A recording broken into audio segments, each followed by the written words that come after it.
ẹ̀jẹ̀ mi ní ẹ̀kí gbọ́ àkànbí ewé ayò ewé tún méje ìtún ló ní ọ̀tún ẹ̀ ṣe ìfà ló ní kan fà ẹ̀ mọ́ra àìbínú gbogbo àtàrí gbogbo méjì ọkà bàbà gbogbo mẹ́ta ọkà wáṣẹ́ orí ló túmọ̀ ẹnu gbogbo ọ̀nà ní túmọ̀ ẹsẹ̀ akọni ìmọ̀ tú ìmọ̀ jọ ìmọ̀ èmi ni wọn kì í dálẹ̀ wọ́n bá lọ mẹ́lẹ́mọ́ wọ́n á fi jóye ẹlẹ́mọ́ akọni wọ́n bá lọ bèbèrè wọ́n á fi jóye ẹlòkó bọ́ọ̀wọ̀ wọn bá tẹ̀lé wọ́n á fi jóye aláre àwọn mẹ́tẹ̀ẹ̀ta parapọ̀ wọ́n wá jọ ń pẹ́ mọ́ ẹ̀ẹ́mọ́ olóko jẹ wọ́n pa Akíntọ́lá ọmọ Ògún wọ́n pa Ìyọ̀dà ọmọ Àtàràbọ̀bà Àkànbí wọ́n pa Jíṣà Tàdádé ọmọ ọba Ìjẹ̀bú Mèrè Aṣíwájú odò gbólùkẹrẹ ajagun lólòdì ọ̀run tó bá ṣe pé tìyẹ tó bá ṣe pé tìyẹ lọ bá ń darí jọ wí àpérò ní kún gbọ́wọ́ ọ̀bọ ti ṣìgìdì máa gbé àgétì ló máa ń gbé àyàn ti ìlàyàn ewúrẹ́ Ọlọ́run dákun má padà lẹ́yìn ẹ kó má gbàgbé ọ̀rọ̀ tẹ́ Aṣíwájú Ọlọ́run dákun má padà lẹ́yìn ẹ Àkànbí Ọlọ́run dákun má padà lẹ́yìn ẹ ọkọ̀ olúrẹ̀lẹ̀ Ọlọ́run dákun. Ayandaba, ayandaba, ayandaba, ayandaba, ayandaba, ayandaba, ayandaba, ayandaba, ayandaba, ayandaba, ayandaba,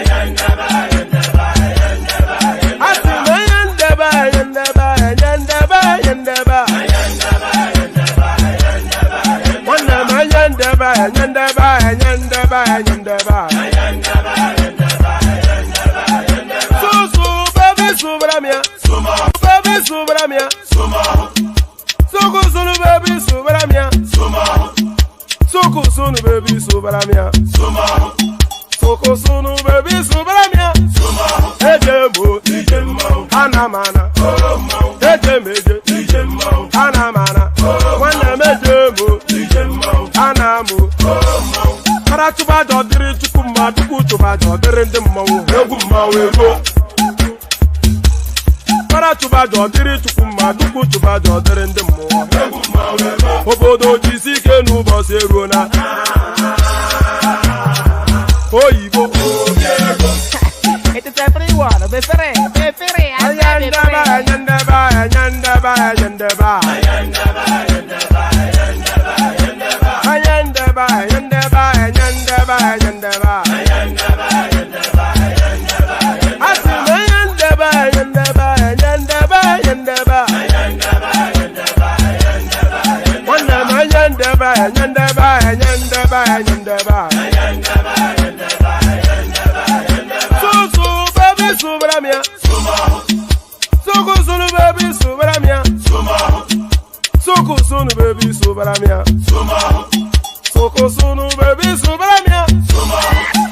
Ladies and gentlemen, sometimes you just have to act like you are drunk, like you are crazy. Confuse your enemies, confuse them. Oboda say yeah we mo, yeah we mo. Oboda say yeah we mo. No basa ni ka ponto mo, iye de gugeme. Okwitara kara mi nguru ma mi ga kwuru mu gwo ya baby mo. Abe Maria. Boy feeling. Ayandaba, ayandaba, ayandaba, ayandaba, ayandaba, ayandaba, ayandaba, ayandaba, ayandaba, ayandaba, ayandaba, ayandaba, Asima ayandaba, ayandaba, ayandaba, ayandaba, ayandaba, ayandaba, Wanama ayandaba, ayandaba, ayandaba, ayandaba, ayandaba, Susu baby subramia, baby, Subaramia. Soko sunu, baby, Subaramia. Soko sunu, baby, Subaramia. After for Japan, since I was born, but now I am getting youth. Your name and your testimony. Church, praise the Lord. Praise the Lord. My name is Dr. Betta Edu'S, and I came to thank God. Last year at Shiloh 2022, I prayed and told God that by the next time I come for the next year's Shiloh, I want to be a minister of the Federal Republic of Nigeria. On the last day of Shiloh, just as I was working out, I saw Papa, Bishop David Oyedepo, and I went to greet him and meet him as usual. And I whispered to him, I said, Papa, I need you to pray for me. I have just one prayer request now. And he said, what is it? I said, I want to come back to Shiloh 2023 as a minister of the Federal Republic of Nigeria. He put his hand on my head and he said, it is done. I stood up and I left. I came today to return all glory to God.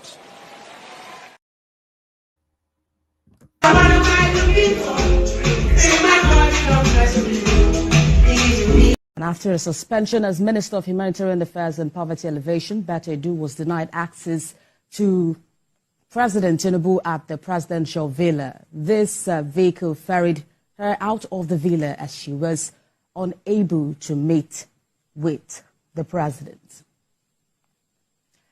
Presidential spokesperson Ajorin Gelale joins me for more on updates on this development. Thank you for joining. So there it is right there. So there it is right there. The long and short journey of Betta Edu'S. The long and short journey of Betta Edu'S. So there it is right there. Politics a cutthroat business, and the first throat to be caught in the course of this administration, that pretty young lady. So there she was going to Shiloh, preening and peacocking and doing buga and all that. So don't buga too much. Oh, you know that nature abhors people that are loud in the mouth and show offy. Let me put it that way. So karma, it abhors people that are loud in the mouth and show offy. There she was, dancing all over Abuja, preening and peacocking in her church, flapping feathers, wearing designer glasses to disaster situations, and there she is right there. Denied access to Aso Rock. So that's Betta Edu'S.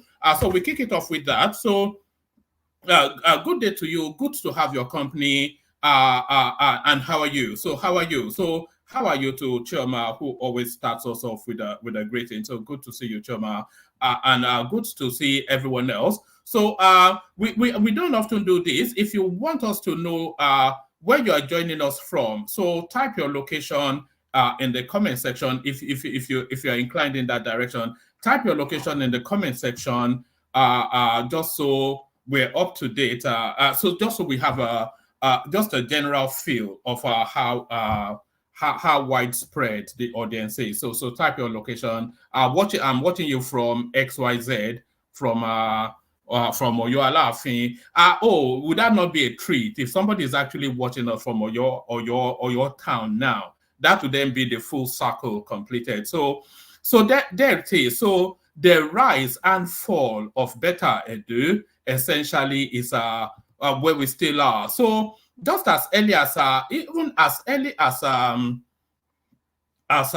yesterday's session, we were saying that this lady had to be removed from situation, put on gardening leave of some sort, but it looks as though they've gone the whole hog and they've chosen to suspend her. So there it is right there. 37 years old, and she has done the full cycle of the Nigerian political experience. Alleged 585 million fraud. President Tinubu suspends Minister of Humanitarian Affairs and Poverty Alleviation, Betta Edu. She makes sure to tell us that she's a doctor, but doctor or nurse, but doctor or not, she's certainly been suspended. President Bola Tinubu has suspended the Minister of Humanitarian. Let's do that again.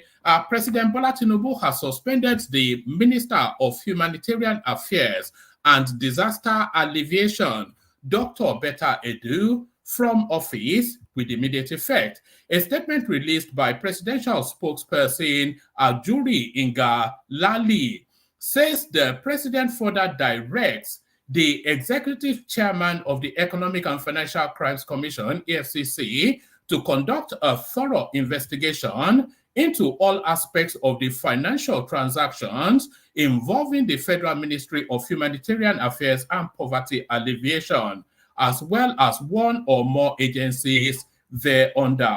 The suspended minister is hereby directed to hand over to the permanent secretary of the Federal Ministry of Humanitarian Affairs and Poverty Alleviation, and she is further directed by the president to fully cooperate with the investigating authorities as they conduct their investigation. Furthermore, the president has tasked a panel that is headed by the coordinating minister of the economy and minister of finance to, amongst other functions, conduct a comprehensive diagnostic on the financial architecture and framework of the social investment programs with a view to conclusively reforming the relevant institutions and programs in a determined bid to eliminate all institutional frailties for the exclusive benefit of disadvantaged households and win back lost public confidence in the initiative. So that's quite a mouthful, actually, the remit. So let's just pick it up from the top. So the first course of action is that Betta Edu has been suspended. So that's one. And then the next course of action is that she has been handed over to the EFCC but the language somewhat is quite excessive for the allegation. Some of you may suggest a diagnostic. They were using words like diagnostic and all this kind of high functioning language. The suspended minister is hereby directed to hand over to the permanent. A statement released by the presidential spokesperson Ajuri Ingalali says the president further directs the executive chairman of the Economic and Financial Crimes Commission, EFCC, to conduct a thorough investigation into all aspects of the financial transactions involving the Federal Ministry of Humanitarian Affairs, as well as one or more agencies thereunder. The suspended minister is hereby directed to, where do I want to be?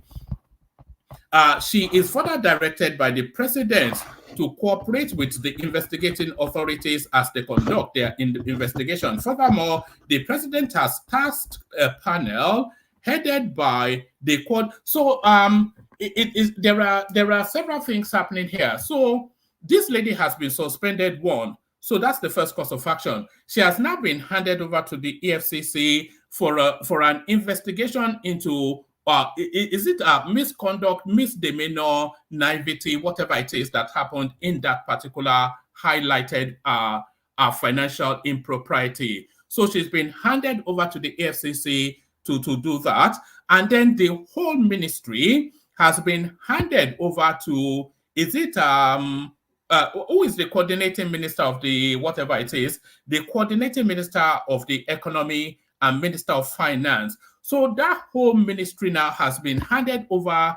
Is that Wale Edun? Yes, Wale Edun. So that whole ministry now has been handed over to Wale Edun for a root and branch, because it's a very important parastatal, by the way, and the dividend of democracy, the fat of the land, the little crumbs that the general masses get from the fat of the land really can only really come via that agency. So that agency parachutes right down to the pocket of the downtrodden. So it's a very important agency. But also by talking of what it is also, by talking of what it is a ministry and a parastatal that is subjected to so much manipulation and underhand practices, because of course it's a ministry that parachutes to the severely disadvantaged, as I said, and the severely disadvantaged,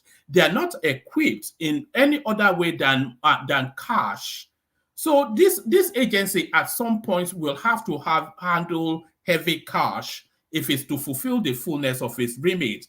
And of course, with the Nigerian penchant, with the Nigerian predilection for misappropriation, it's a ministry then that is very susceptible to corruption. So what Tinubu is essentially telling with their Wale Edun to do is to do a root and branch walkthrough of that ministry to identify the frailties and plug all the loopholes so that money can serve its true purpose. So it's a very detailed and a very comprehensive brief to Dele Alake. The suspended minister is hereby directed to hand over to the permanent secretary of the Federal Ministry of Humanitarian Affairs, and she is further directed by the president to fully cooperate with the investigating agencies. Furthermore, the president has tasked a panel that is headed by the coordinating minister of the economy and minister of finance to, amongst other functions, conduct a comprehensive diagnostic on the financial architecture and framework of the social investment program with a view to conclusively reform the relevant institutions and programs in a determined bid to eliminate all institutional frailties. So there it is right there, a comprehensive task. But yes, there it is. Edu 37, the youngest minister in the president's cabinet, subsequently said there were plans to tarnish her image and stressed that she will never be involved in the embezzlement of public funds. So there it is right there. I think she will be involved in the embezzlement. I think everybody that is a minister within Nigeria has the propensity, has the, to be involved in the misappropriation of public funds. So the misappropriation of public funds. So let me bring you this next one. This one is a light-hearted break from politics. This one just a light-hearted little insertion into the narrative. So let me bring you this. This is, as you know, the Afcon, I think is on now or about to start, and all African footballers assembled to wherever it is that competition is taking place. Assembled is also a Gabonese player called Gwalo Kanga Kaku. So Gwalo Kanga Kaku, his name is. But why is he making the news? He's making the news for this reason. Gabon national team player Gwalo Kanga Kaku will meet with the Confederation of African Football Disciplinary Committee to explain why his mother died in 1986, but he was born in 1990. So there it is right there. So that miracle of the Nigerian, of the African footballer, his mother died in 1986, but he was born in 1990. But there it is. They did a documentary recently on TB Joshua. So that's like a TB Joshua sort of a territory right there. Let's go on from there to this. So there are two big news items: the Betta Edu'S one, and then what's it called, Doyin Okupe one as well. So let's go on then to the Doyin Okupe headline. Obi, myself, others use Labour Party as special purpose vehicle. Now I quit. So this is Doyin Okupe preaching to the converted somewhat.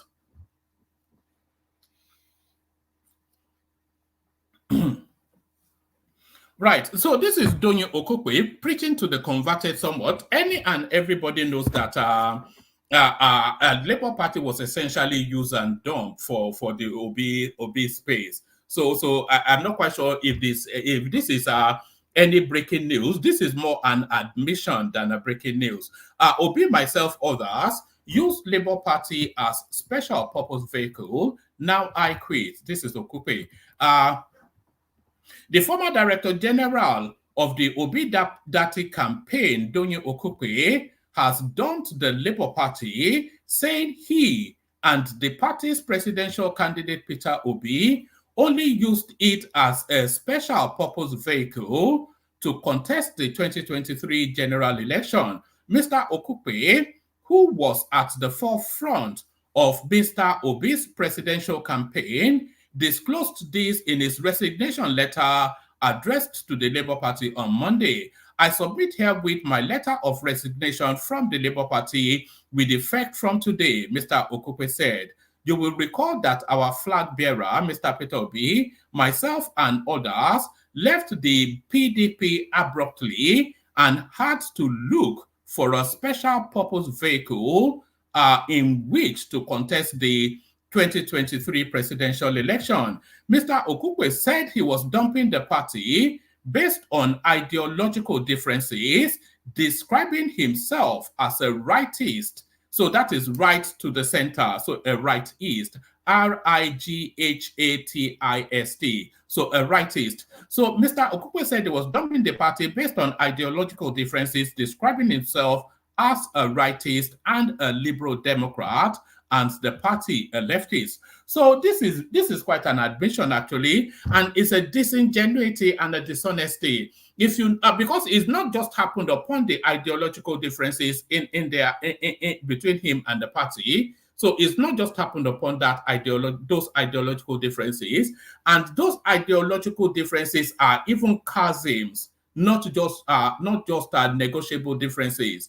There's a chasm between the ideological thrust of Doyin Okupe's politics and the ideological leanings of the Labour Party, and he describes it. Mr. Okupe said he was dumping the party based on ideological differences, describing himself as a rightist and a liberal Democrat. So just for the benefit of there's an ideological there's something called the ideological divide in politics. So there's something called the ideological divide, and in that divide you have a right and then you have a left. You know how I always still check a mole on my right hand to tell my right from left. So there's something called the ideological divide in politics, and to that divide you have the right and then you have the left. And then, of course, it converges to the center. So to the left, to the extreme of the left, you have communism, socialism, etc. And then to the extreme of the right, you have far-right extremism, etc., etc. But the right really is essentially conservative values and privileges. And the left is more egalitarian thoughts, leaning towards a people-centric sort of a space. So both are extreme of the divide. So those are what are extremist views, but politics is played in the center. So politics at the center of politics are libertarian views. So at the center of politics are libertarian views, and then from that libertarian views, you skid either to the right, to the left rather, or you skid to the right, or you lurch to the right. So, but politics is really played at the center. So, because politics is centrist. So if you're a left-wing politics, you have to bring your left-wing views to a centrist space. So you lean towards all of those left-leaning, people-centric, socialist sort of mindset, but you take in capitalism and you take in free market enterprise, and that is left of center. And then if you are right of center, you take in all those extreme privileges and business over everything sort of views, and then you bring them towards libertarian sort of people sort of mindset, and that is right of center. So Tunji Okupe is a right of center sort of, and when you have people People that come from privilege are often right of center politicians, and people that struggle through to make it in life, they are often left of center sort of politicians. But Doyin Okupe is a right of center sort of politician. Now, the Labour Party is not even left of center, it's an extreme left-wing party. So it's not an ideological difference, it's an ideological chasm. They're completely polar opposites in terms of political ideological stances, or stance, rather. There's no such word as stances. So they are complete polar opposites in terms of political ideological stance. So now for Peter, Peter Obi, of course, but Doyin Okupe in this instance, for Doyin Okupe to go and park his political ambition in a right of center privileged politician, to go and park his political ambition in a left or in a far left sort of a political party, that shows a level of disingenuity and a level of dishonesty that forms the backdrop of that whole Obidati narrative. So I hope all of that is understood. It sounds convoluted, but I'm sure there's sense in it if you can pick through it. Mr. Okupe said he was dumping the party based on ideological differences, describing himself as a rightist and a liberal Democrat, and the party a leftist. We did contest the election on the platform of the Labour Party and lost. This makes it exceedingly difficult for me to continue to stay in the Labour Party, which is ideologically rooted in the left of the center. I have been a rightist and a liberal Democrat all my entire life. It is, therefore, this ideological conflict that makes me seek an exit so I may continue my political activities with liberalism, sincerity, and freedom. So that is to say, all of those were missing over the last 2 years or so. And he campaigned quite vigorously off the back of now what he's now admitting was a lie. Mr. Okupe said. However, he appreciated the party and its leadership, stating, I wish to thank you in particular and other members of the leadership of the party for the cordiality and respect accorded to me as the Director General of the Obidati Presidential Campaign Organization. His resignation comes as lingering internal... who was this letter addressed to, by the way? Was it addressed to a jury, or was it addressed to our papa? His resignation comes as lingering internal leadership tussle rocking the Labour Party has split the party into two factions.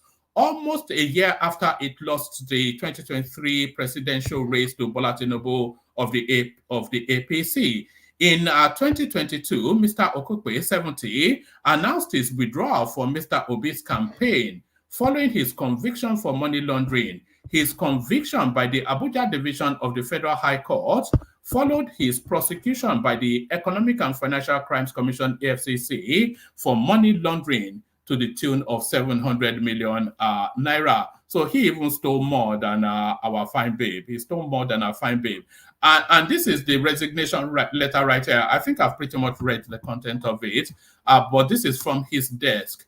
The national chairman, Labour Party, and then, he's addressed it to Julius Abure.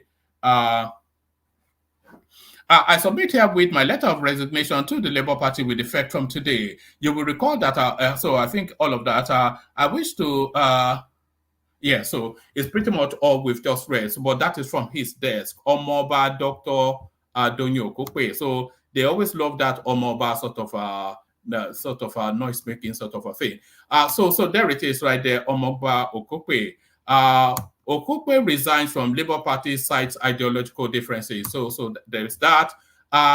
So now let's take reactions. And by the way, there's plenty of room in the people popping in now. So there's still room in the studio for whoever wants to join, hop on. So whoever wants to join, hop on. Shehu Sani reacts to Betta Edu'S sack, reveals what Buhari would have done. So I was I was reminiscing the thought on what Buhari would have done with Betta Edu'S. So he wouldn't even acknowledge it. Once Buhari, remember the service chiefs that were looting all the treasury, and people were being slaughtered all over the place and refused to sign to sack them. So never mind somebody that just stole $500 million naira. Shehu Sani reacts to Betta Edu'S sack. And she wasn't sacked, by the way. She was suspended. Shehu Sani reacts to Betta Edu'S sack, reveals what Buhari would have done. Former Kaduna Central lawmaker Senator Shehu Sani has reacted to the immediate suspension of Betta Edu'S, the Minister of Humanitarian Affairs. Let's just take his reaction. I think we already know. It says, this president has listened to the public and acted against his minister. If it is the former president, he will just assure you, ASHUWA, whatever that means. I think that might well be some house or something. So there's that. So there is that. So yes, let's move on from there. Tinubu suspends humanitarian, so we've done all that. Let's go on. Have we got anything else? Yes. Apparently, a court is asking the government to pay Emefiele compensation on lawful detention. Court orders federal government to pay 100 million naira to ex-CBN Governor Emefiele. So, High Court of the Federal Capital Territory, FCT, seated in Maitama, has ordered the federal government to pay the sum of 100 million to the embattled former governor of the Central Bank of Nigeria, CBN, Mr. Godwin Emefiele, for violating his fundamental rights. So there it is. So it's a gift that just keeps on giving. So we're talking about accountability still, and people are now. I'm bringing you now this next story. Firstly, for the content of it, and then secondly, from where it is emanating from where it is coming out of.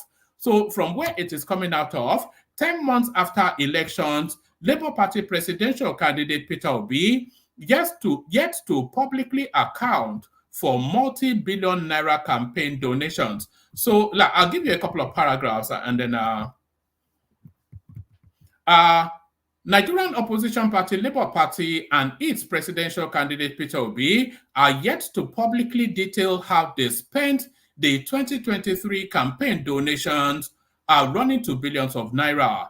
The Nigerian presidential election was held on the 25th of February 2023. Labour Party had in October 2023 launched a website for Nigerians at home and abroad to donate funds to the Obi campaign organization. Obi also, in a series of tweets in December 2023, released bank details for Nigerians to donate towards making the new Nigeria dream a reality. Whilst unconfirmed sources said billions of naira were generated, the party has failed to release statement of account for the campaign 10 months after the poll, despite promising to do so. One of the signatories to the Obi / Baba Ahmed campaign organization, Aisha Yesufu, in September 2023, revealed that the statement of account for the campaign will be made public after the petition by the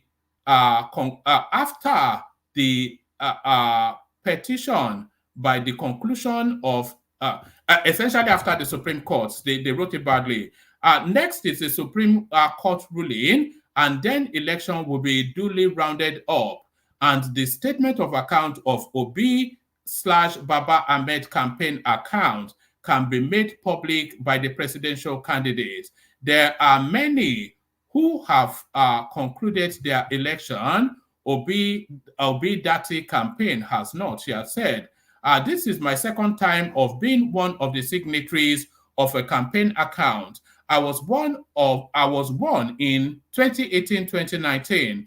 As soon as we withdrew from the campaign, we made accounts public because we were done. This time also, we have to be done for the accounts to be made public. The Supreme Court, however, in October 2023, upheld the election of President Bola Tinubu of the All Progressive Congress APC. And by the way, the super chat is open, so we'd like to see some super chats showing up. I don't think we've actually had one for days. The Supreme Court, however, in October 2023, upheld the election of President Bola Tinubu of the All Progressive Congress APC. Meanwhile, a Twitter user, architect Uche Rochas, has mocked the LP presidential candidate for failing to publicly detail how he spent his campaign donations. And this is a guy that will be running commentaries on Betta Edu'S and everybody else. So it's just the past that they give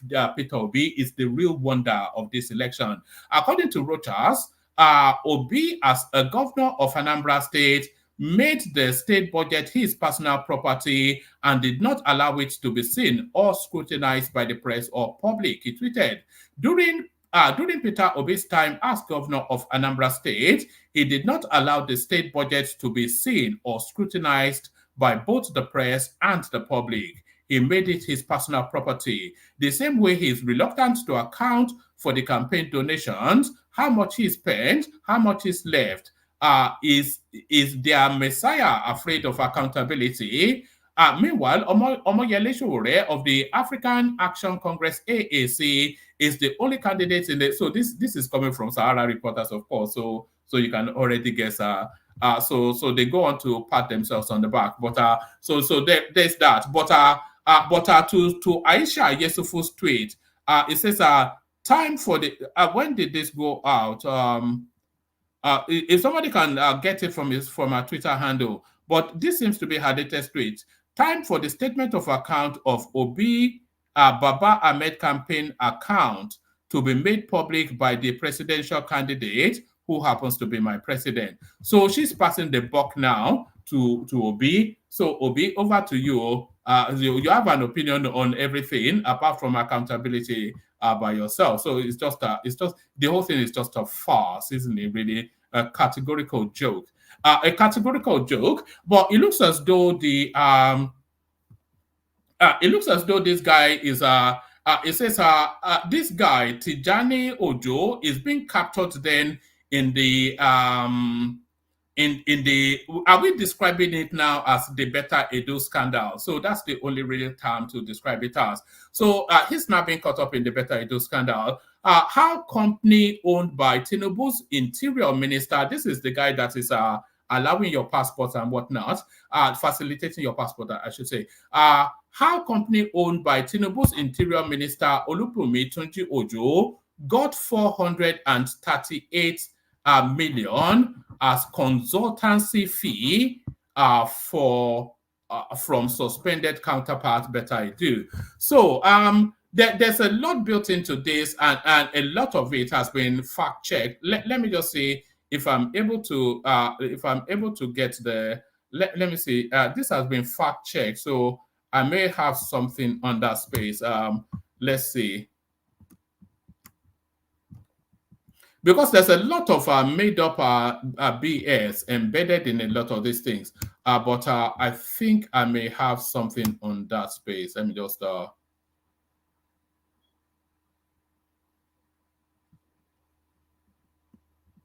let me check it on Instagram. Yes, there's because it looks as though that guy has actually is resigned from that post one. Oh yes, I've got it. So yes, let me make it wider. So yes, let me go to that space first. Because there's already a counter narrative to this. How company owned by Tinubu's interior minister Olubunmi Ojo got 438 million naira as consultancy fee from suspended counterpart Betta loves a dollar a day. A company owned by the Minister of Interior Olubunmi Tunji Ojo was paid a total amount of 431.1 million naira by the Ministry of Humanitarian Affairs under Betta Edu'S for consultancy services, correspondents gathered. The company, New Planet Project Limited, was one of the numerous consultants awarded contracts from the 3 billion given out by the suspended Minister for National Social Register contract. The Social Register was created for cash transfer. In a document posted by the editor of a media platform, Point Blank News, Jackson Uday. So this Jackson Uday is a notorious purveyor of fake news, by the way. So keep hold of that name so that when it recurs. Tunji Ojo's New Planet Project Limited was initially paid 279 million naira for verification of the list, and another 159 million naira for the same purpose. An independent check by our correspondent reveals that the firm has the Interior Minister and his wife, Abimbola, as directors. One Gbadamoshi Clement is also listed as the secretary of the company, which was registered in 2009. The action is, however, against the Nigerian Constitution and Code of Conduct. The Code of Conduct law in section 5 and 6 bars public office holders from putting themselves in positions of conflict of interest and prevents them from partaking in any business other than farming. So that's FARMING. So farming, Oko, you know.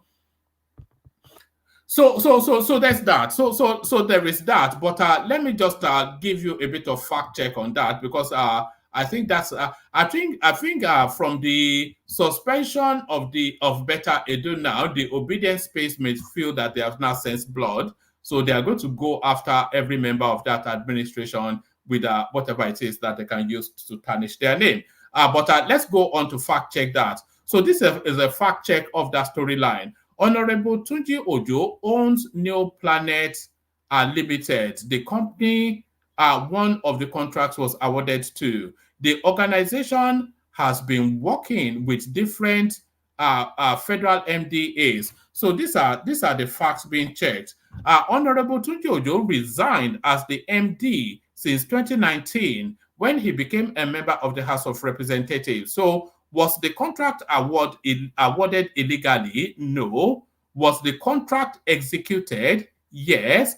Was the money paid into an individual account or Tunji Ojo's account? No. It was paid into the organization's account. Did any fraudulent transaction occur? No. So there is no fraudulent transaction. It's a smear campaign. They call it a smear campaign. But then this is because now that they feel they've gotten Betta Edu'S, they're going to go after the rest of them, of course. So they've gotten Betta Edu'S and they're going to go after the rest of them. Let's go to the guys, see who we have on board, and then we kick off the conversation. You know where we're going, of course. Yes. Let me look for the guys. You know where we're going, and it is to the... I don't know if Thomas has been moving my stuff around. You know where we're going, and it is to the... Where's my K-Guide song? And it's to the K-Guides.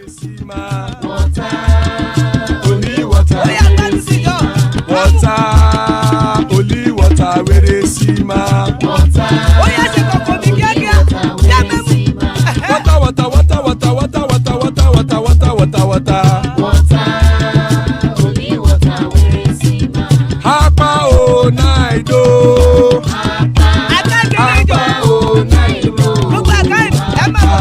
Hapa you don't come oh.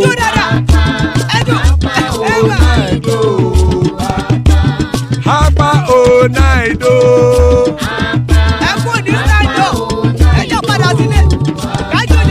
Oro keke elemu ye o. Ide shodi ya keke elemu re o. Hobby master keke elemu re o. Chief Latif keke elemu re o. Erukulele elemude. Erukulele egbe elemudodo jare o. Erukulele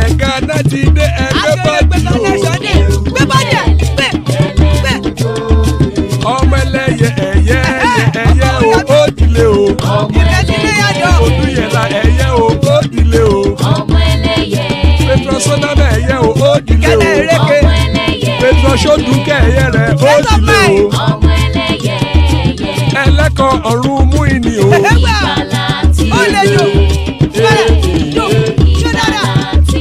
Àkùkọ ọ̀run mẹ́kọ̀.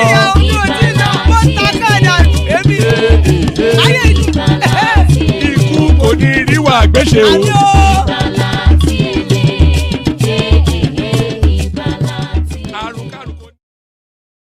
So there it is right there. Iku Koneriwa Agbeche joining us, War Peace. Good to see you, Kanachawa. The excellent King Emeka is in the house, father of the bride, Ajan Lekoko. So room for anybody that wants to hop on. So if you want to hop on, hop on. Let's kick it off with Emeka if he's ready to go. Emeka, Alpha. Yeah, one man. How's it going? Salam alaikum. Good evening. Malaikum salam, one man. Yeah, today is an exciting work week. The news are pumping in, and then the news are coming with a bit of excitement. Anyway, greetings to you and fellow panelists, as well as those in the comment section and viewers at home. I am back from enemy territory. I went and I slapped them with evidence. You're a brave man. No, my goodness me.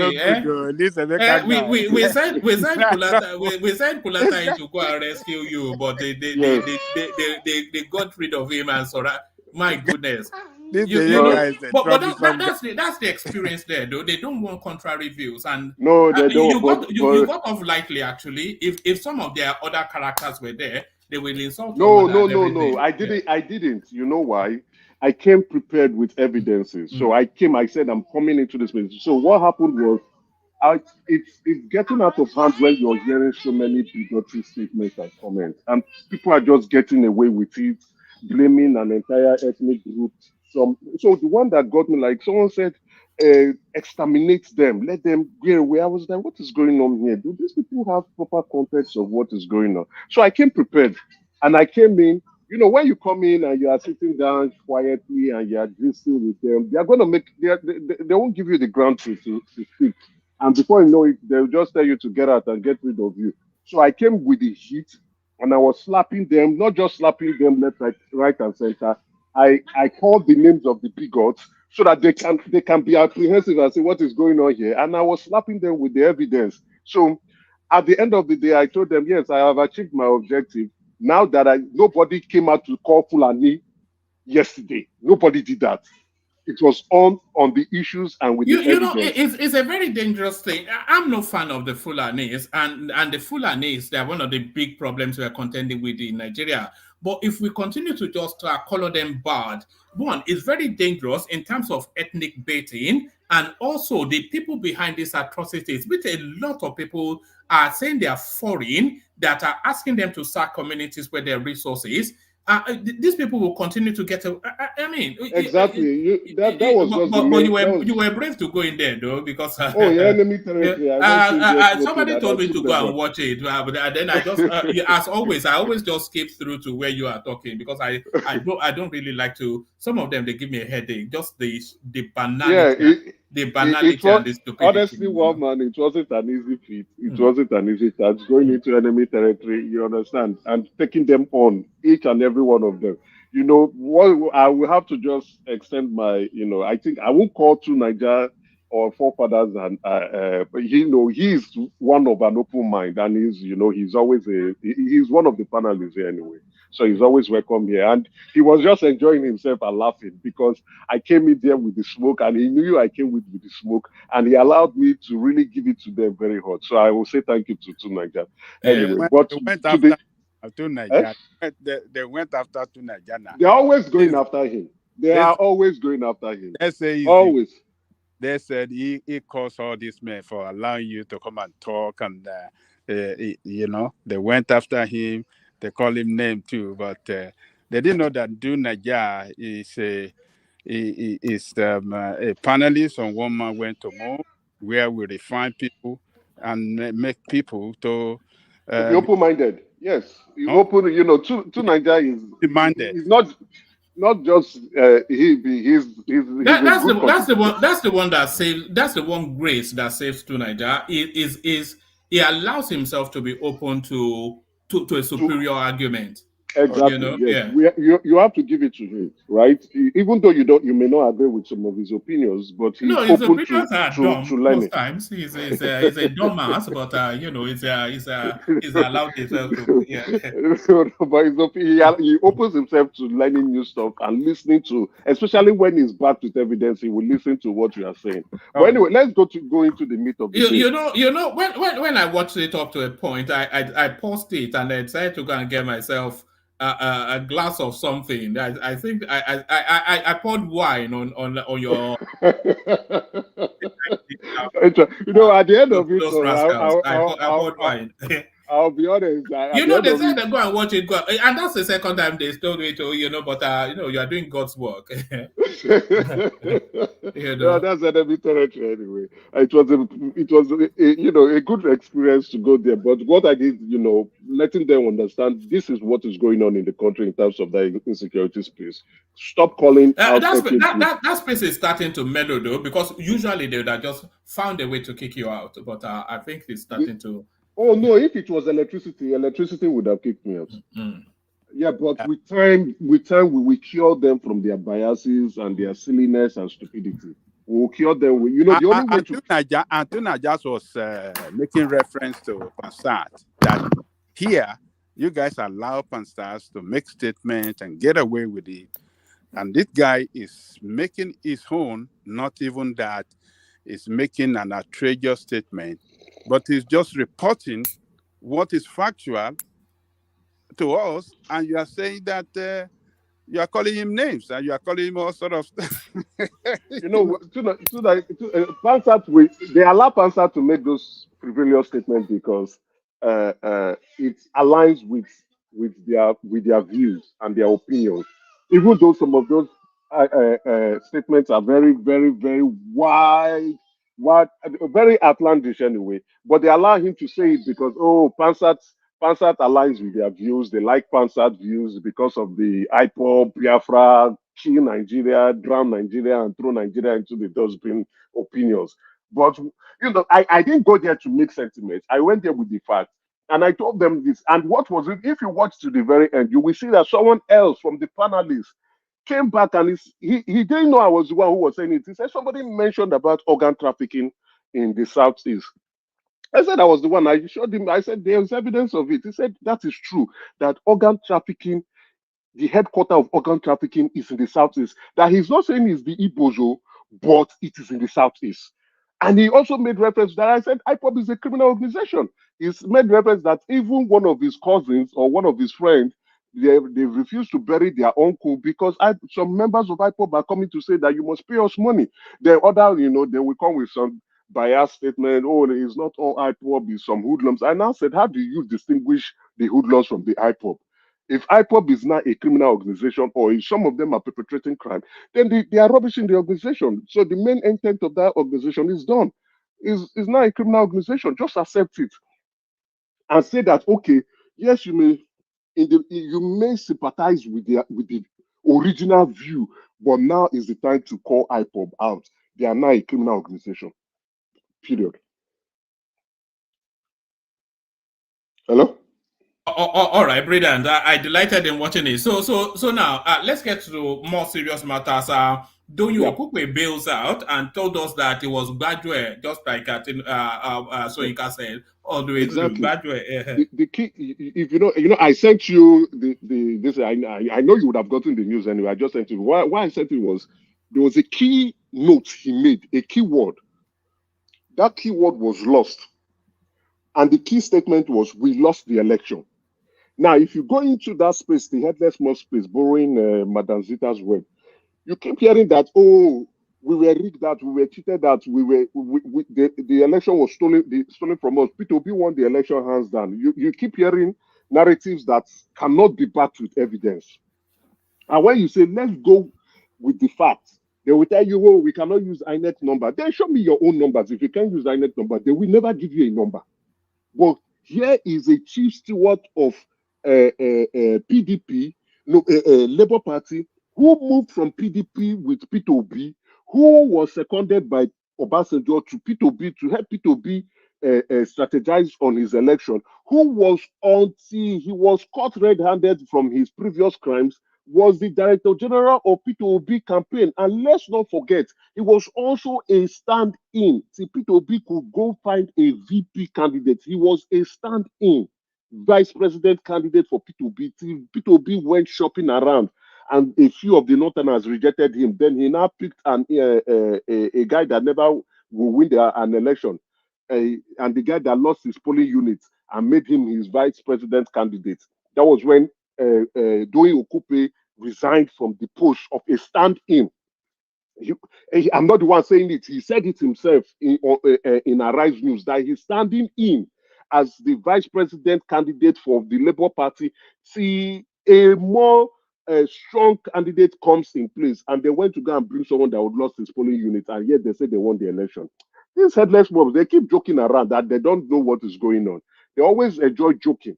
They like to make me laugh and make some comic, make me give some comic relief. So from now this, because what Doyin Okupe said was that there's an ideological chasm between him and the party. He's right of center, and the party is widely known as a I discounted all those statements. Is he admitting that that it was somewhat of fraudulent actor? They are all frauds. I discounted that statement because all what he's saying is nonsense to me. You know, if you truly know, number one, we do not even play ideological politics in the country. Let's be very realistic in that point. So him bringing up party ideology that is different from his, yes, he may subscribe to specific ideologies, but if you know that, why did you not resign since? Why didn't you leave the party? You left a political party, which was the PDP, to move into that. Not only did you move with P2B as a group into the Labour Party, and now after losing the election, you are now coming up to saying you are resigning because you want to return back from where you are coming from, and explaining your reason for resignation. Fair game, but it is good that he has said. Now, sorry, I also missed another key word. Another key word that he used is when we were looking for a special purpose vehicle. Those two keywords, a special purpose vehicle, and we lost the election. So those are important keywords. You see, it is good when you read things, you begin to anticipate the mindset of the individual. Who is writing and why is he writing? Now I laughed. Why did I say this? This is something we have trashed on this platform specifically and on numerous occasions. The Labour Party is a mushroom political party, is a special purpose party for people to come in and look for how to win an election. He is not going to be the first, he's not going to be the last one that will leave that political party. As time goes on, you will see more people leaving where they can cook up whatever stories they want to cook up, but they will go back to where they came from. Are we looking for a response from because this is quite a well, he said they left they abruptly left the PDP, and they were looking for a special purpose vehicle to pack their ambition. So he has said that on behalf of that campaign organization. So that is Sav. I don't know if you follow tennis. So now, are we now expecting a volley from Peter Obi? Because there has to be a response from well, this is quite a seismic allegation. So we're expecting a response from Peter Obi, one, and we are expecting very quickly to the press, Arabambi or Apapa. So he has opened up that because he has opened said anything new, but he didn't say anything new, right? It's admitted rather than. Yeah. Exactly. What you say is that there's trouble in Labour Party. They can't agree on specific things. Without him saying those stuff, he said, I am resigning based on ideology. Okay, fine. Your ideology, you know, they don't align with yours. The Labour Party ideology does not align with yours, but you decided to stay there for quite a while. It means Labour Party is not united as they claim. Anyway, we actually know them because there's a different faction. But the Julius Abure faction, within the Julius Abure faction, there's still disagreement in that faction. Now, what he has identified, he has said special purpose vehicle. which means the Labour Party is not a strong political party. That's for those who understand politics well enough, they will know that this man is taking a huge shot at the Labour Party. So, like what you have rightly said, we're expecting statements from P2B if he's going to say something or if he's going about his usual way of parading false news on social media. He can do that. I'm fully expecting Arabambi to make the rounds in the in the media space tomorrow. Arabambi will always want to pick up on any opportunity they get to throw sand at the Labour Party. But again, that's the Julius Abure faction of the Labour Party. But again, that's what happened. And I expect Arabambi because notwithstanding, you see Sahara reporters coming up with the report of after 10 months they failed to give account. Well, a fraud will continue to be a fraud. There's nothing new about a fraud. No, I'm going to take. I'll take you to that space in a moment. But let's stay with this one first. Okay. Is this a come and get me, daddy? Is it daddy come and get me? Is it to Tinubu? is this what it is? Is it a love letter to? I don't know. I don't think Okupe aligns well with APC. One, especially he's from Ogun State. So the Ogun State APC faction is very, very strong. The leadership structure there is well organized.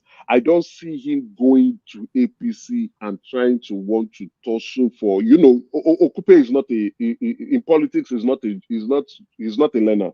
He's well groomed in it. So if he's going to an APC, is where he should be going to a political party where his opinions will be valued, and that means shooting yourself to the top echelon of the leadership in that political party. And going to Ogun State, I don't see him succeeding. I think he will be returning back to the PDP.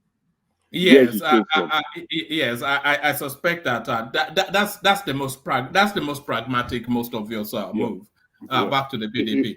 He will be going back to the PDP, yes, and telling them that it's all politics. He's sorry for the disturbances and the noise. That they should just regroup and see how they can move on.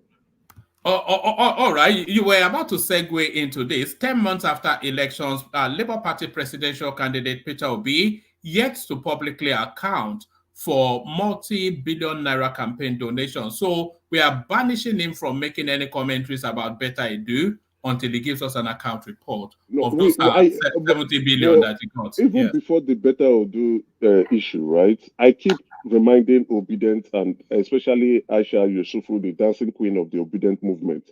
Each time she speaks, I keep reminding her on Twitter, you have yet to account for the donation and the campaign funds that you yourself and your party said would do, right? It's not like we are holding them to tax. They said they will give accounts, they will reconcile the accounts, they will provide statements. Aisha Yusufu, the dancing queen of the Obedient movement, said it not only publicly, verbally, she said it, she wrote it down herself, but they have failed after 10 months. The last she said was that, after the court issues, after the Supreme Court issue, they are going to reconcile their account. But that is not the best practice, right? What they are trying to do, when she made that statement, I said, you guys are just looking for excuses. The next thing you are going to say is that there's no money remaining again, that the balance you used it to fund the legal payments for Obi's masquerading petitions and frivolous petitions, as well as going to the courts to go and be taking pictures of yourself and posting it on social media. That's what you guys just want to do. And guess what? That's what is going to happen. Now that the Sahara reporters is reporting on this now, I see probably Premium Times picking it up, or a few mainstream newspaper picking it up to remind them that you guys are still a bunch of frauds. You are pointing fingers at others, but you have not removed the log from your eyes. You are yet to do what you claimed you said you were going to do. Provide statements. But guess what? They will provide that statement, and guess what the balance of that money will be? Zero. Also, you will see frivolous and fictitious claims on the reconciliation of the account. You'll be once they do that, we'll dissect it on the platform, and I will point out where the money went. These guys just went, they embezzled money from people like Pansata and Co, who love donating to stupid cause, and they started eating and having a good time. You saw her dancing. You thought she was just dancing for dancing sake. No, she was dancing because her account has grown fat and she's getting a good time, including P2B and the rest who were there Is she trying to distance herself from that space though? Because she's put out the tweet and she's somewhat. If you pay close attention to the language, it says time for the statement of account of the Obi/Baba Ahmed campaign account to be made public by the presidential candidate. So by saying by the presidential candidate, she has removed herself from that accountability and placed it squarely at the doorsteps of P2B. So it's over to you, guys, is what you're saying. You cannot tell, you see now, they are not running away from accountability and responsibility.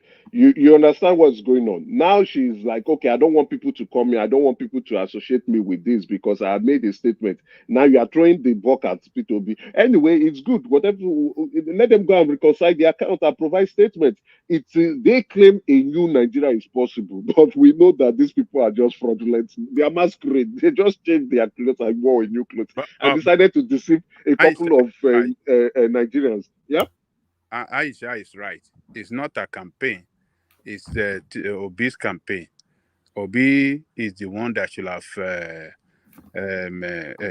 done the accountability and come out with but she's a signatory to the account, is she not? Yeah, it appears so because she spoke. No, sir, Baba Jani Kokosa, you are right. I'm not saying you are wrong. You are not wrong. You are right. You are spot on this because one, she is a member of the campaign group. She probably is not the accountant or the financial controller or the treasurer or the finance director or whoever might be distributing the funds. And she's not the leader of the campaign group or even the leader of the party too. So she's passing the buck to them. But again, she was a huge voice in that campaign. She was part of those who directed the campaign. So she has the right to speak. And when she did, she spoke about the account and reconciliation. Now that she's trying to pass the buck, no problem. We can give her the excuse. We can excuse her for that. But again, let P2B, Julius Abure, and co. do what they say they are going to do. Emeka. I can hear you. Morning. What please? I can hear you. Yeah, good evening or good morning. Yeah, did APC publish their campaign expenditure expenses? No. Let's not do what about it. Wait now. Before we go to that route, let me cut you short. Let me just say, APC didn't come out. APC didn't come out and say they will reconcile, and APC did not take public funds. I'm not hearing. What did sorry, Emeka. What did Emeka just say? I said that this issue, this topic is not about APC. It's about number one. This thing. So let's focus on the topic. Then again, if you want to do some correct me if I'm wrong, but APC did not campaign for public funds. No, they didn't. We saw him as far as America. Do you remember when he was selling tickets at $10,000 a ticket? You remember we covered it here? Yes, we did. So P2B campaigned for public funds and private individuals donated to him. And when they were donating, they said they were going to reconcile and there will be transparency in the use of the funds and they will publish accounts on how the funds were utilized. But to date, 10 months after, they are yet to do so. And I think 1 year after, they will not still be able to produce the account because they don't chop the money, they don't chop up, they can't account. They can't account for it. What they will do now is to begin to look for frivolous. You said they don't chop the money. They don't chop them. No, seriously, I know they don't chop them. This one I have in-house details. I know who I said that. That's why when Asha Yusufu speaks on Twitter, I will just I say, Madam, go and reconcile before because I have in-house knowledge. They don't chop the money. They ate the money. Up to the date, they refuse to give polling agents funds. As at 2 a.m., we were still monitoring what are these people up to. They didn't give them. That's why some polling agents didn't turn up. They chop the money, No, be say this one, take it to the bank. From in-house they take this money to the bank. So what they are going to do is they are going to look for frivolous activities to justify the money that they've already if they don't present a squeaky clean account, people will eat them raw. And they can't hide numbers because everybody is an accountant in Nigeria. So they can't hide numbers. They can't gloss over facts. They have to present a detailed, itemized, or auditable account. And they have to, we don't even know how much they raised, but we know it's in the billions, and people are speculating close to 50, 70. Yeah. So that's the reason why they are unable to provide the account or produce the account or publish the account to date is because they cannot account for the funds that they've eaten.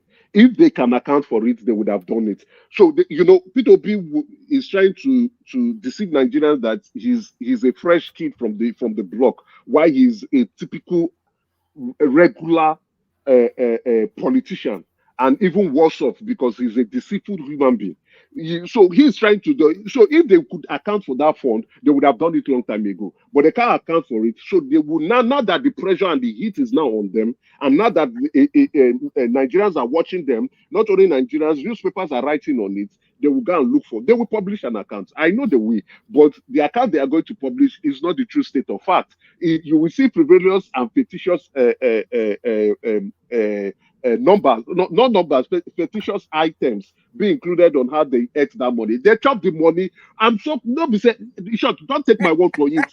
Don't give me, Joe. I'm so no. You see, because somebody in-house told me koro, and I was laughing. I said, when I come here to say certain things, some people, even in the comment section at enemy territories would start calling me names and say this is confirmed this, and I keep telling them that they support masquerade. This guy is a fraud. When I say P2P is a fraud, what the question I was expecting is, how do you know he's a fraud? And I will tell you how he's a fraud. But the people, I know some people like my brother Ekene, I think he's still in the village enjoying himself. Ekene, when he hear me call P2P a fraud, he will be so angry. Or is it Boris?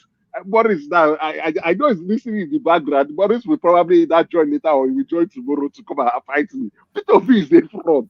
You see, and I said it on this platform.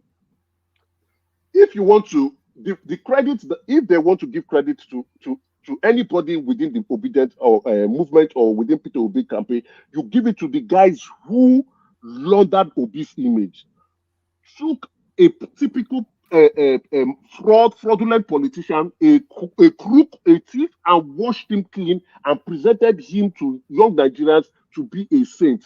That is the people you need to credit. And as a matter of fact, if I'm running for office, I will look for those people. Come and launder me, put me out in the public, because they did an absolute great job. Those of us who know P2P know him for the fraud he is. We know him for the typical politician. So what he's doing is not new. We know he don't chop the money. So that's just it. Before they will produce the account, it probably will take a year. We'll give them 2 months extra so that they can now begin to think of what they will include, and then we will dissect that account properly and show you where the fraud happened. All right, let me take you away from politics for a moment. One man. Yeah, I have a job for both of you. Both you and... do you want us to start a hashtag Obi publish the account? You have to launch a hashtag Obi publish your campaign account, hashtag. So that's the hashtag for the platform, by the way. Any and everybody listening, any social media space that you go to, the hashtag being launched on this platform, just in the comment section, hashtag. So whenever it is that you go to, especially in an Obi-dominated space, hashtag Obi publish your campaign account.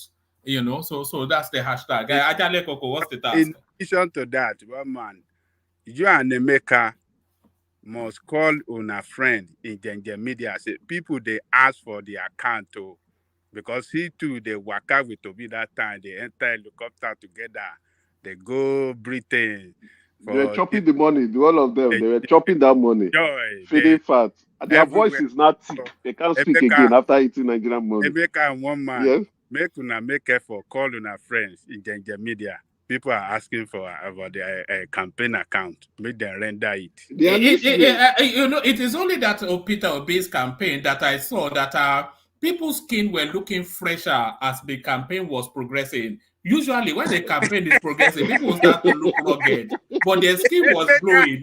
As the campaign got harder, their skin was glowing. And now we know why. Oh my God. Look at that. They were cashing out. Somebody on the comment section, they say nobody told me anything. I just laughed. They were cashing out. These guys were you know that Abure guy, he likes a wristwatch. Yes. And I was monitoring his wristwatch all through that campaign, and it was getting more and more expensive. See, Abure say, Obi, you cannot leave me. We are here together. Inside this boat, we go chop. We'll get fat. We go chop this body. They chop the body well. Let's wait for them with their statement, and let's see. Let's so that we can laugh at them more. Let's wait for them with what they want to publish to Nigerians and continue deceiving Nigerians. Somebody, let's go to the next thing. No, you know, Abure the police has confirmed Abure to be a forger now. But yeah, in short, let's just move on. You see. That's why I keep saying, if you are Emeka is almost like a parallel, and like you said, whoever is behind the image rebranding of Obi, he needs a gold star. It's like a parallel universe now. This guy he's been in the public glare for 34 or 35 years now. So his record is as a matter of public record now who he is. And you only need a computer to find out who Peter B is. Yeah, and people are telling you, and they are telling you to the contrary that he walks on water and now does this. Do you know he was amazing? Actually, I wanted to leave the Obi space, but let me show you one thing. Do you know he was in Ghana making noise again? I'm tired of. I saw he was. He took his roadshow to Ghana, and then the Ghanaian authorities are now fighting him. What is this? I hear they chased him away. Peter Obi on a flyer. I will spend the last penny to be here. I stand here as the General Secretary of the over 12.5 million Ghanaian students of this country. To my knowledge, almost all student leaders in this country were invited to this convention. Why?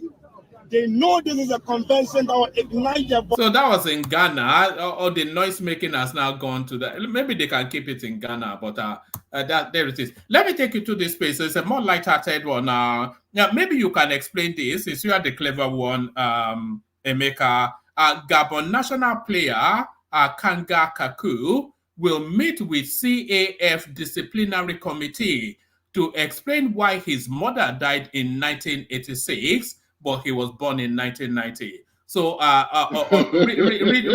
that one, Emeka. Where the Afcon is about to start. Unbelievable. Oh my God! I thought we'll stop this. There's this new technology, the age bone marrow testing that they can actually use to determine your age, especially for footballers. But this man is looking very old, you know. Anyway, it's a hustle, but it's quite strange when you are perpetrating fraud that you are not doing it right. It shows the silliness in you. If your mother died in 1986 and then you say you were born in 1990, who gave birth to you? Maybe Immaculate Conception. You can't tell these days. Anyway, maybe the mother kept the egg and went on her own journey. So the father that brought the egg out of it and impregnated the egg, and they, everything decided to bring the guy out. But we know it's a statement that is just so frivolous. And anyway.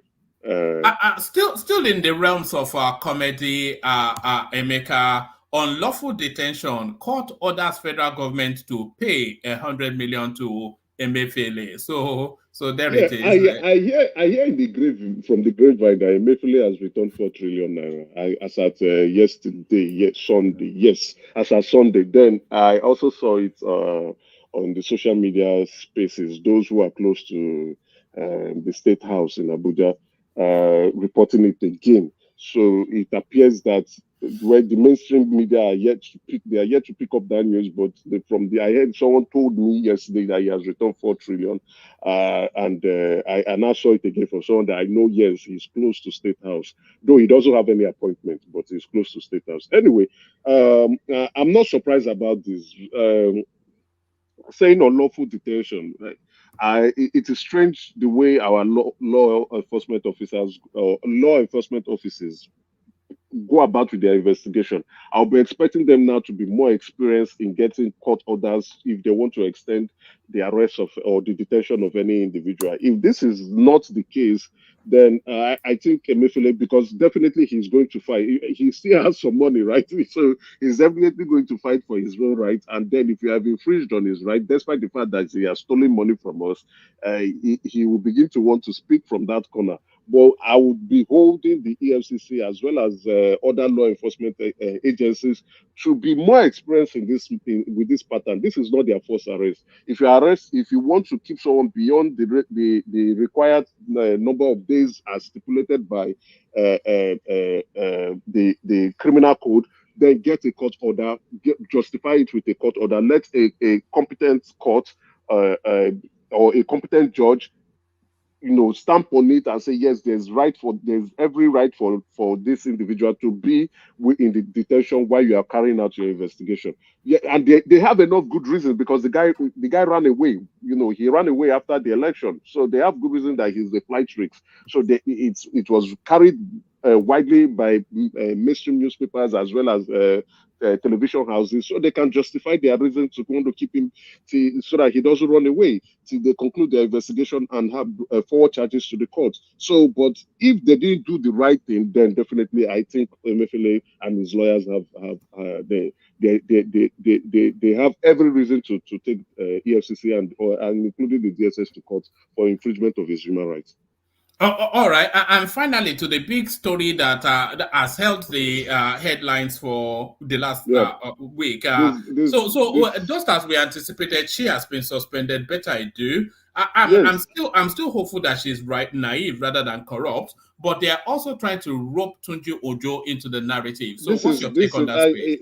I don't think there's any naivety in this situation, in my point of view, right? This is how they steal money from the public coffers. And like I said it in enemy's territory yesterday, that this is not the first time she has moved money to private accounts.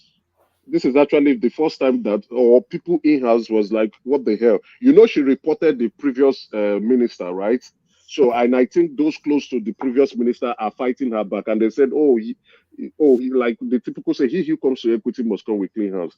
Now, the narrative she wanted to paint was that, because I am fighting corruption, corruption is fighting me back. No, madam, no. You did something that is wrong. Right, you did something that is wrong, and in the Financial Regulation Act of 2009, it says if you move funds from public accounts into private account, it will be deemed as an intention to perpetrate fraud. So, except you are not, and this is not your first job as a public officer. So, you were once the Commissioner of Health in Cross River State. You have been elevated after you went to dance in church and said Bishop Oyedepo laid hands on you, and now that you are now that you wanted to be a minister, he laid hands on you and you became a minister. Even though we know how you got there. You said they lay hands on you and you became a minister. Okay, that's the story you want to tell the public. Now go there and do your job. I'm not saying she wasn't trying to do the best she could give, but again, you do not get your hands dirty in situations like this. Now, my concern, which I am happy about, was these are the pitfalls that they used to test the administration of the Bola Ahmed Tinubu presidency. I wanted to see what the president was going to do, and lo and behold, he didn't fail us. We should not allow our enemies to laugh at us. So the president did not allow his enemies and our enemies to laugh at us and say, "Come, this man claims to be this. Look at what he's doing." Instantly, the news went out to the public, and he did the right thing. Said, okay, please, let's carry out an investigation, leave the office, leave your position, and go and stay at home. When we are done, we would know what we'll do to you. Guess what? Once the news leaked, she ran to the president, to State House, to go and see the president. While she was waiting at the presidential wait room to see the president, and Channels was reporting on the issue, it was actually Channels that she was watching that she saw her suspension. Immediately, they took all the security personnel that were deployed to her were called by their respective authorities. The police were called, the DSS were called up. Even the vehicle she was riding, they took it away completely from her. She didn't see the president that day, and then Uber back home. Uber back yes, home. She was Ubered back home. she was actually Ubered back. But that's the right word. Thank you for borrowing me that one. She was Ubered back home with somebody who empathized with her from the state house and took her home to Abuja while she's waiting for the next line of action. This is actually a huge disgrace on her own part, right? And again, now we should be mindful of ministers with a different opinion going to and a different agenda going into power or going into agencies or going into commissions or their various ministries to enrich themselves and their friends. If you are caught, now you know how the president is going to deal with you. Guess what? That is why do you think this is an important signal? And we were advocating for this. Do you think this is an important signal? Because we were saying that how he handles this will set the tone for his administration. So do you think this is an important signal? This is a serious signal. This is a keynote signal. This is a signal that is telling every one of them, regardless of who you are, regardless of whoever is your political godfather, regardless of who recommended you to be minister, if you mess up the agenda, you are going to go in the books. So it's a powerful signal, and that is why Tunji Ojo ran to channels today to go and explain himself. After explaining himself, he was busy telling Nigerians what he's going to do with the passport. Again, I know you said something.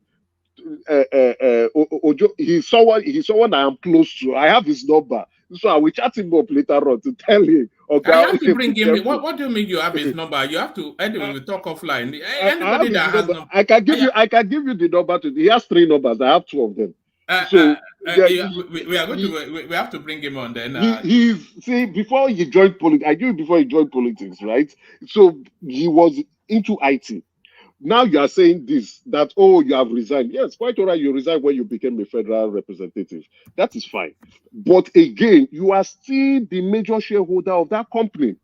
You are still the major shareholder of that company. So your interest as a minister would definitely influence the growth of that company. So whatever he's saying, he's not making the right call. He's not denying that the funds were not given to him as consultancy. Neither is he denying whether the work was done. Yes, I can agree with him that he's not there running the day-to-day activities, operational activities of the company. But the company he opened it with his wife. He is the highest shareholder of that company. Now, the next thing, I think the reporting of that news was done by a shoddy journalist. The thing I'll be expecting a journalist to do is, what is the article of, what is the nature of business for that company? What was that company set up to do? And why is consultancy from the Ministry of Humanitarian and Poverty Alleviation sending him funds as a consultant? So they will be able to look at this and say, is he the appropriate company? Is that company the appropriate company to be providing this kind of consultancy services? Then we can now move to the first step, the next step of, okay, you are a minister, and typically as a minister, the best practice is to either put your shareholders in trust, never engage your company in any business activities with the government till you are done serving. Then you can come back and continue from where you stop. But we can see that there is no way he can say that he did not influence Emeka, you are wrong. I think you are wrong. Look, as long as it's not a member or is not participating in day-to-day running of that business, as long as he doesn't sign any document whatsoever, the business organization have the right to legal business anywhere in any part of that country, with the government, with private organization and private people and stuff like that. So if the process that his former company, if the process they got that job is legal and not illegal, I think they're in good standing. So they cannot excuse themselves from. Emeka, please let me comment. Emeka, let me comment. Good start. You are wrong, sir. Please, we don't say this. What are you talking about now? What do you mean? Let me tell you. Let me tell you now. Can you just relax now? Hold on. It doesn't listen before you go after me or go after what I said. It does not sign document anymore for the past 5 years. You have to look at the company. The two shareholder of that company is him and his wife. A separate entity. Yes, legally, sir, legally he's right. Oh yes. But morally and ethically he's wrong. Legally, if you take him legally, yes, they can contest. Yeah, his company can go about to bid for contracts and then try to see how to get business for the company. Yes, that's what they are set up to do as a company. But again, he is the highest share. In short, the company is owned by him and his wife only. So now that he has left, yes. Let me add this. Like what I don't understand. If this company is bidding for a contract in Julius Berger, there's no problem, even though Tunji Ojo still the signature to your account. The company is being designed to advise government, the way they put it, government parastatal like ministry. And Tunji Ojo resigned from the company, like he said, and became a minister and his company is getting a contract in the same ministry. You know that's called inside trading. Not from his own ministry. No, I'm not saying from his own ministry. He's getting contract from ministry. Ministry street. The company is still advising ministry, be it Federal Ministry of Works or Federal Ministry of Education. That is called inside trading. That would become, like you're making yourself, it became conflict of interest. No.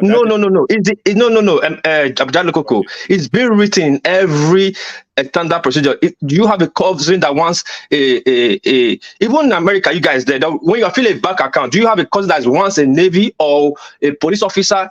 Just once before, they want to know.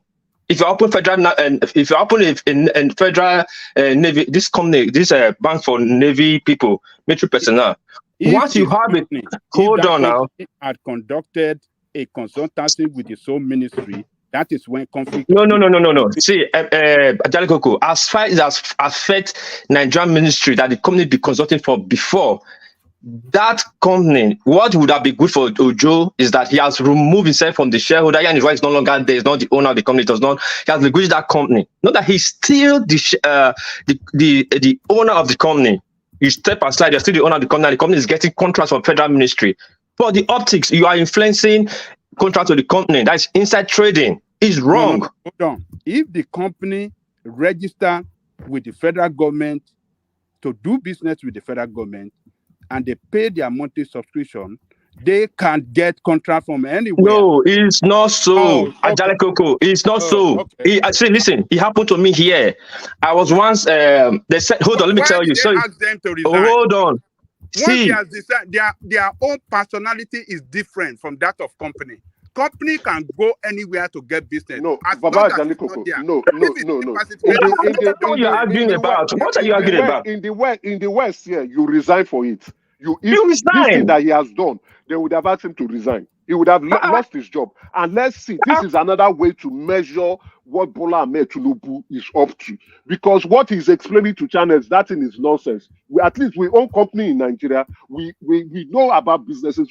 This is clear conflict of interest. There is no way he can explain that he did not influence that decision to give that contract to his company. Now, again, he is a political exposed person, and his wife too is a political exposed person. So that he has left the road, that he resigned as a director, and his wife is still running that company. That is nonsense. He can tell that to the wind. He can't tell that to people who know what is up to. Yes, I know him personally. I can tell him the truth. But he can't tell that to those of us who know what is going on. He influenced the decision, then he cannot come and explain otherwise. What he's saying is pure conflict of interest. And typically in the West, you resign for this. And let's see what Bola Ahmed Tinubu will do. Or that is corruption. On the first order. There's nothing. That's corruption. That's corruption. Clearly. That's corruption. Emeka, don't worry. Emeka, let me use my company in Japan here. You know, in abroad, they send you people later city council to be a member of city council. Then they'll be sharing leaflet of businesses. So they shared a leaflet to my house. My wife said I should just sign to be diasporan consultant of businesses in Japan because I have a private liability. So I was holding that position for 6 months. Guess what? I stayed in the high rising. Then, like the bicycle was showing one man. So the caretaker of this thing called my wife, like, since your husband do pass boat engine, we have a lot of bicycle that we want to give away and bike. If he's interested, we can give him for free, because it will take this high rising building to, they'll pay to destroy it, you understand? If I'm taking it off them, I'm doing it free for them, you understand? I didn't think anything about it. But one good thing is that I just called my friend, come and pick up this bicycle, because I was not ready for bicycle. Do you know the day they were picking that bicycle, the house, all these council people showed up and police. They were asking me who gave me the permission. I said that is the caretaker of the house. But that didn't make me lose my position on that this thing, because I'm a member. I'm not supposed to. They're supposed to draft it to my company if I qualify. I got it. But it's like I got inside bidding and I got those bicycle. That's how I got out from my building here. That's why I got out from that. The first question we are going to ask is, who is going to be the biggest beneficiary of that company from that contract? It is him. He's the highest shareholder. If they're sharing dividend for the end of the year, he's going to have the highest dividend. They've benefited from it. They profited from it. So that is why they say if you have business interests and you want to go into public office, you must declare those business interests. Not only will you declare those business interests, carry the shareholdings and keep in a trust. Sell off your shareholding if you truly want to serve. So it shows that some people or some ministers or some government officials are going into public office to enrich themselves. He cannot explain this. That's all what he's saying. I was just laughing what he was telling Sheyi in channels. I know well meaningful and educated Nigerians know that, oh God, what you're explaining is nonsense. They are saying, oh, did they do the work? Was the contract awarded to them? Did they do the work? Has the work been done? I have resigned in 2019. I left that. I am no longer into the day-to-day operational activities of the company. Yes, we understand that. Yes, we know the job is done. But the person who gave you the contract. Do you think he should be suspended as well? Yes, he should be. Yes, clearly, he should be suspended. Yes, one man. America will also use reference to. We've seen many times when American senators be suspended for what is not involved. Be arrested for inside trading. He should be suspended. To be fair, to be objective. Hold on, Baba. Hold on, sir. Let me explain. To be fair and objective, we know that this platform is a platform of objectivity. To be fair and objective, he should be suspended too, so that the investigation can continue. I will explain. For somebody that I know, since that I know him, if I want to be biased, I'll say, "Oh God, play your game next time. Play it clear." He should be suspended because one, he is the highest shareholder. He's not. Wait, hold on, sir. There's that. Wait, hold on. That ministry. He must be involved in a crime. That ministry is actually going through investigation, right? Emeka, hold on. Emeka, let me ask you one question. Hold on. Did the ministry awarded that company work, right? Yes, they did. They awarded his company the job. Consultancy fee. Has it been shown that award was done in an unscrupulous way? No, if there's investigation going on, we don't know if it was done. So far, we don't know if it was done. So far, you can't suspend him because number one, on the books, he's not actively participating. He may have shares, but it's not. If he claims he's not actively participating in decision making. Let me now explain. I just want to land to a point, meaning by the book. He's done everything that will not jeopardize him.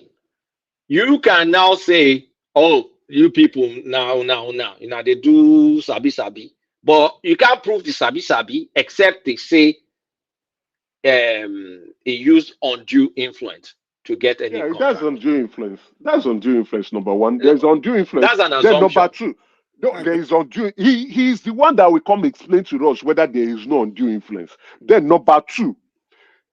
His company is not a public limited company, so it is not shareholdings that is widely held by the public. That company is the two shareholders is him and his wife. The wife now runs the company. He is a political exposed person, And once you're a political exposed person, your spouse, your children, and even your friends are considered to be political exposed persons. So the reason for that is to ensure that you do not, one, abuse your power, two, do not use undue influence to benefit those who are close to you. And it happens here in the West. Then again, there's also a threshold test that if you even have 25% shares or more in a company and you are in a public office, you have to either choose. You leave the public office or you sell your shares or you put it in a trust, like what he should have done. He should have gone to put his shares in a trust, not only his shares, that of his wife. Go and put them in a trust, then let somebody else run the company, or you cease operation. When you are done, you go back to your company. But no. So what he's explaining, let's be very honest, what he's explaining, to be objective, those are noises, those are story. There's an alleged undue influence as a result of him being a minister of the federation, as well as him possibly knowing the other minister, which is Betta Edu'S. And then we are now also talking about a ministry that is under investigation for other frivolous and unscrupulous situations, both the past and the current. So now that it's called this, the investigation will now increase, the scope of the investigation will increase and also include him.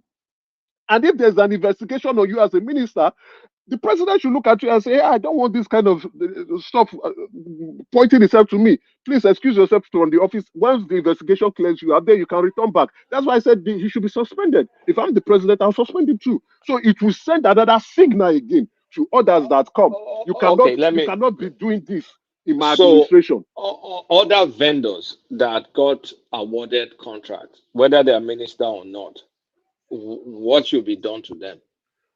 Other vendors that is what the investigation called. If there's a frivolous or fraudulent award of contracts to vendors, then those vendors will pay for it. You're jumping the gun, Emeka. You're already calling it frivolous. If there is frivolous or fraudulent award of contracts to other vendors, if there's an investigation going on, for him now, he's the only person that the report has shown.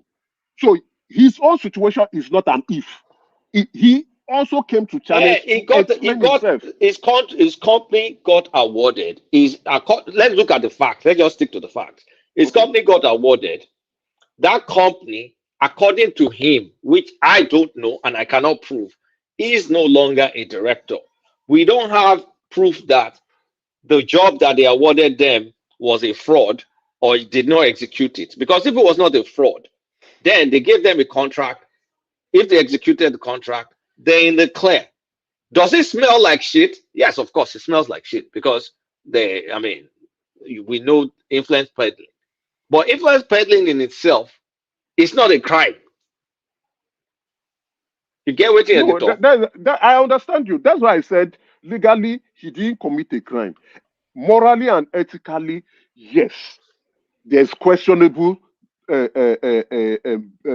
behavior in that situation. Now, but again, if the investigation is currently going on, and that investigation has not drawn another minister into it, and the minister is explaining himself, the first test is who benefits from this. You can't tell me that you have led the directorship. Okay, that's fine. But that company, you are the founder of the company. You found the company. On the memorandum of incorporation, it is your name that is there.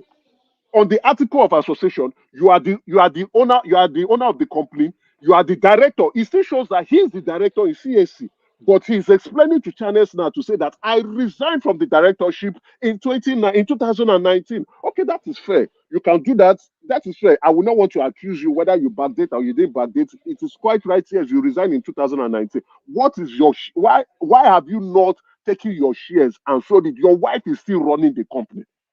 Your wife is running the company, and your wife is a political exposed person. Just like we say, we have this popular saying to say, your wife, now you be your wife. So there's no difference between you and your wife. Now they sleep on the same bed together. So whatever, if she wants an award, if she wants contract from one of your colleagues from the ministry, she will talk to you. She only needs to rub your head, and you pick up your phone and call the guy, say, give my company the job. And the person will look and say, okay, no problem. Now we. And he will give you the job. So that is why they don't want that undue influence. They don't want you to like, especially in the West. This one, if it has broken in the United States or in the UK or in Canada, we shouldn't be able to be debating this matter. They don't sack him. He's gone. Emeka, He's gone. it's like the case. Emeka is like the case. Is this kind of case like you own Zenith Bank. You and your wife own Zenith Bank. Then later on, they appoint you the director of stock market in Nigeria. Then soon thereafter, Zenith Bank start buying stocks in Zenith Bank in stock market, getting contract for stock market. What would they say? He's on board. Not what would they say. I am the one influencing the stock. Yes, but you're influencing it now. It's a stock conflict of interest. I'm surprised what are you talking about. We shouldn't be debating this matter. To be very objective, this is not a matter to begin to debate. It's ethics. We shouldn't be debating this matter. That ministry, number one. Emeka, your conclusion. Hello, good evening, Emeka. Hold on, please. Emeka, you concluded earlier that on the legal aspect of it, he did not commit a crime. No, legally he didn't commit any crime except the investigation. You are talking about this. So far now, right, sir? So far now, legally, he has committed no crime. Legally, no. Yes. He has committed no crime, right? Then it now depends what the investigation would turn out. That will bring out all the illegalities. Then we can now see. But morally, what he has done is not appropriate. I'm not even sure that you should concede that he has legally committed no crime.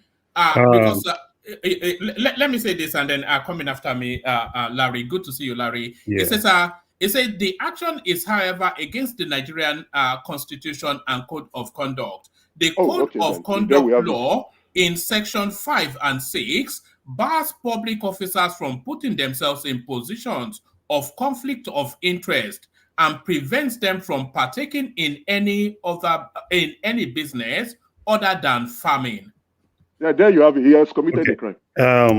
He has committed a crime. He has committed a big crime, a very big crime. Hold on, let Larry come in. Yeah, he has not committed any crime because according to Public Service Rule 030424, and I read those.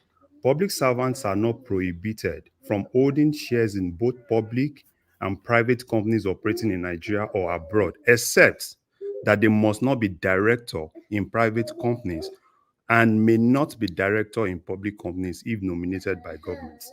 That's what the Public Service Rule says. So thank you, Larry. Thank you, Larry, for clarifying that with us. Yeah, right? That's Public Service Rule 0304. It still boils down to what we have been discussing on. So this based matter. on morality, I can morality.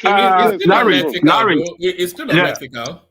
Larry, can you read the end part of that just now statement? Just read it again. The end part.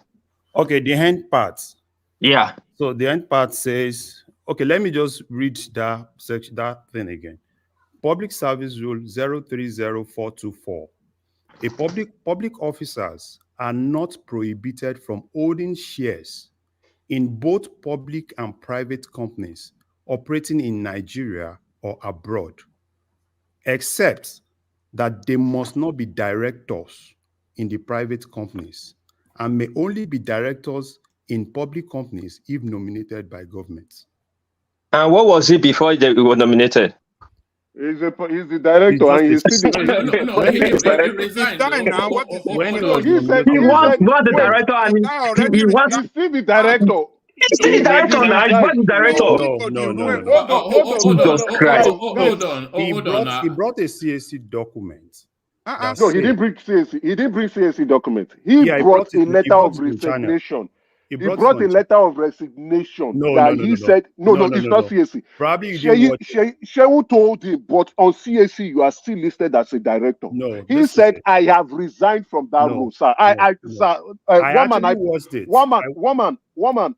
sent that to your WhatsApp plate so that we don't need to. I sent it to your WhatsApp. All right. You can play it. Yeah, let me say what I watched, right? He brought two documents. It's two documents. The first page, right? It's what CAC gave him in terms of when they certified that they received it from him. That was in 2019. There is another page that says when he resigned. So probably if one man plays it, you guys can actually say it. So Yeah, it's let actually one man two play it. documents. All right, let's play it. Let me remove your super Ola super chat. Thank you, Ola, for that. Say this, as I've always said, I came into public office with a commitment to base my service based on sincerity of purpose and openness, obviously, because I believe that Nigerians deserve to know and they deserve to be kept. They don't deserve to be kept in the dark in terms of public office operations. I have to say this very clearly. I saw it, and actually, I was shocked because the company in question was a company where I was a director. And about 5 years ago, I had resigned my directorship over 5 years ago. You own the company? Yes, I founded the company 15 years ago. Because the document online shows definitely that yourself and your wife, isn't it? I founded the company 15 years ago. But in 2019, when I got to the House of Representatives, when I won election, precisely, I did a change of this is it. You can have a look at it. This is, you can see there. This is a CSC document. Certified true copy dated 2019, almost 5 years ago. I had resigned as director of the company. Ceasing to hold office. Yes. So I'm not a director. Well, Sheon said right there, this is a CSE document. So I'll just scroll it back so we listen again. We heard it. We heard it. Yeah. House of Representatives, when I won election, precisely, I did a change of this is it. You can have a look at it. This is, you can see there. This is a CSC document. Certified true copy dated 2019, almost 5 years ago. I had resigned as director of the company. Ceasing to hold office. Yes. So I'm not a director. August 2019. But I resigned 1st of February. You can go to the back. Okay. The last page, that was the board resolution, certified true copy by CSC as far back as 2019. Okay, so this is what it looks like. Yeah, that is the certified true copy. Please show the, you can show the CSC document of this. You can show the CSC document. That's what's it called? That's certified true copy from CSC. Dated 2019. So I had 8/8/2019. Yes. That's what is dated. So I'd left. I resigned my directorship 1st of February to the board, and CSC certified it. That certified true copy. Have we established? Have we established what we want to establish? One man, this guy is smart, man. This guy is a smart guy. No, he's a smart guy. That's why he's a very smart guy. He brought the document to convince Nigeria. To He's a very convince smart guy. Nigerians that don't believe this nonsense, and he brought an evidence to show that look, even my directorship is already forfeited. He's a smart guy, he's a smart guy, man. But on CSC website, he's still listed as the director. And Shehu asked him, he said, "Well, I'm not the one who updates the website." What this means, and we know how smart we can be. I don't want to go into this if and what about. You understand? We know how smart we can be. He's a very powerful man. He's a minister. Are you saying that document is it Oluwole? Is it Oluwole document? He's a powerful. Wait, hold on. It's a false document. Wait. Now, make it like this. We need to establish now. We need to establish that CSC is either incompetent or CSC has colluded. Which one would we take? If somebody has resigned for 5 years, and CSC, who has a true certified copy that they have received this and acknowledged it and refused to do the update, then CSC is incompetent. It's easy to imagine. Hold on, Emeka. Hold on, Warpace. It's easy to imagine CSC not updating their websites. We are looking for a shortcut because we were trying to just glorify something that is not. Is wrong. If somebody else lesser than this do this, we say name to the wall. No, hold on, Emeka, hold on. Hold on, Emeka, Baba Jalokoko, hold on. Hold on. You hold on now. How can your own word be the moral standard? No, calm down now, relax. If I give you respect is reciprocal. Calm down, Baba Jalokoko. Calm down. No. You keep doing this. But if I will give that honor, then you honor it. Don't just use your word above the other person now. Okay, talk. We are not done now. We see people put throw in jail. Talky. No, not talky. Abia baby, don't trigger me this morning. Why you dey shout me? Hold on. What is the floor is yours? The floor is yours. No, while we see people throwing in jail, we hear them. Trump has been sentenced twice in this case matter, Mar-a-Lago. We saw it here every day. Conflict of interest. We said no, he's going to jail. Now it's happened that I want to try to cut a short corner. He's going to jail, doesn't go to jail, he doesn't change anything. But the action is wrong. And for once, let's stand for one thing. When Betta Edu'S came out the first time, we were cutting calls for him. Until now, they naked him in the market square now. People came out to read about Betta Edu'S, he didn't do anything. Same Larry here came and said, oh, he had no crime committed. Is it not now he's in jail? Do you know the meaning of conflict of interest? Stolen funds get to his account. That's conflict of interest. Now it becomes difficult to exonerate him. That's why they say stay clear from things that is not clear. That's the meaning of conflict of interest, so that you can be exonerated easily. Now, Betta do money that is stole. In my opinion, I know he's one of the best performing ministers in the country. I agree with World Peace. This is conflict of interest. This is undue advantage. He's still the highest shareholder, and the only shareholder, if we go by the family name, is the highest and the only shareholder. Let's exclude whether the wife or not. He's the highest and the only shareholder of that company. Let me land, sir. Let me land. This is somebody I know. One man, I will give you his number. This is somebody I know. So let me say, if I want to be biased, I will say, no. I am being objective as an objective Nigeria here. This is conflict of interest. This is undue advantage. Whoever stands to benefit the most from this contract or whatever contract he's going to get in the future through that company or from government agency, he is the one that will benefit. Whether the wife is not the head of the company or not, he's the one that will benefit. He is the founder. He's the owner. He started that company. He just included his wife because he was going to office. He is the founder and owner of the company. You guys are wearing me out. Let's be objective here. Legally, he has not committed any crime. Legally, hold on.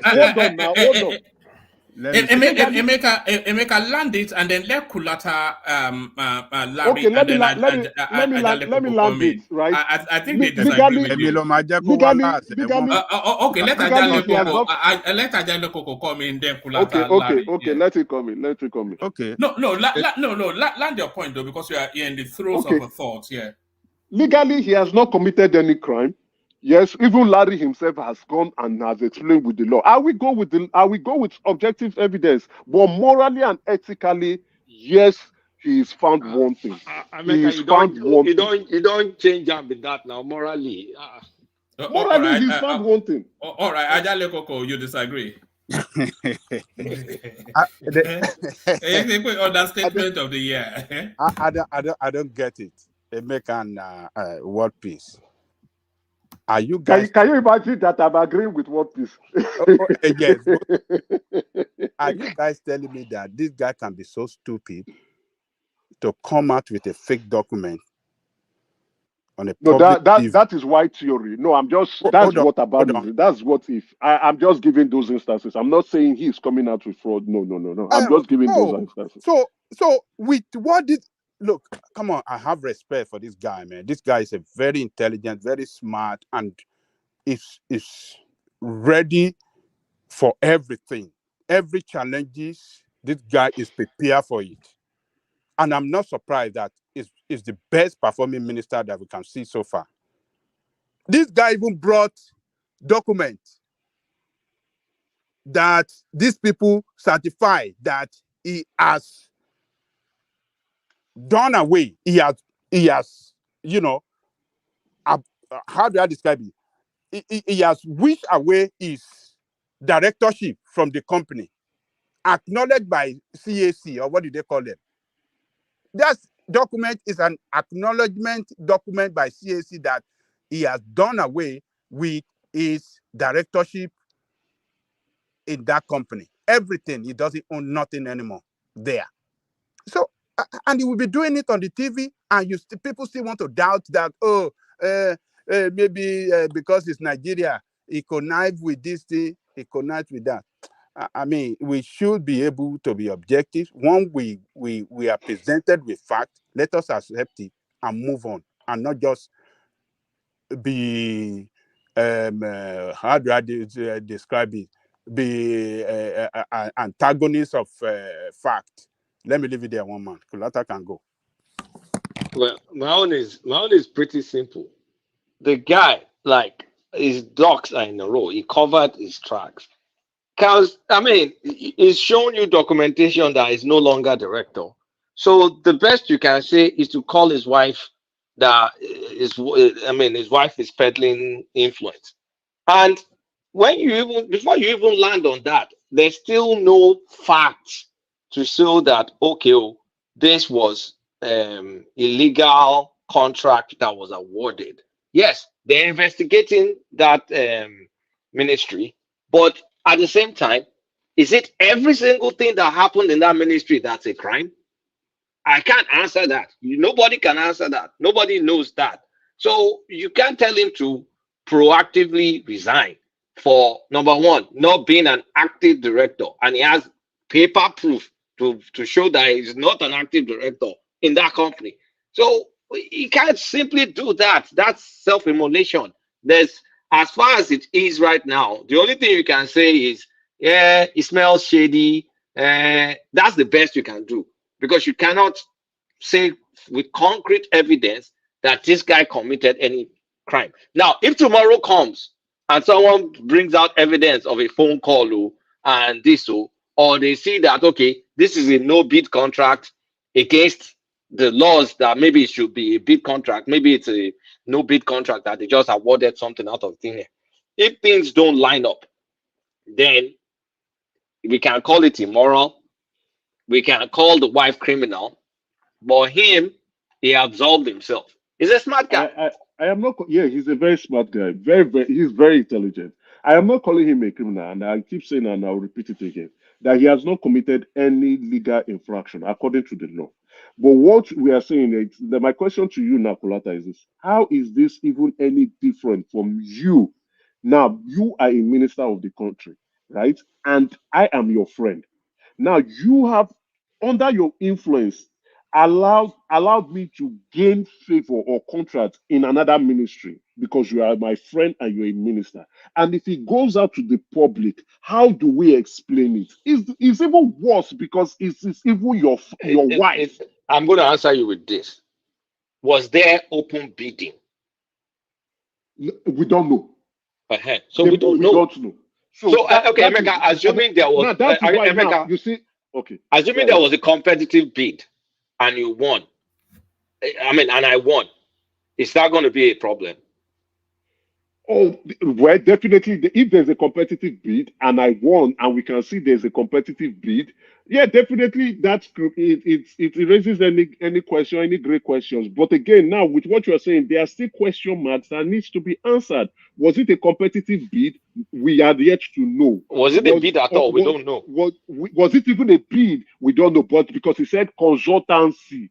And when you are hearing, if you look at the budget, once you are seeing consultancy in budget, oh, my brother, that is money that is going somewhere else. So that is money that is going somewhere else. So it is consultancy. Now, the other question is, are they the right company to even undertake that operation? That's another question. So there are lots of questions that needs to be answered. Then again, yes, what's the nature of Tunji Ojo's business? And what's the nature of that contract?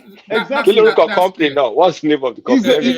I know. I'm not looking. He's the company I know. It's not Planet. It's an IT company. Yeah, it's called. Hold on. It's called New Planet Project Limited. That's the name of the company. New Planet Project Limited. You want to search for it? This one is of course. This is what we do here. We America. You remember one guy that was in the House of is it Rep in America? That was in charge of the ethics about to regulate Wall Street. Ethics. Then the one time there was a crash in Wall Street, and the guy sold his stock before crash. Okay, that is that trading. Yeah. I remember the case. Now, this is what I just want to refer to Kulata. Like, did he bid? That guy, everybody beat it now, but he was arrested later because it was called conflict of interest. He had the insider bidding. He did it legally, was not wrong. But conflict of interest, they got him arrested. So that one don't hold waters. Walpis, conflict of interest is a moral issue. It's not a criminal issue, right? We know, but it's there are so many things that is embedded in a government the government system that's crime. To clarify, insider trading is a crime. When you talk of conflict insider trading is a security fraud. What I'm trying to say that through that conflict of interest, they investigated more to get him not pinning on insider trading because he was a Senate rep regulating that place. How do you not get that information? Though he used company, his friend's company to do it. Whoopies, let Larry come in. That was the other we said. So Larry, come in. Okay. So what I want to say is this. Number one, what we need to know is what is the nature of that company? It's a limited liability company, which indicates that it's an entity. So basically, people that have gone through accounting, there is one concept called entity concept, which basically says there's difference between the business and the owner. Now, in this case now, it's an entity in Nigeria that is registered in Nigeria, that pays tax in Nigeria, that is not found wanting in Nigeria. So there is, if there is a bid, every company comes in to bid as a company, not as Tunji Ojo. So they bidded for the contracts and they won the bid. Now the next thing is, after winning the bid, what was it that they were supposed to do? Did they do it? Are they built to do the projects that they were actually, they bidded? These are questions we don't know yet, right? Yeah. This is why I would rather say we should leave those that want to investigate. Exactly. And now, this is where I'm not taking it further. Now, since there would be an investigation, and once there is an investigation, and you would be a subject of that investigation, you should be suspended. And that's why Betta Edu'S was suspended. No. Now that you are not, hold on, sir. Let's be fair. Now that there's an investigation, and it appears that you will be part of that investigation because your name and the company you own has now been called or roped into it, and the investigator would look at everything. Do you know what I said? Why I said no? Wait, now we are being emotional here. We are being emotional. No. It's now there will be an investigation because that's the objectivity I'm explaining. The objectivity is... hold on, sir. Now hold on, Larry, sir. Please hold on. And because there are questions, we don't know if there was a bid. One, we don't know if he influenced it. Two, we don't know what has taken place. So those questions will be left for the investigator to do that. And in the process of why those questions will be going on and when it will be going on, you have to step aside. Because you can still influence... Emeka, add this as well. Sorry, Larry, let me add this paragraph and then you come in off the back and then Emeka can pick it up after. It says, in a document posted by the editor of a media platform, Point Blank News, Jackson Ude, Tunji Ojo's New Planet Project Limited was initially paid 279 million naira for verification of the list and another 159 million naira for the same purpose. So he was double paid for the same piece of work, essentially what they've been saying. Maybe one was instrumental payment, the remaining one was balance payment. But again, what verification exercise did Betta Edu'S do? Will cost 500 million naira. Not even the cost. Which verification did she do? She said she was going to do verification exercise. She did. I don't think that verification exercise has been done. So if that now we are not fleshing it out, right? We are fleshing it out now. More questions are coming up. So he ran to Emeka, there is no piece of work that could have been done within this 5-6 months time span of these people being appointed ministers that would justify in excess of 500 million naira payment just going out like that. I'm not looking at the pricing, right? Yes, the pricing may be outrageous, but I'm not looking at the pricing now. I'm not looking at, because I know Betta Edu'S was telling the public, we are going to verify. That verification exercise has not been carried out. It has not been carried out. Now, questions, now we are not fleshing it out. So questions are now arising. Now, since there will be questions coming out from this space, which means that's why I said if I am the president, I am not the president, but if I'm the president, your name has been called on this. Investigation is going on, step aside. So once you are cleared from the investigation, should he go back on. should he recuse himself rather That than is what I am saying. One man, That's that's the right language to use. He's supposed to Exactly. recuse himself. Even Betta Edu'S, that was supposed to do. You know what? My company has been called. I've been called to show that I'm clean. Let me step aside. Once the investigation is over, then I'll come in. But if I'm the president, I'm suspending him. Now I'm suspending him straight.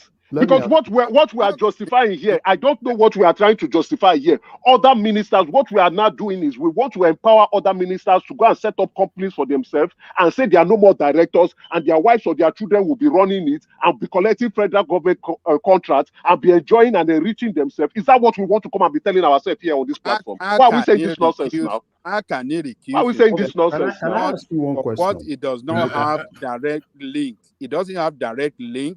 What we are saying here now, what we are saying, what we are trying to say, what we are trying to say is that, wait, let me land this point. Let me land this point on morality properly, so that I don't know what we are debating here. What we are saying is now we want to empower ministers of Nigeria to create company or to use previous companies that they own, and either they will not tell themselves, oh, I have resigned from this company. Maybe they've resigned 29 years ago, but their children are not the ones running it, and their children are going about to be getting contracts from other ministries because their father is now a minister, or their husband is now a minister, or their mother is now a minister, and they are enriching themselves and their family as well as their father. And their father can run to channels or run to Arise newspaper and go and meet Abati and Co. and explain to them and show them newspaper that I am no more part of it. My children are the one running it. I have resigned from directorship. Guys, we should be honest now. Come on, let's call it speed. All right, let Larry come in. Larry doesn't have the high voice like the rest of us, but I think it was Larry. Yes. Okay. So I just want to pose a question. You have some shares in First Bank in Nigeria, kind of like substantial shares, and you work for the government. First Bank had a business to do with the government, and First Bank has an issue. Do you think because I have a shares in First Bank, I should be made to face whatever First Bank is actually? Now, the mistake you made is First Bank is a public company. That's the first mistake you have made. Hold on, you have made that first mistake. First Bank is a company that is listed on the Nigerian Stock Exchange. This is also an entity, it's a limited liability. This is an entity that is private. This is an entity that is founded. All right, Emeka, let him flesh out a position. Let him. I don't know what he's fleshing out here. Hold on. Let's do it this way. Well, at one point we are calling ministers. Emeka, hold on. Let Larry flesh out a position. You round off that space, and then I move the conversation on to Ajale Koko. So flesh out that position, Emeka address it, and then we go on to Ajale Koko. So basically, for me, right, looking at the nature of the business, in as much as a limited liability company, and like I said earlier, it's an entity. So basically, if there's anything that the company has actually done, I think EFCC should invite the board. And if you look at the nature of the company, he said even when he resigned, right, he sent his resignation letter to the board of the company. So basically, I think they should invite the board and let them talk. And looking at the cost of the contract, I don't know the nature of the job they did, right? I don't think the cost is too expensive because I was looking at the scope of the job. I think it's the 6th geopolitical zone. So I don't know. So probably that cost might not really be too expensive for government, but still they should just look into that contract. But recusing himself, for me, I don't think he should do that. And when we talk about conflict of interest, so to prove conflict of interest, to me, it will have been so easy to prove if it were to be a contract in Ministry of Interior. Now, you can say probably he has an influence on the other minister, but we still need to prove the level of influence. Because the other minister is also a minister, right? And it's not like you can just say, okay, fine, he has an influence on the other minister until we're able to establish that level of influence. But if it's just the company goes to another ministry which they have the right to do that because it's actually a federal government and they're actually part of an entity in that nation. So they can actually do that. In as much as it's not his own ministry, which is easier to prove. But in this context, I can tell you, to prove this needs a lot of things. Morally, we can say, oh, probably we assume, right, that he has an influence on the other minister. Now, you now need to look at something. When you talk about influence, are you talking about influence when you are talking about two people that are at par, right? Now, if probably Tunji Ojo is a senior minister, the other person manning that place is a junior minister, you can actually say that person has a domineering influence on the other person. But in this context, these are two people, right? Two different people, the same level. So for you to prove that level of influence, I don't know until it's really established. And to establish that, it takes a lot of things. So that's what I just want to say.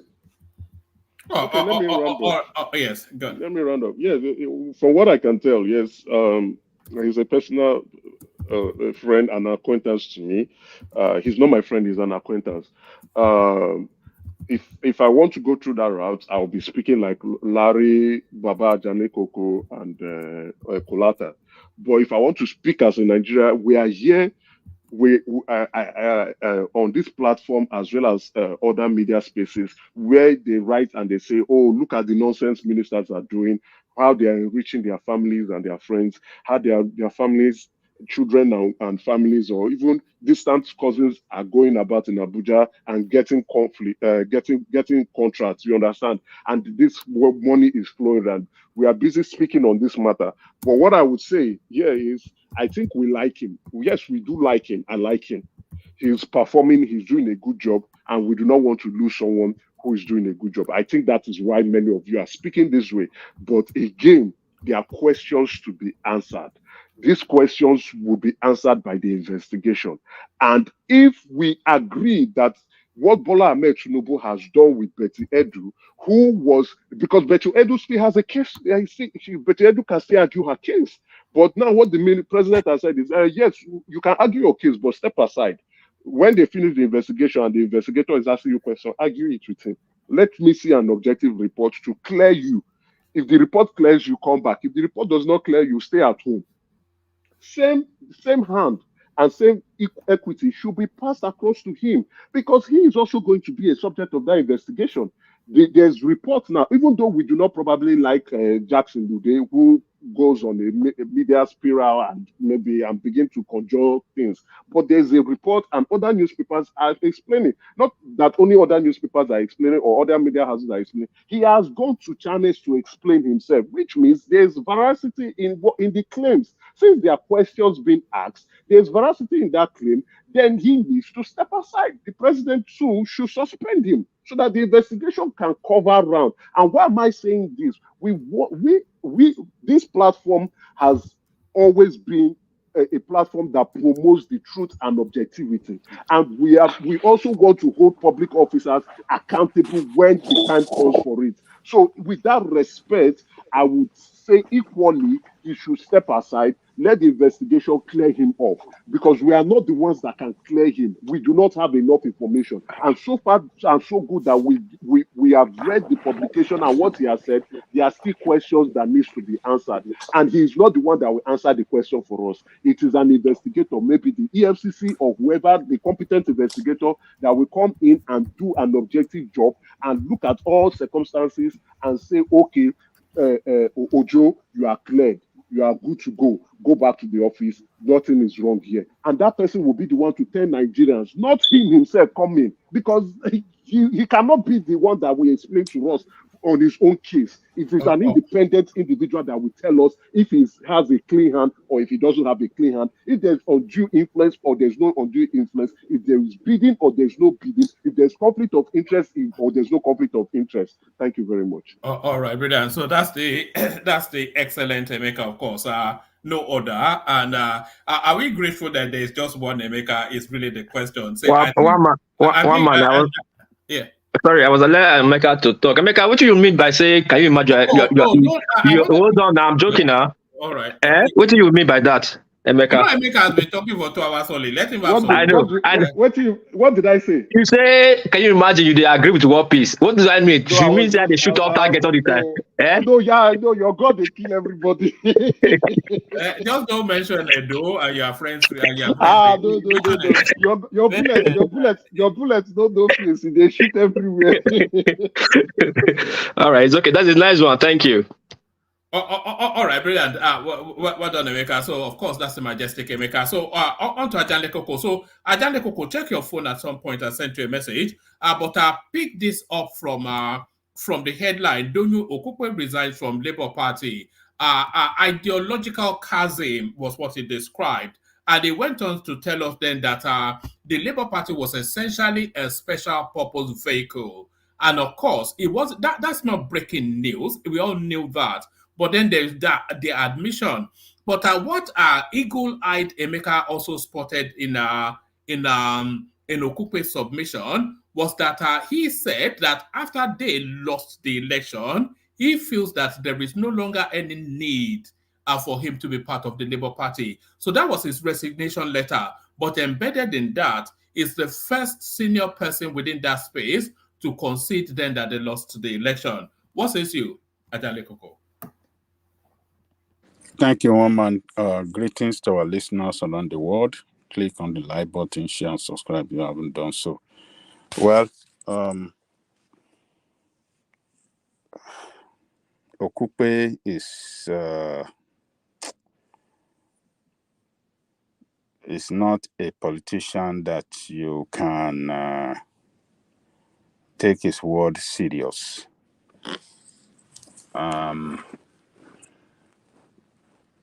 Because this is a man that championed a candidate very hard for that party and was recommending that party, he marketed that party rather to Nigeria as the party that can save Nigeria. And now for him to now turn around against the party that for reason of ideological difference with them, he want to leave. I think this should have he should have advised, because he was a campaign manager. He should have advised his boss, his principal back then, to go to a party that that align in the political ideology with them. Remember, one man we were saying here when we and him, went to that Labour Party, that this is Workers' Party. This is party that carries socialist ideology. This is not a party with that ideology like PDP that is, pro-business and stuff like that. This is Workers' Party, and the ideology is very clear.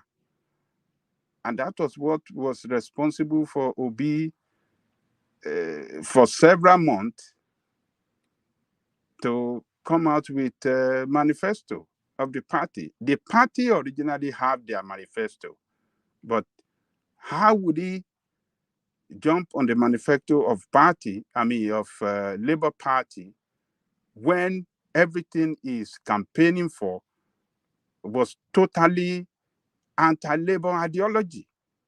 So it was it's clear what this guy has done now. I've truly confirmed what Professor Shoyinka was telling us, that these people are Gbajue people. So it's an element of Gbajue. This guy, Okupe, it's an element of Gbajue. And they try to deceive people to grab power, but it couldn't work out for them. And is finally bowing out. So, but his personality to me is not a dependable personality. It's not reliable. It's not a straightforward politician. We saw the way he was disgraced out of the position he held in that party due to embezzlement of funds. Was he not even accused of stealing money at the He was accused of stealing money now. Yes. When he was presidential spokesperson during the Jonathan, he stole money. You knew he went through trial for that prosecution, and he would have been jailed, but he was fine. He was actually sentenced to some terms of imprisonment with the option of fine.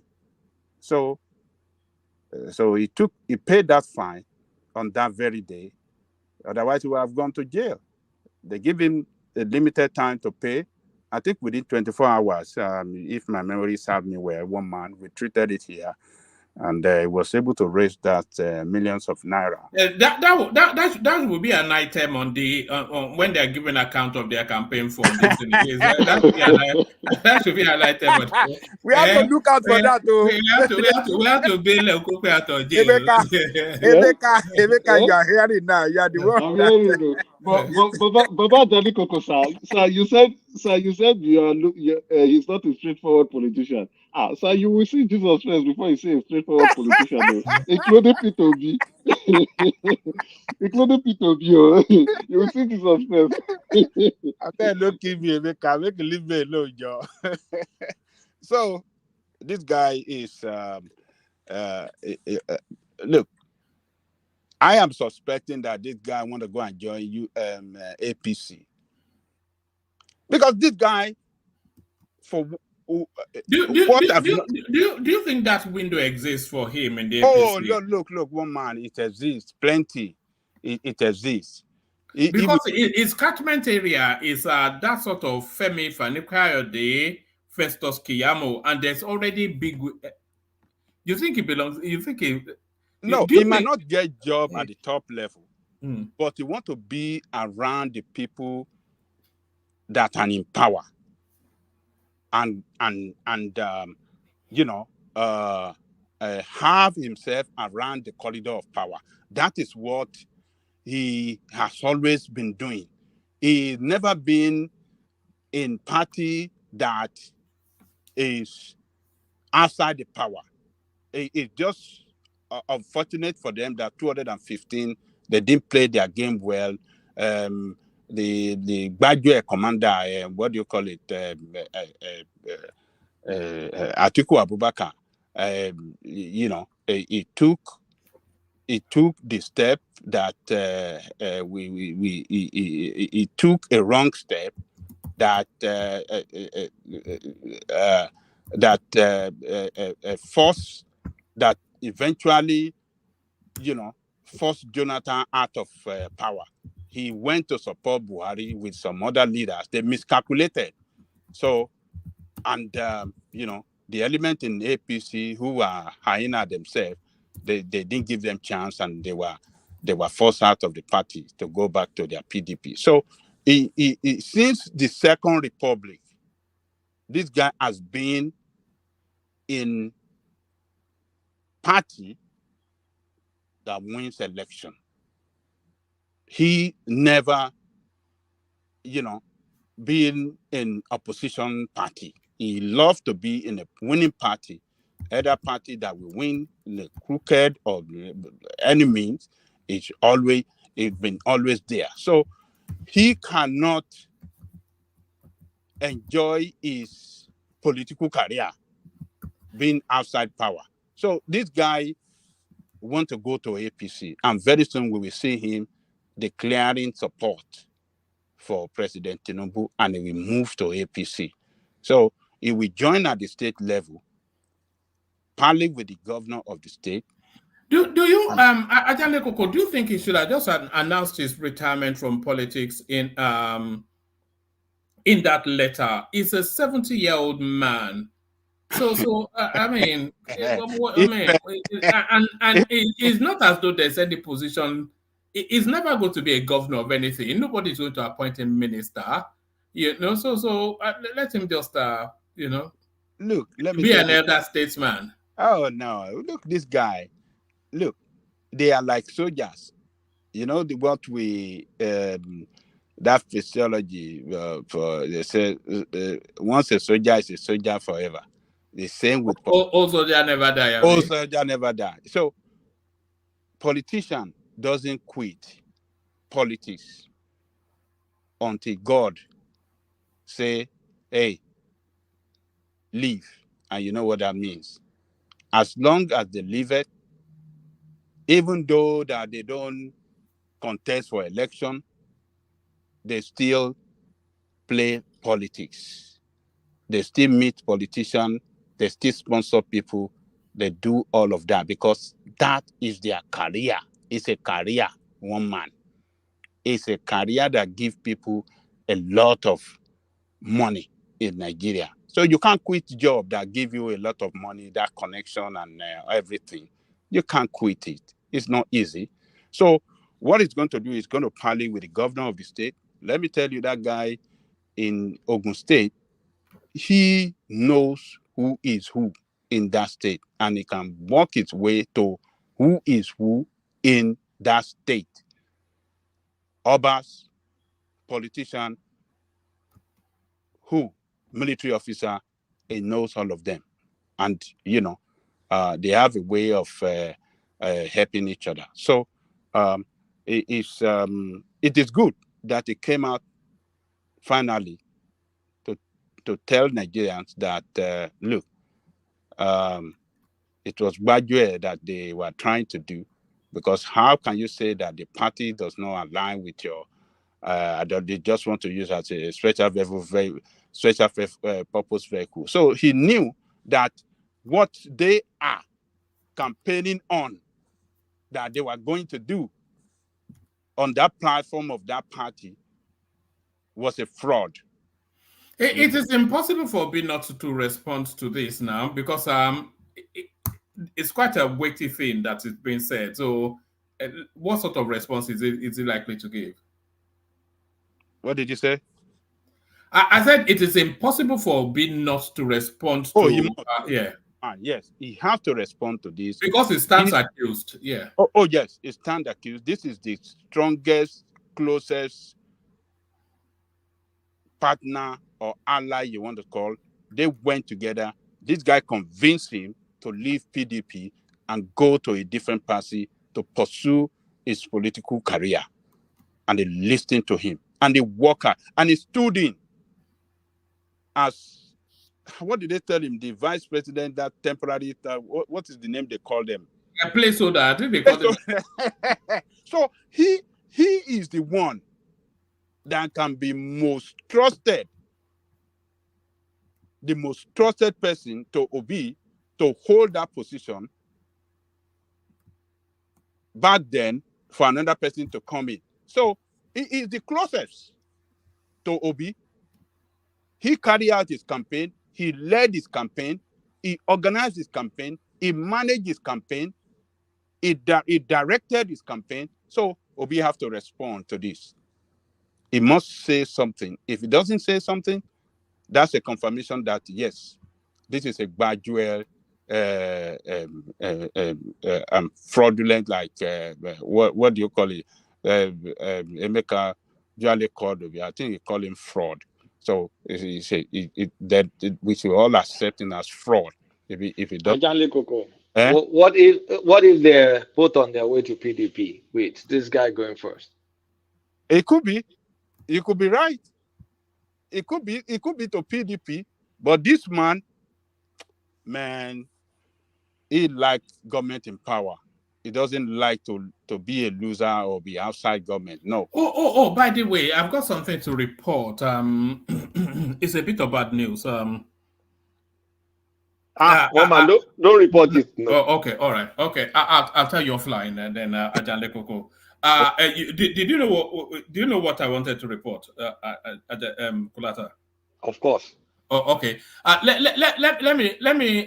It's nothing to do with me personally. I'm safe. I'm well. Everybody's safe and well. But it's something we've been monitoring. But I'll tell you offline, Ajahn Koko. Yes. Let me But take. one more, it's not good now. So, But you have no, I mentioned don't it know now. about it now. How What do good is that? yeah, What's that? exactly? Well, how do we get to know now? We'll get to Why, know You have now. why mentioned must It's it. not I knew. I don't know know now. everything now? All right. I'll put it in the You have private made us chat. curious. You have No, made us curious. I'll put it in the private chat. People are too nosy. People are too nosy. Why must you want to know everything? Yes. Guys, I don't want to Because kill. I One don't man want to don't kill post the it. mood. I because don't he want to. announced on the public. One man don't post it. Just Don't post it. Wait, Ajahn Koko, hold on. Because Yeah, one man thought put it on the private chat. Put it he on the felt that private people chat. on the panel need to know. That's why he's saying if you felt that it's not needed, it's not. I mean, you don't need to say it out. Kulata He has won't say it out. advised him No, not to let nobody know. yes. So So let him go. let's carry on. Yes. Let's take it to this space. So just as early as yesterday, even we've been suggesting, and we couldn't see a way that woman would hold on to her job, and we were looking for soft landings, and we were talking about gardening leave and all of that. But it looks as though the full suspension now, they've not even told us if it is with full pay, but unsurprisingly, but refreshingly, a change of direction, because often instances you don't see this in Nigeria. Betta Edu'S suspended, but it looks as though she's taking casualties with her. So the Betta Edu'S suspension, and her wanting to collect Tunji Ojo's head with her. All of that, Ajahn Koko. Look, let me tell you, my position on this Tunji Ojo is clear. It showed us evidence that to show that he doesn't hold the directorship position in that organization anymore. He wrote to CAC, or what do they call them, and they acknowledged that. So a person that is not a director doesn't hold directorship position. It doesn't hold no share in that organization anymore. No share can be traced directly to him anymore. Yet you can say his wife's still there. He, as a person, carries no directorship. I've done away with that organization for the past 5 years, and they want to rope him up to what is that organization he left 5 years ago with the business they did with the government. I think that is wrong. It's illegal. It's not right by law to punish somebody for an offense he did not commit. So he did not commit he did not contravene any law, and as such cannot be punished for anything. So the organization is a different personality on its own. The organization and the people that are managing that organization can be investigated by the government if that organization is found wanting in that corrupt in the corruption that is going on in what do you call with Edu, or what do they call the name of that lady? So I think he's a smart guy. He is well prepared, and he followed the law in the conduct of his business with what the law required for him to do to be a public servant. He followed it. He resigned, and his directorship, he abandoned his directorship. He didn't hold no directorship position. He didn't hold no chair again. And I think he has done well as far as I'm concerned, and it cannot be punished for offenses he did not commit. So, and unlike Obi that was lying to us that he was awarding contract to the organization, that is family owned, his own government awarding contract to the organization that is family owned. So there are two different things now. This guy did not commit conflict of interest. It is not his own ministry that awarded contract to that organization. I mean, to that to his own company. Obi did that when he was the governor of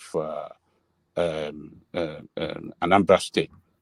The government that he led invested money in the organization that his company is family owned, and that is conflict of interest right there. So, but this guy, he did not commit any conflict of interest. He did his job very well, and for now, that is what we have seen. If the investigation,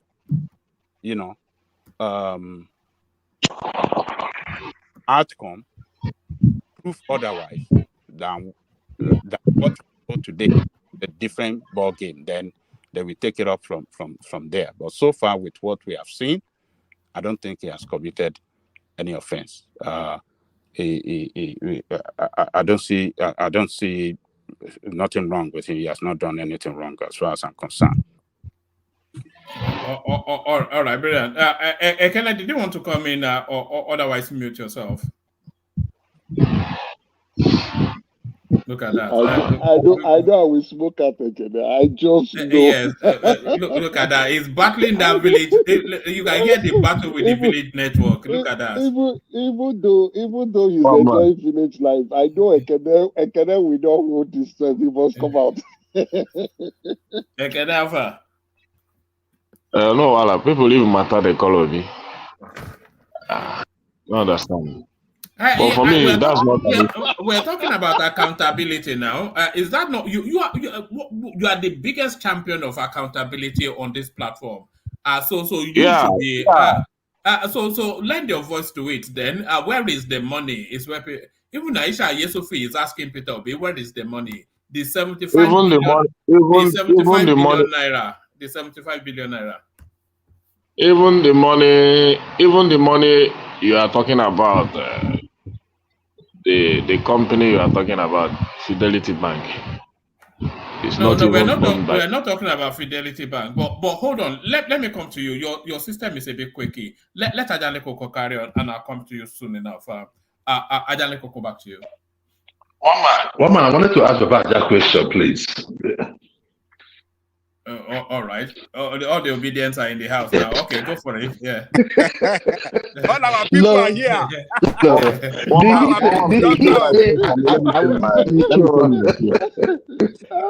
I wanted to be sure, Babaja. I wanted to be sure, right? Nigerians don't come.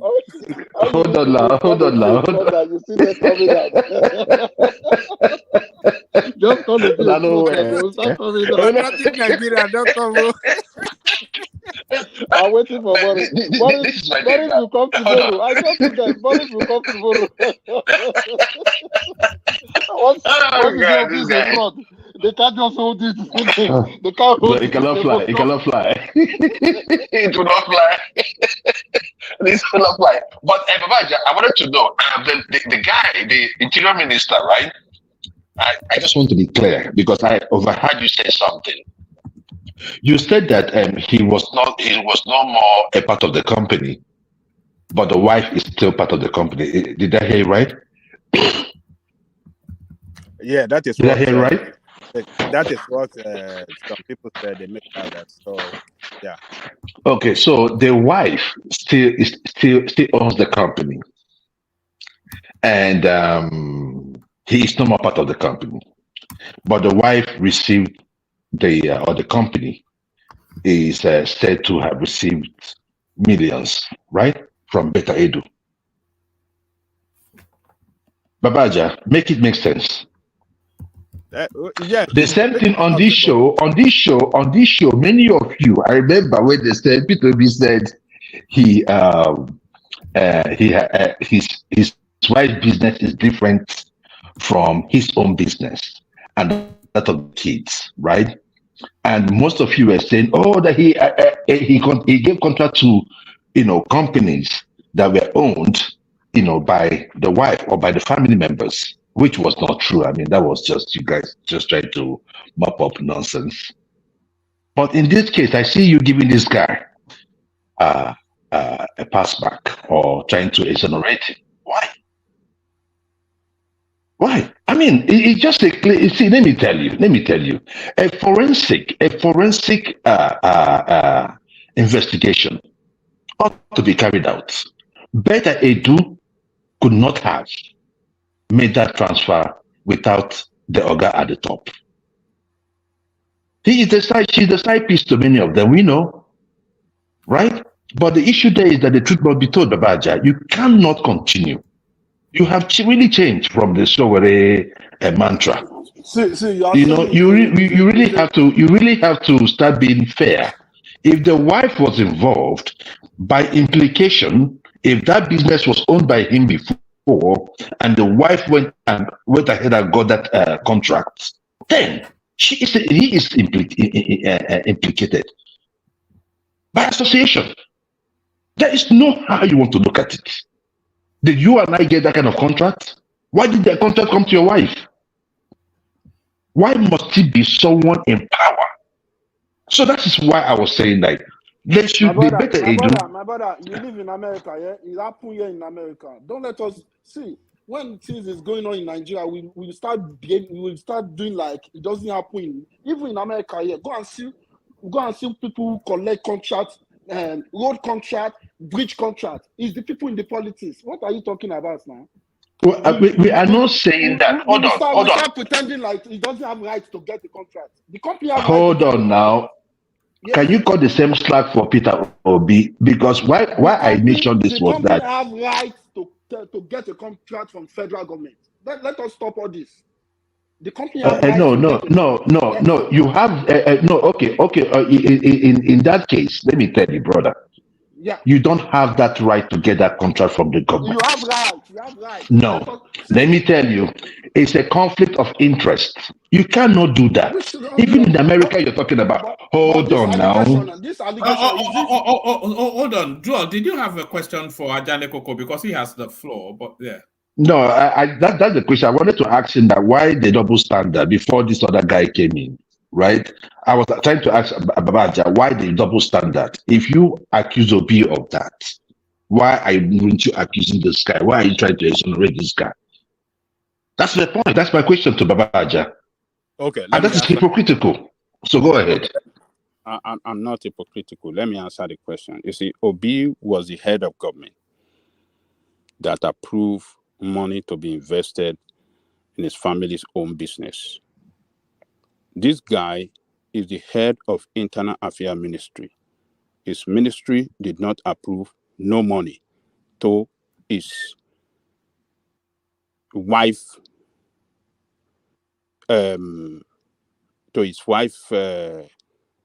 control business organization. So there's no conflict of interest here. He's not involved. He doesn't have no relationship in that business. It's the wife that head that organization. And as long as that organization is registered with the government of federation, he can conduct business with them.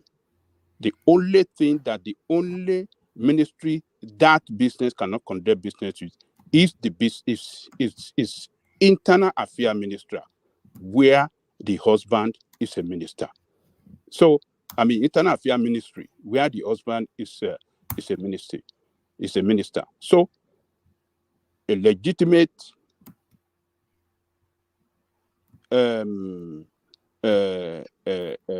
legit organization conducting legitimate business with the government is nothing wrong in what the government, the business, they bid for the business, except if they got that contract through the back door, through illegal means. That is when the wife will be held accountable.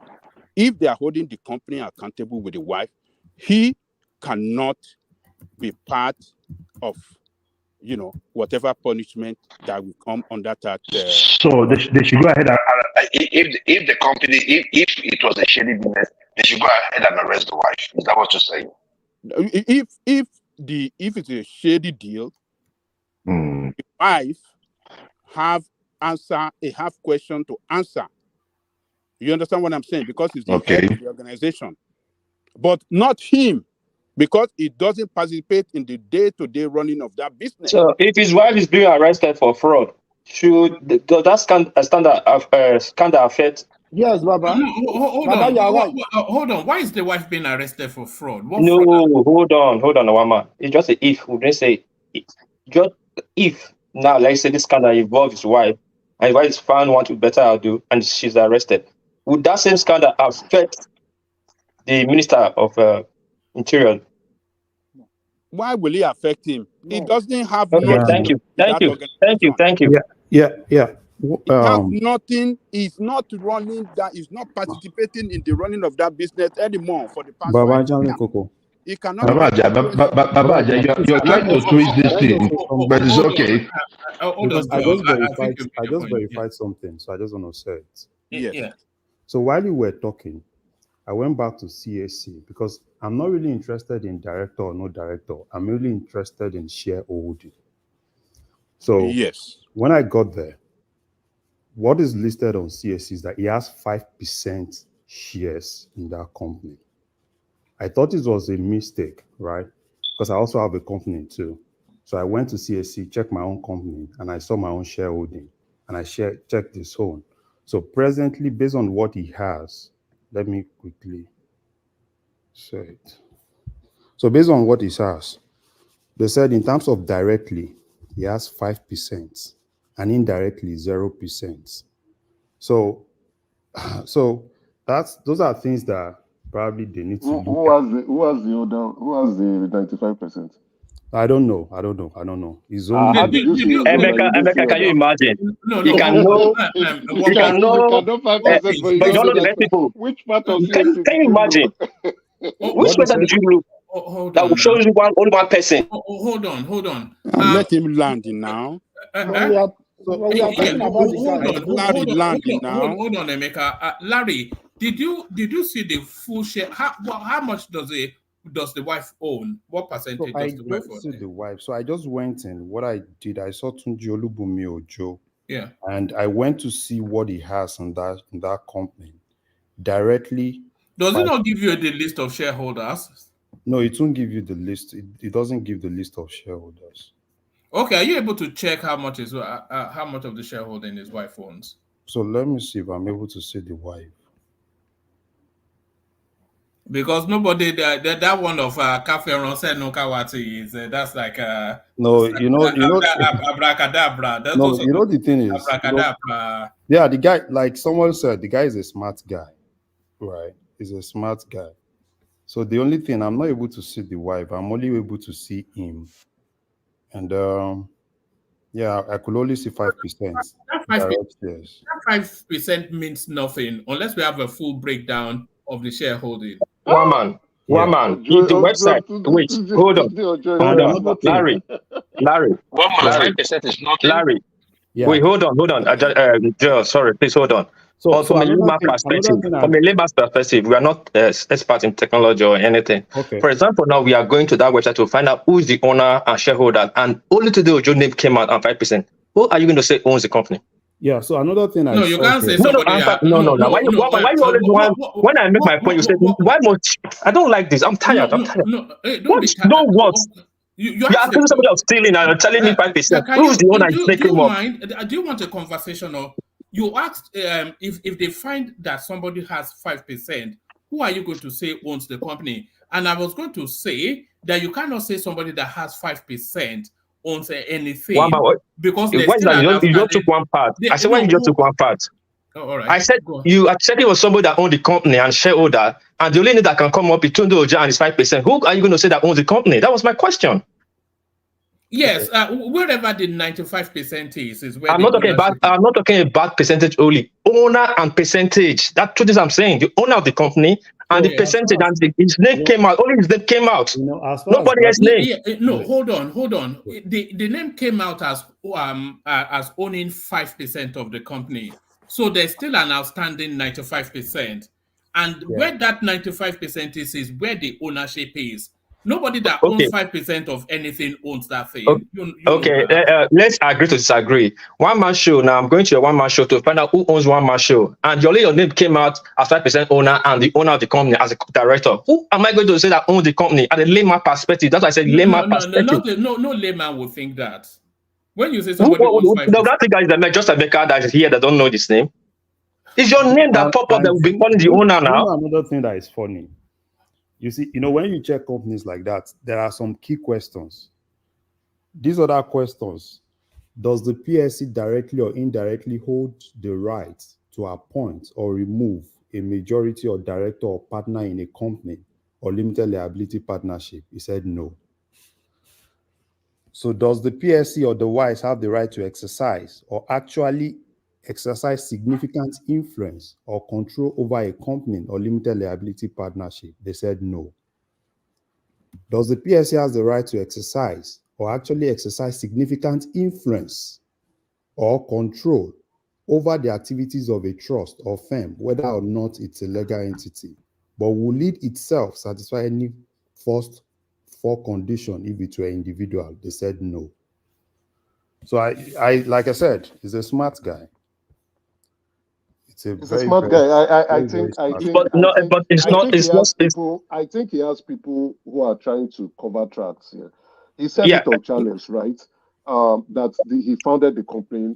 Him and his wife, they are the director. They are the shareholders of that company.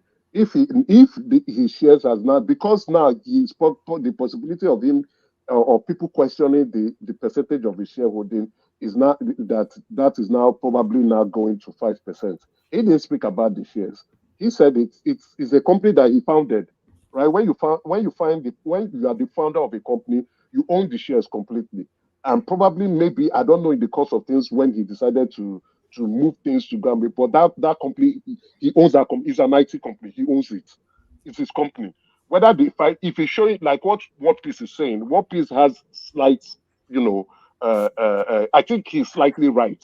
Because if we can't see the breakdown of your shareholders, and we're only seeing your name, and we see that the shareholding you have is just 5%, then at some point, and you're a private company, at some point, then where's the 95% going to?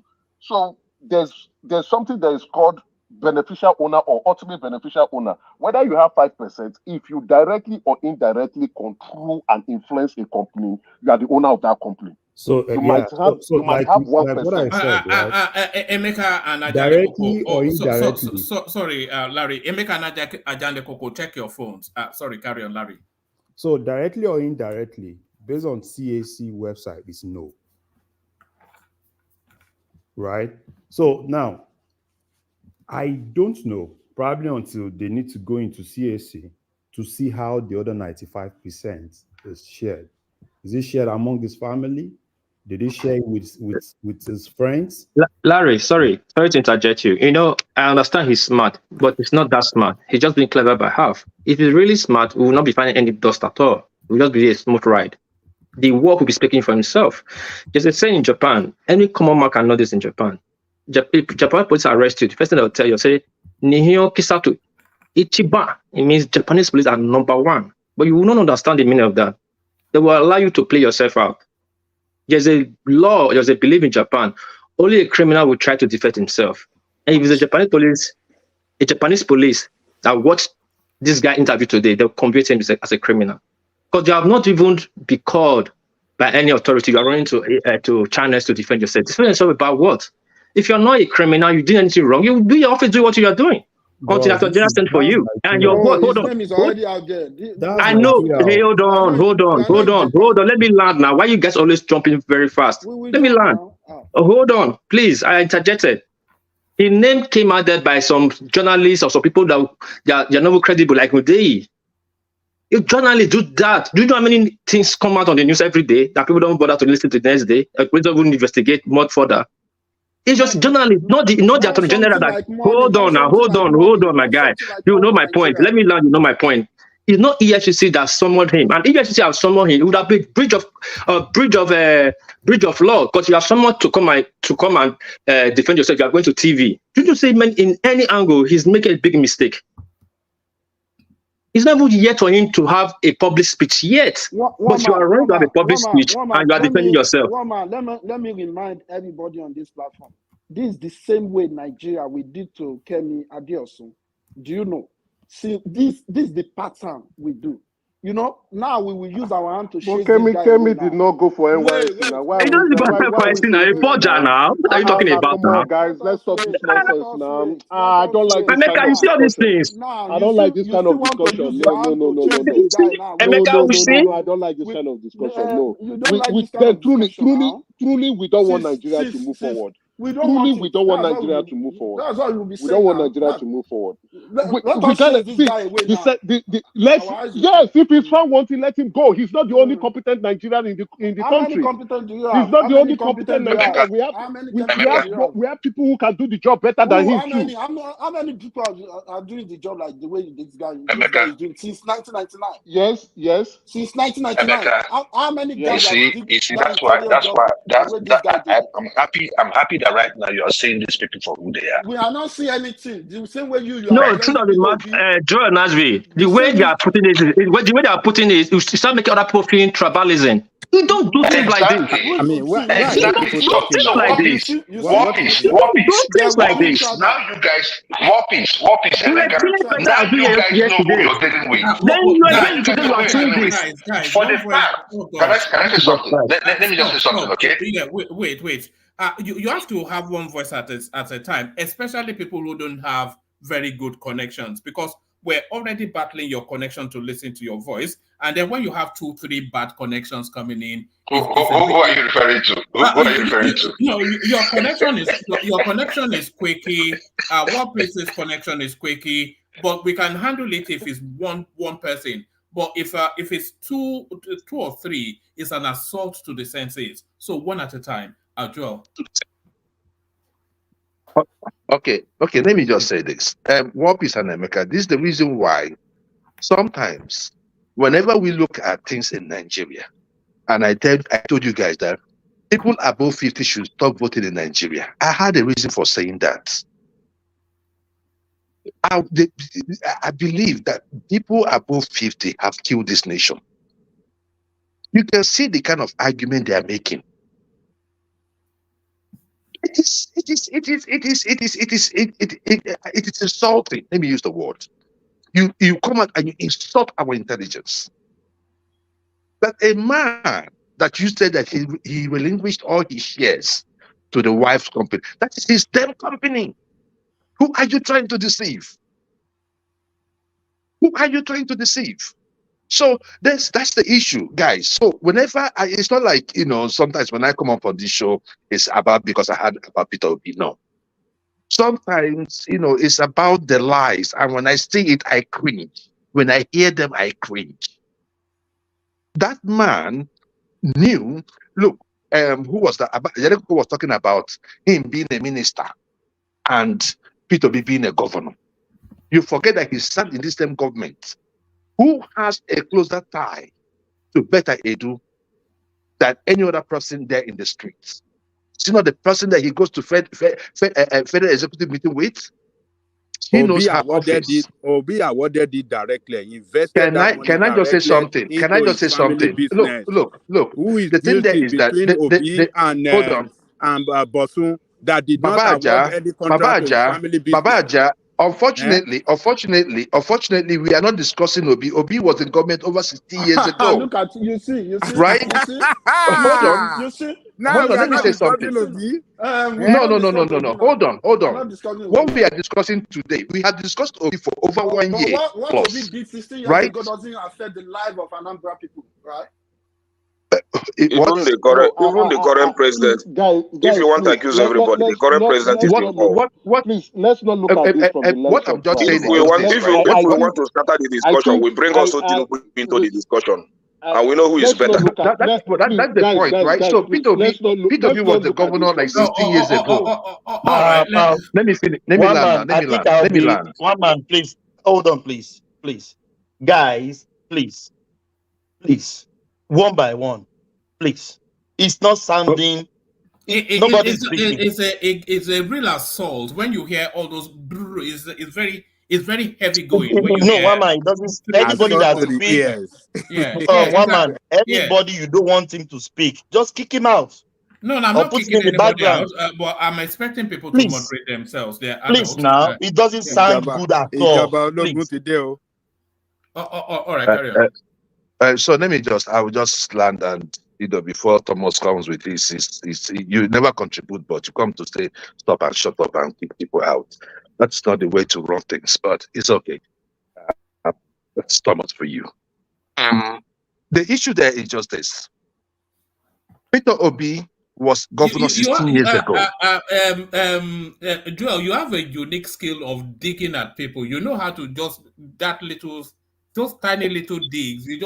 Am I not being truthful? I'm being truthful. I'm being truthful. Somebody does not talk throughout the whole show, and even when he talks, I am mature. I'm mature than you. I am mature than you. I am mature than you. Don't know what you are talking about. You don't know what I can mute you. I can kick you out. I am what one man. Guys, what did I say now? Did I mention anybody's name? No, it was what is Joel doing? You are calling me a mature. Come on now. Let's respect each other now. I think it was just fooling around with you. No, one man, please. He said I didn't come here. I didn't. What? One man, no problem. Let's go on. All right. Mama, can you highlight Life is Good comment on the screen so that people can read, so that they can calm their nerves down, please? Because I don't want to be aggressive. One man, I don't want us to look at this conversation or this topic with the lens of tribe, please. Let's not. It would diminish it. Exactly. It would diminish it if we turn it into a tribal thing. Tunji Ojo, Olabunmi Tunji Ojo is, if not the best performing minister in the country, one of the best, right? But again, to say that he's competent enough to handle the job and the portfolio that he's been given, and then he being found wanting, that he should continue to stay, I don't think it's fair to the cause that we are pursuing, especially on this platform. We are looking for a Nigeria that works. The man never committed any crime. No. Hold on. The conversation is more sophisticated than that, Samuel. Yeah, go on. To juxtapose the conversation with Kemi Adeosun, who forged NYSC, I think it ridicules what we are trying to explain here. Please, let's not put that into the proper context, right? I don't think then people will begin to look at it like, okay, what are we trying to say here? Well, you say now the man is a performing prime minister, right? Yes, he's a performing. He's a performing minister now. We should just kick him out now. That's what you want. No, and it's not his office commit crime. Hold on. Samuel, the fact that he's a performing minister does not mean he should be excused, questionable. Exactly. Hold on. His office is not doing anything wrong. Well, he personally is in the storm of corruption allegations. So whether it's a performing minister, he doesn't have a unique set of skills. But he has the requisite set of skills, but not a unique. It's not that he's not replaceable. He is replaceable. And if they want to set a new tone, maybe they should also drag him.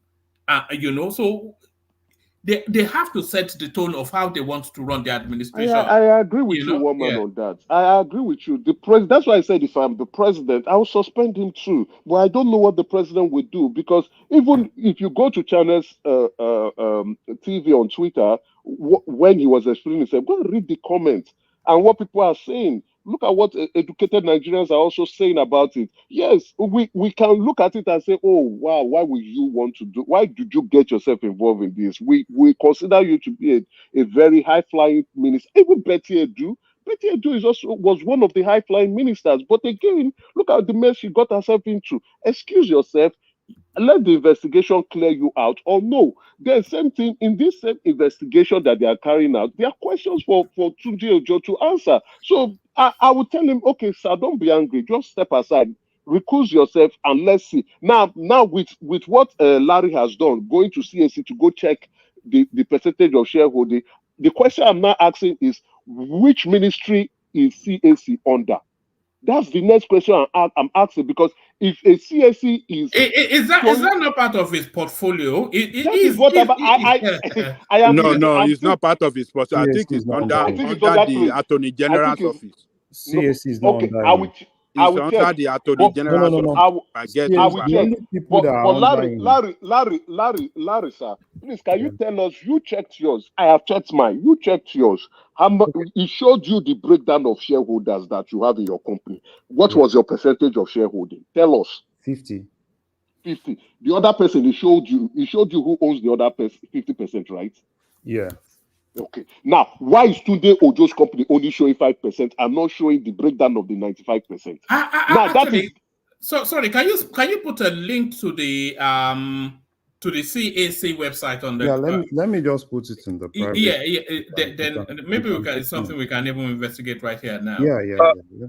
These are the questions we're asking, right? That is what we are saying. Now, him being a minister, which is a very powerful position, and also having the connect with other ministers, you understand, he should recuse himself. Now, more questions are coming up. Why is he showing this? One month. Okay. More questions are coming up. So for the 95%, why is the 95% not showing? Go ahead, Ekene. I know you want to hear me. Yeah, it make a long time now. Happy New Year, my brother. I wish you the best. When I was talking about this, Betta Edu, a lot of, isn't all this rally that was defending her that day, that she should not be suspended.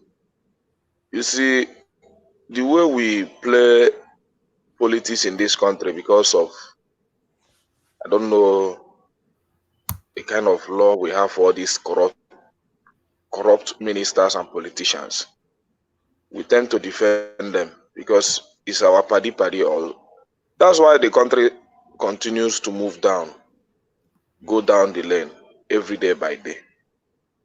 But I thank God that the government of the day have taken a bold action, at least to let you, most of you guys here, educated ones here, that used to support evil, to know that evil is evil. Call a spade a spade. Even one man was supporting this woman that day, that she shouldn't be suspended. All that and other, trying to use all manner of English to cover her crime in this platform.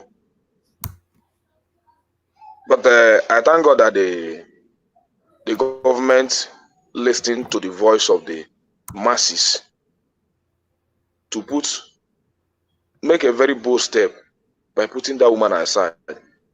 And the woman with the audacity went back to Asorok. She was shot out. That's how it should be. So even this minister, whether performing or not performing, they must find every reason to investigate him also. There must be a thorough cleansing so that other people will learn. Without that, you cannot build a free, corrupt society. These guys are messing up with our national treasuries. And a lot of guys here, we put up a lot of effort to defend them. I'm very ashamed of a lot of people in Nigeria, especially the ones that carry big certificates. I'm very ashamed of them. And when I say it, people say I don't like education. It's not because I don't like education.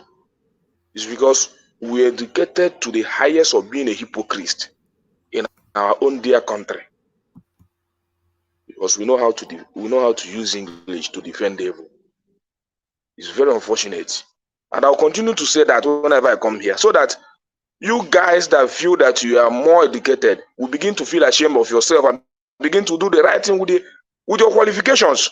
I'll continue to say it, whether you like me or not. I will continue to say it. Don't defend it. You don't come up to defend evil. That woman, she under how many months? Look at the kind of corruption she met herself into. And the people come here and say she should not be suspended.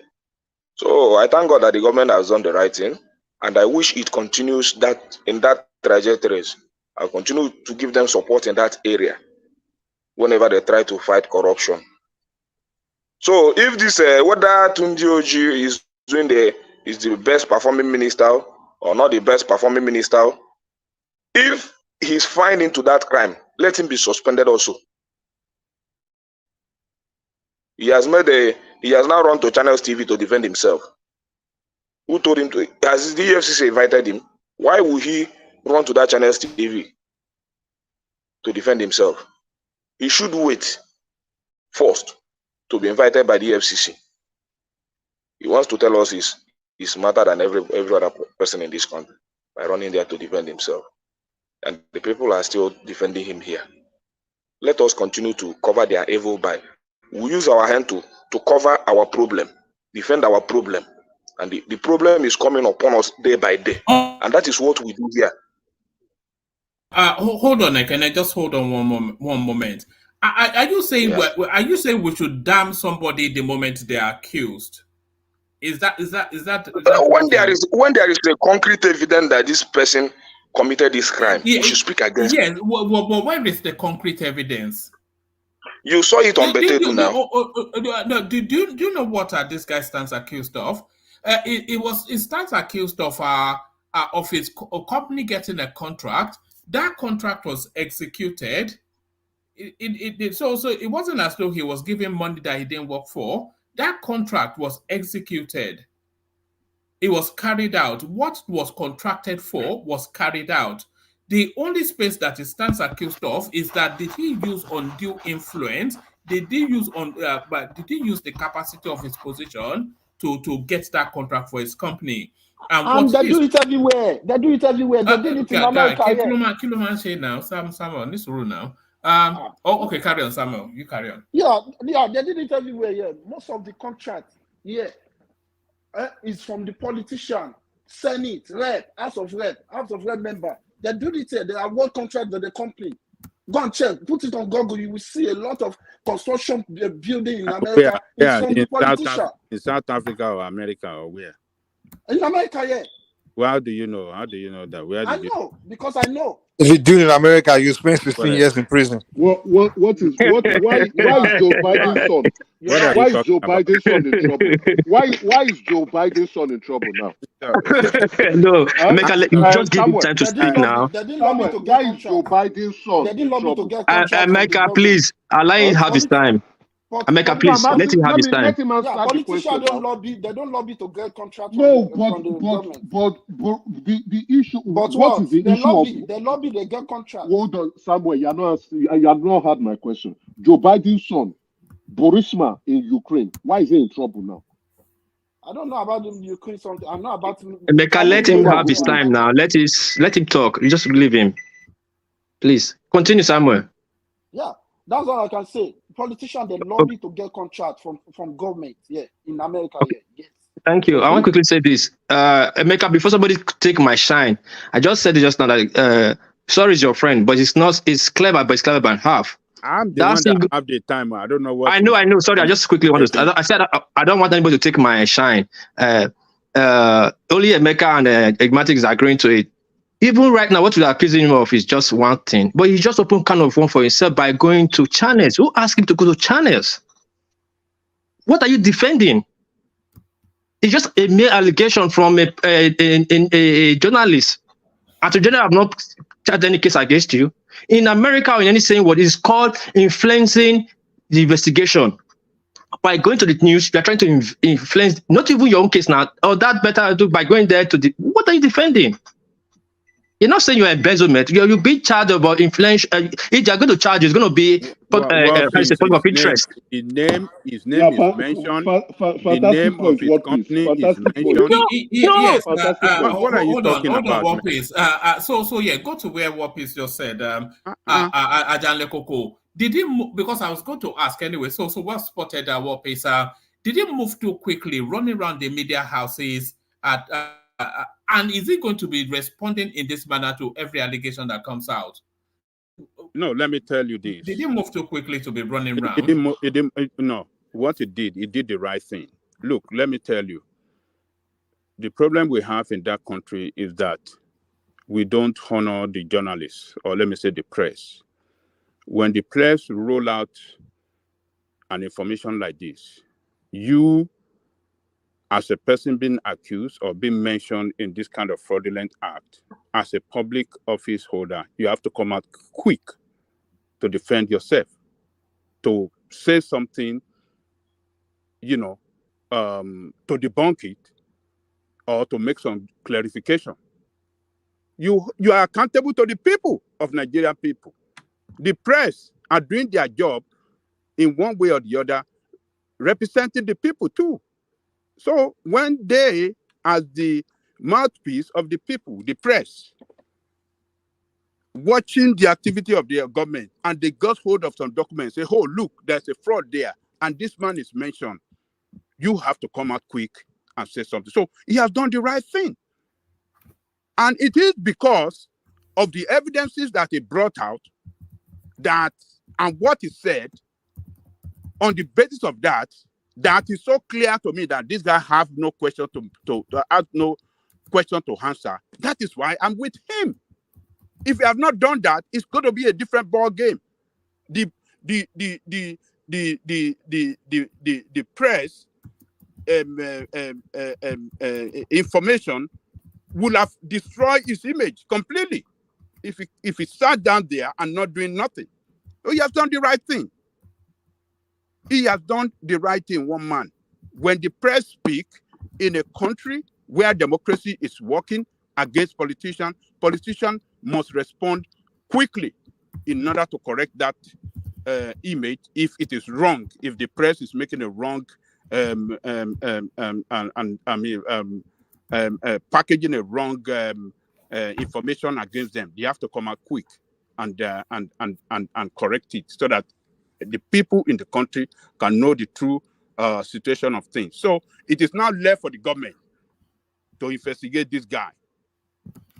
If what the press is saying, if it's actually true, they have to investigate it. But on legally, this guy have not directly committed any offense. He has not directly committed any offense. He's not directly involved in this contract. It's not directly, it's a separate, the company is a separate personality from him as a person. So can I ask you a question? If they sue, hold on, if they sue that company today for anything whatsoever, it's not going to be sued. It's the company that will pay the consequence for it, because the company is a person on its own, different from his own individual personality. Can I ask the question now? Yes. Okay, so do you know that this may create a problem for the president? Why do I say this? Or do you think, rather, because Tunji Ojo is Bada's boy. That's how he got the job. And Betta Edu'S is former Cross River, the governor of Cross River. Ayede was, I hope I pronounce his name. That's his girl. Now, Ayede. Betta Edu'S. You said? I think now you did it.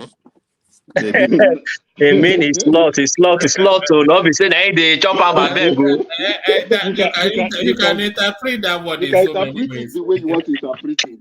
So now they've suspended her. Now the chief of staff's boy, right?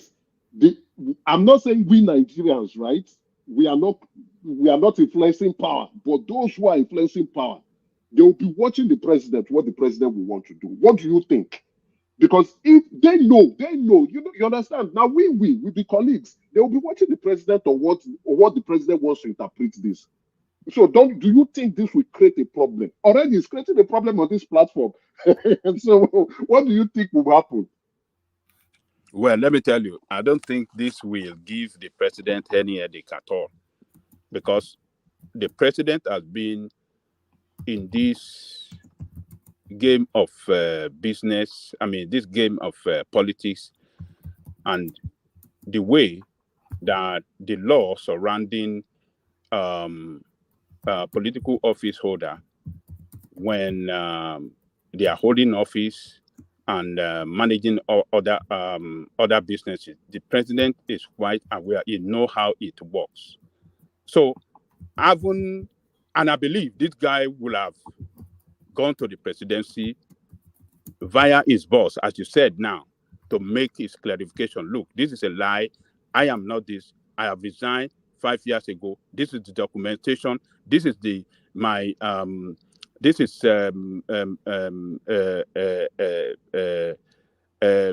document from CAC acknowledging that, look, I have no holding in that company anymore. So I think he will have proved himself quite well to the president. But now the investigation that is going on Betta, if that investigation now reveal that he has hand or connection or influence in this money that they paid as consultancy to his former business, his former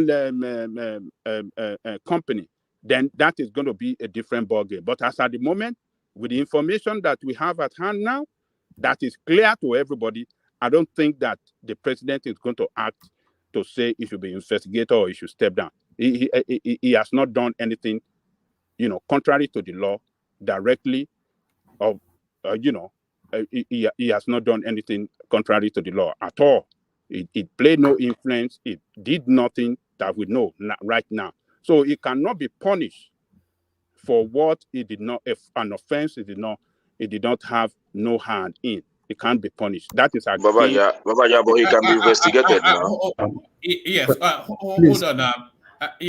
Hold on. Yeah, investigation is going on. That is what I said. They are carrying out investigation on Betta and the businesses that he did, how he releases funds to several companies, including his own former company. So if that reveal that this guy have hand, influence, or have any connection in that money that was given out by Betta to his own former company, then an investigation will now start on him.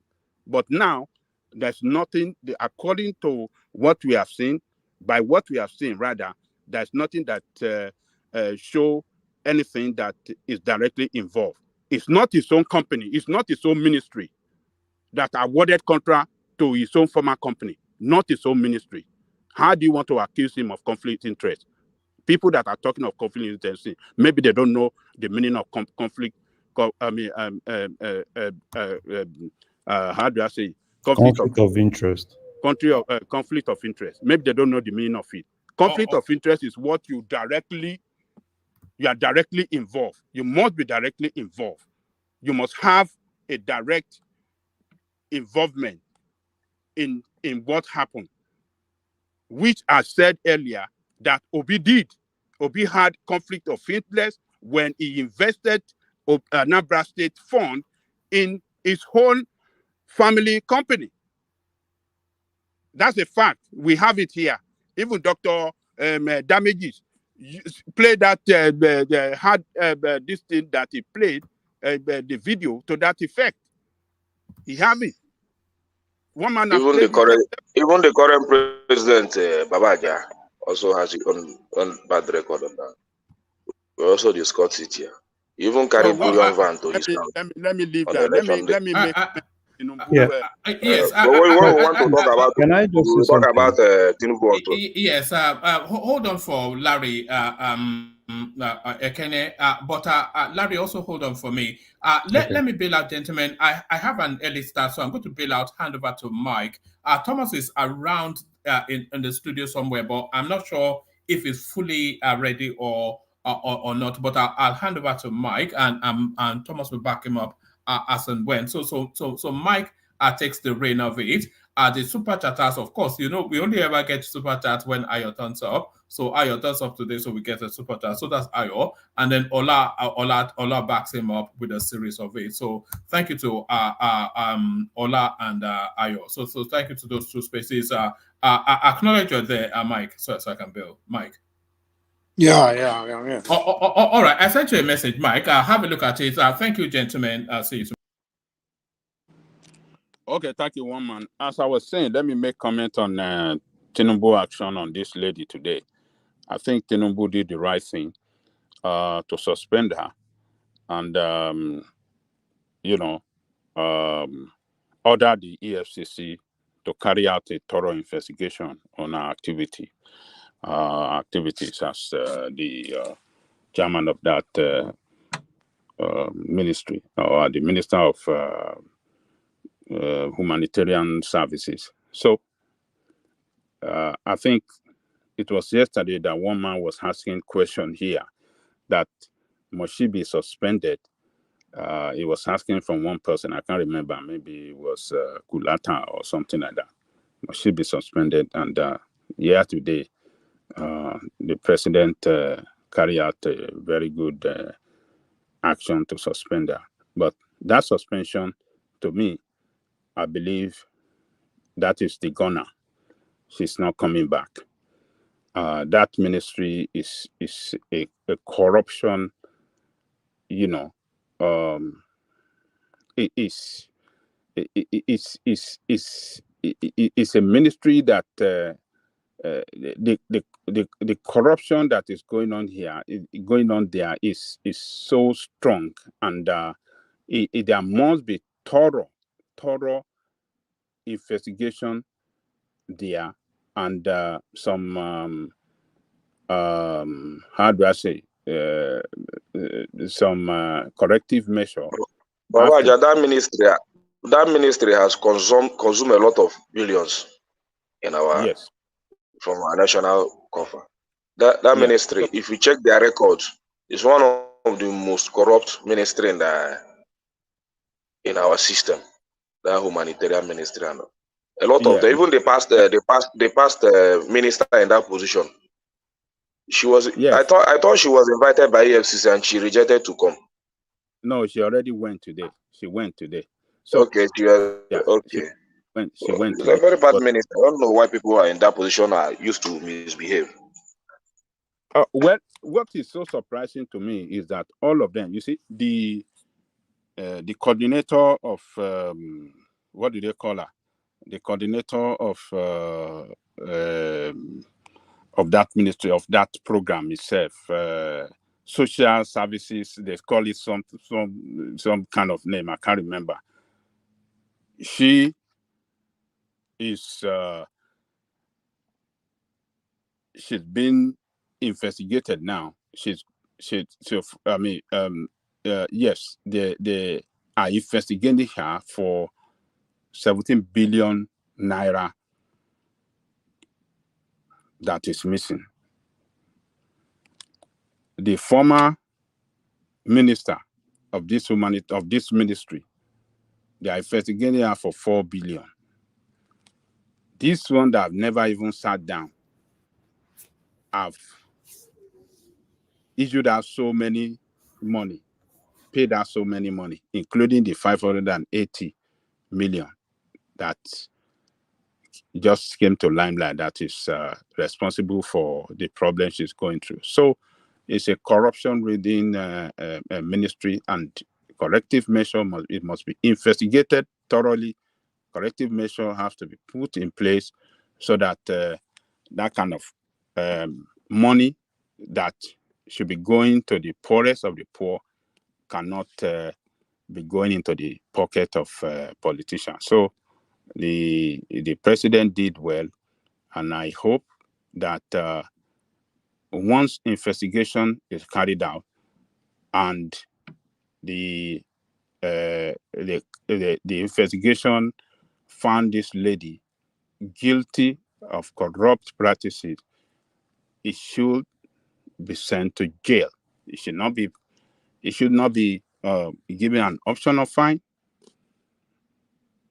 The money should be recovered and they should be sent to jail. And it's so shameful that they are all ladies, young ladies.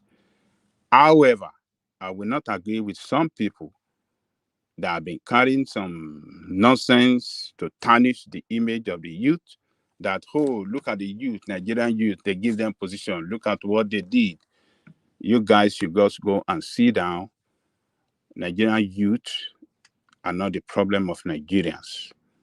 You have your politicians that are the problem, and we know them, not Nigerian youth. So if these people happen to fall in the bracket of youth, that is not enough to now generalize it that Nigerian youth cannot manage anything. Nigerian youth are great youth. They are resilient. They are smart. They are intelligent. They are brilliant. They can stand shoulder to shoulder with their counterpart around the world in any field, and we have seen it.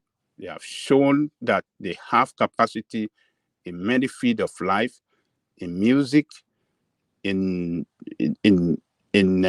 sport, in education. In the United States, they stand to be the best in their various schools around the United States. I believe the same in Europe. So don't rubbish Nigerian youth. Those of you that want to say, oh, they are youth, no. Don't call they are youth, yes, but don't generalize to condemn Nigerian youth. They have their godfathers that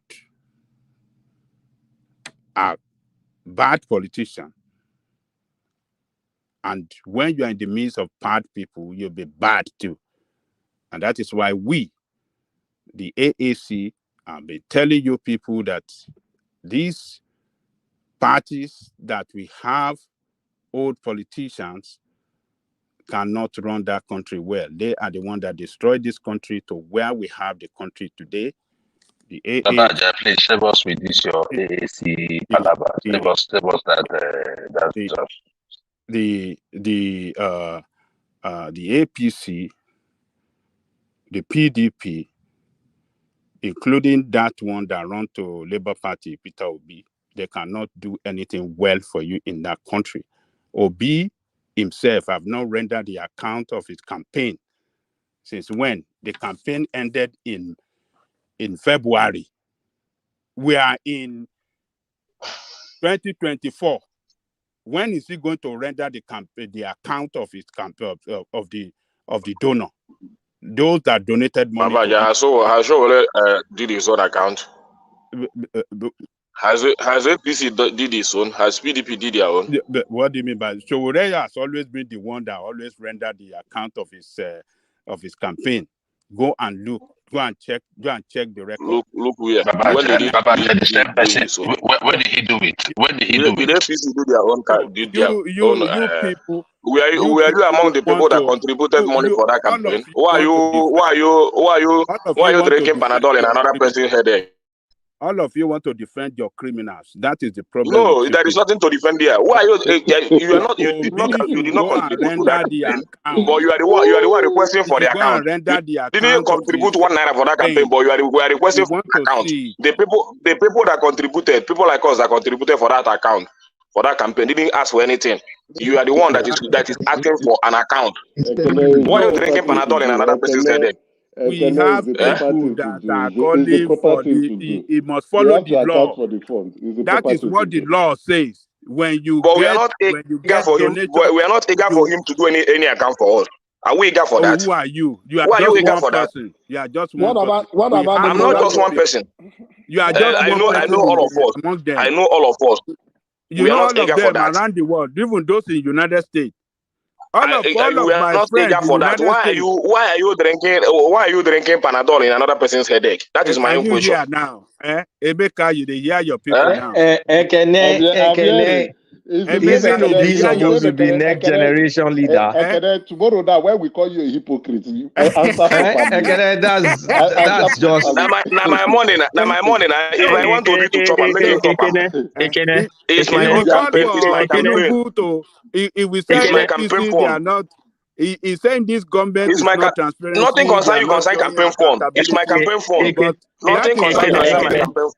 That is not applicable to Obi, but he called on Tinubu administration to show accountability and transparency. There is nothing there is nothing to talk about there. It's my campaign fund. It's not your campaign fund. If I decide to dash it to Obi, I will dash it to him. You don't drink Panadol in another person's head. I'm not expecting. Yes, you can hear it, but I don't want to listen. Listen. That's the normal procedure. Even money donate to charity, they must declare. They will send you a paper how they will use the money. You declare. You don't even know the company. You just enter online. Go to. Hold on. That is personal money being donated to somebody for his own campaign. When I was giving it, I was not expecting to do any account to me. Can I hold on? Let me explain myself. What is all that? You didn't ask your party, your APC party, to do their own account. You didn't ask PDP. You didn't ask your every day. Is telling you guys, is it your corruption? Why you didn't contribute 1 naira? You didn't contribute 1 naira for that campaign. What is your problem? That's what Ekene is saying. Ekene is your money. Ekene is just telling us we should not look into their corruption. That their corruption is personal. It is our corruption. Anyway, you want to put it. Ekene always preach what is the moral? He always talk about moral. Ekene, what you're just saying right now. You just defeat the purpose of accusing Ojo and Obi is not in the hands of the government. I'm talking about. Listen, you. No, hold on, Ekene, you now. What you just saying now? You just defeated the purpose of Edu and Betta.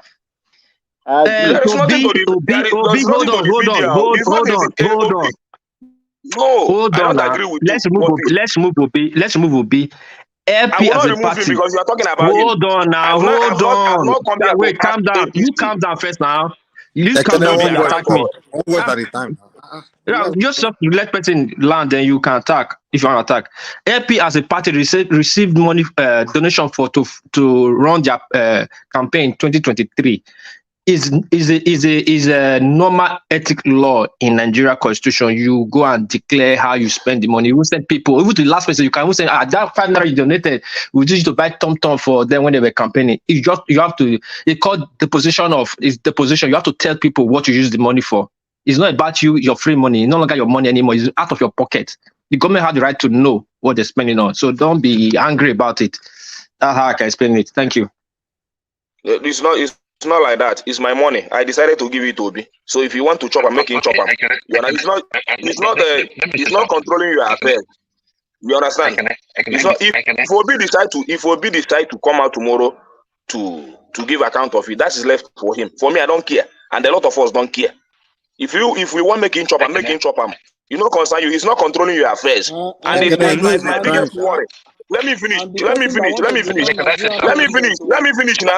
My biggest worry is that you didn't contribute a dime to that campaign, but you are the one championing for an account. What's your problem, Nigerians? What's your problem? Why should you talk about it if you have not contributed for it? Why should you talk about it? Did you vote for him? Did you vote for him? Why should you talk about it? Did you vote for him? Why wouldn't it matter? Why wouldn't it matter? You didn't vote for him. You didn't want him to be your president. You didn't want him to be your president. You didn't contribute anything. You didn't vote for him. Tinubu practice corruption now. We'll tell you not to talk because your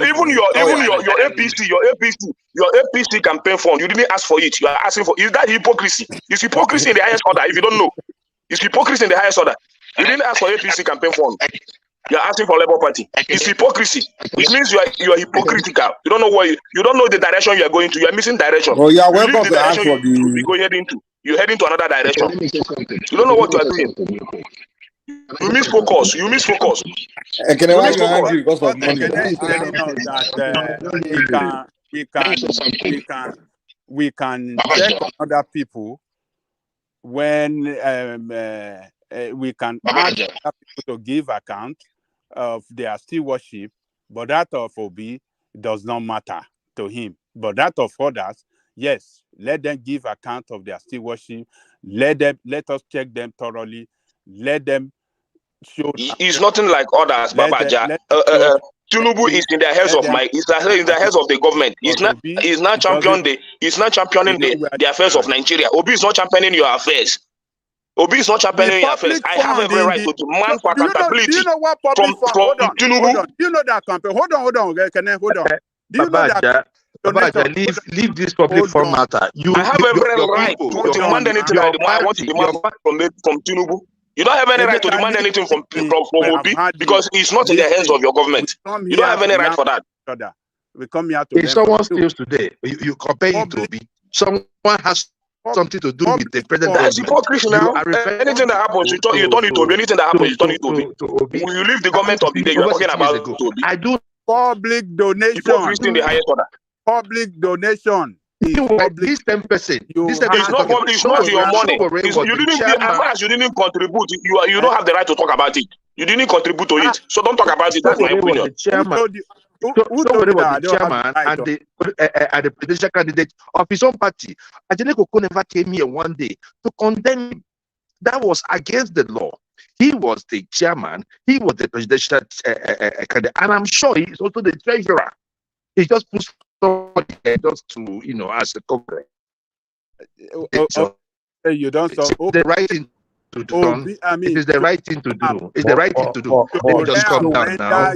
Let me calm down now. Let me calm down. Can I just stop something? I beg. Campaign. He has not read any account. I beg. He has not read any account. As far back as maybe May or June. It is the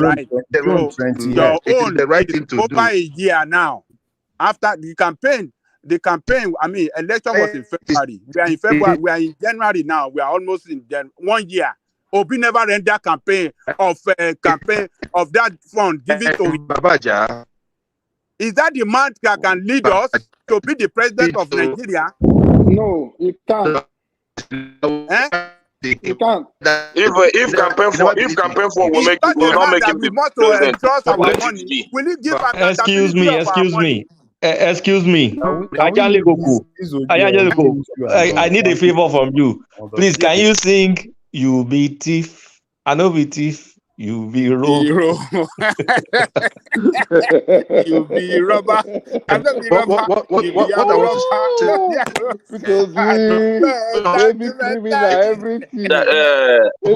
there is nothing being a thief there or anything. Babaja, let me say this. There is nothing like being a thief. Ekene, today you just confirmed yourself to be a very top, high-ranking hypocrite. Hypocrite. Take your time to address. No, there is nothing like being. Whether you want to call it, Emeka, let me tell you this. Whether you call me hypocrite or not, let me tell you this. I donated my money freely to Obi. I didn't expect him to give me anything in return for him to do campaign. So me that donated it with all my heart, with all joy. Everything that I did in that campaign, I didn't ask for him to account for me. It is the people that didn't show up, that was campaigning against him, who were not ready to donate 1 naira for him, didn't vote for him, that is asking for that accountability. Is that not hypocrisy? We are not asking for it. I'm the one that's supposed to be. I'm the one that you don't have the right. Let me finish. Let me finish. Anyway you want to put it. Let me finish what I'm saying. Let me finish what I'm saying. I know you don't like this point now. Hear this point. We are not asking for you. We already know he's a forwarder. He's a fraud. We are laughing at obedience. Now look at the person you are presenting to us as the saint. Listen to me, Emeka. Listen to me. For you not, let me finish, Emeka. Emeka, let me finish. I know you have what you know what to say. Let me finish. Let me finish, Emeka. Let me say my word now. We want him to continue to eat you people's money. There is nothing. If you want to account for it, I'm not holding him to account for it. If he can, let him do. But for me, you, an APC member, you have not asked for an account from Asiwaju Bola Tinubu. It is Obi you are asking. You are the biggest hypocrite I have ever known. Can I give you one second? I bet. There's someone in the background. Hold on now. Hold on. There's someone in the background. I want to see his face. Let me. Hey, Akin Kinzo, can you show your face? Let me see if you're a normal person. Akin, the person in the backstage, show your face now. Well, if you can't show your face, I'll remove you. To on his camera and off it so you can see him on the backstage. On your camera, that's what I'm saying. On your camera. So if you can say it, so that that backstage camera is not showing on the main screen, so the person don't get worried. It's only for Mike to see. Only Mike will see you that You are a human being. No way on the panel. What piece? What piece? I don't know the reason why we still I will don't remove use him. our Okay, faces let's continue. on this platform, because that is the reason why Okay, people I'll hide see his behind face now. Okay. this All right, I see masquerades, your face. Okay. All right, you they can turn off the will. camera if you want. Sorry, Joy, what did you say? I said that that's Joy. the reason. I said that I don't know the reason why we don't even show our faces, because that's the reason why so many people on here just come here, say whatever thing they want to say, and they just hide because they know they are liars. They know they are hypocrites. Look, it is the right thing to do. It is the right thing to do. Hold on. Of hypocrites now. Joy, you are leading the No, pack of okay. See my hypocrites. face now. See my face. I just tell you. You can show yours. We don't want, You can show we are not yours. bothered about your face. You are leading the pack of hypocrites. You're turning your camera off doesn't mean you're a hypocrite. Yeah, exactly. There could be many reasons. Whether you show us your fresh face, We don't whether see you show us your smiley face, whether you show us your bachelor face, you are leading the pack of hypocrites. We don't care. But what I'm trying to say is this, right? It is the right thing to do. It is one best practice. And Peter Obi, if it has come to the level, I think even now Aisha is saying, and they should publish. He should just go ahead and publish it. I know they're not going to find anything on him, right? But he should just go ahead and just give it to them. I have not seen APC. I mean, those ones cannot even bring out a paper, because those ones run their campaigns with state funds. So any Abadorian here will be the biggest hypocrite to ask for campaign funds. However, he should just give it to them. That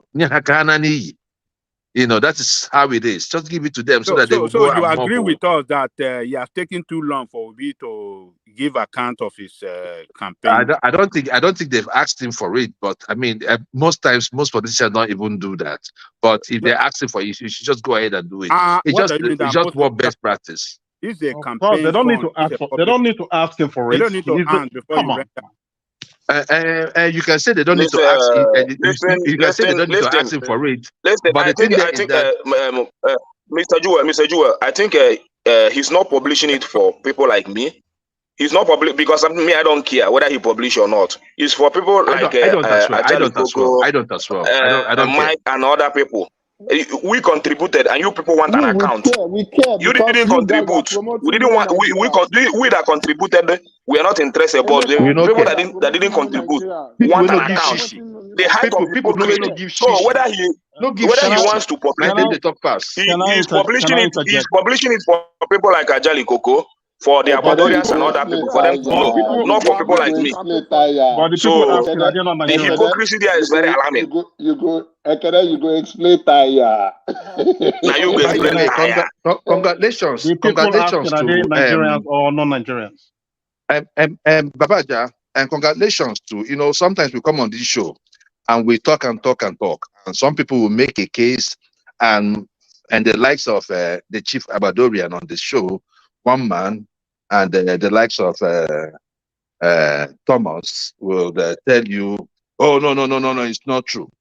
But I read up something about I think within that Christmas period, and I thought it was important that I brought it up here, because this same guy on this show has been clamoring, has been talking about this same thing. But most times, the likes of the data crook, that crook in a good way, not really crook in a good way, but what's the best way to use for data? It's a fake data guy. Let me use fake data guy, right? So people like Pilata, Obi is a fake integrity guy. The guy they swallow. He don't swallow Ekene money. You don't bow you Ekene, bow you all of them. Pilata, nobody swallow my money. Oh my God! He must render the account. We don't care. He must render the account. In 2024, I will rather believe people like War Peace, who comes on this show to tell us that there's a modular refinery being built by the governor of Baseki, a futuristic leader, one man that I respect so much, because in Igbo land we say Abacha Sagoma. You dey bribe one I people. remember when this I guy go was fight hammering. They bribe him. Hold on now. I Bribe remember when am. this guy was hammering. I remember when this guy was hammering on ways and means. Today we have seen whether ways and means. I like people like that. People that that have vision. Before that guy started building a modular refinery, I don't think they've given us the. I think that modular refinery was built not under Tinubu. But I was so impressed that they have 2 modular refineries already completed. Whether it was built by the governor or it was really, really, really supported by the governor. So I want to say congratulations to people of Edo, and they should continue doing the good things. And one piece, please. If you see those good things, just give us, because we are tired of data. All this data they bring here is data of lies. If you know the one that people are doing that is strong, that is out there that we can see and feel, like what OT is doing. At least some people say it is now a water fountain, and let us even see the water fountain and feel it. If you did not catch Betta Edu now, that money that's going to this other account, or the one that went into the Minister of Interior, would have been an audio project. It would have been an audio money. So the ones that are doing something that we can see and feel, I respect them. So I just say I was going to say this one day, but I'm happy that I let it off my chest. So congratulations to the Edo people. And Wopis, you do well. And Kolota, you can now. But you never comment. Wait, hold on. Before you Let's hear the this new president. voice. Let's hear Akin now. The guy hasn't said anything. Yeah, good evening. Good evening, Mike. Well, good morning, good afternoon, wherever you are. I just have a question because I'm kind of lost in this conversation. I understand that Betta Edu is in the midst of storm, and of course she's been asked to step aside. But what I don't understand is people not putting the issue of conflict of interest straight, which with regards to the Ministry of Interior, Tunji Ojo. Some people are just correlating it with Betta Edu. I mean, I just need someone to just explain to me in detail why, what is happening, or what has happened with the Interior Minister prior to becoming minister, or what is happening right now has anything to do with a criminal offense. Because I hear some people here saying he should be or he should be asked to step aside. Step aside for what? What has he done? What is a criminal offense? I mean, if someone can actually tell me or give me in detail in a minute, so we can, break this down. Thank you. What the report that came out today from one newspaper is that the Ministry of Humanitarian Services that Betta Edu headed made a payment of 400 and maybe 450 million naira to a former company owned by the Internal Affairs Minister.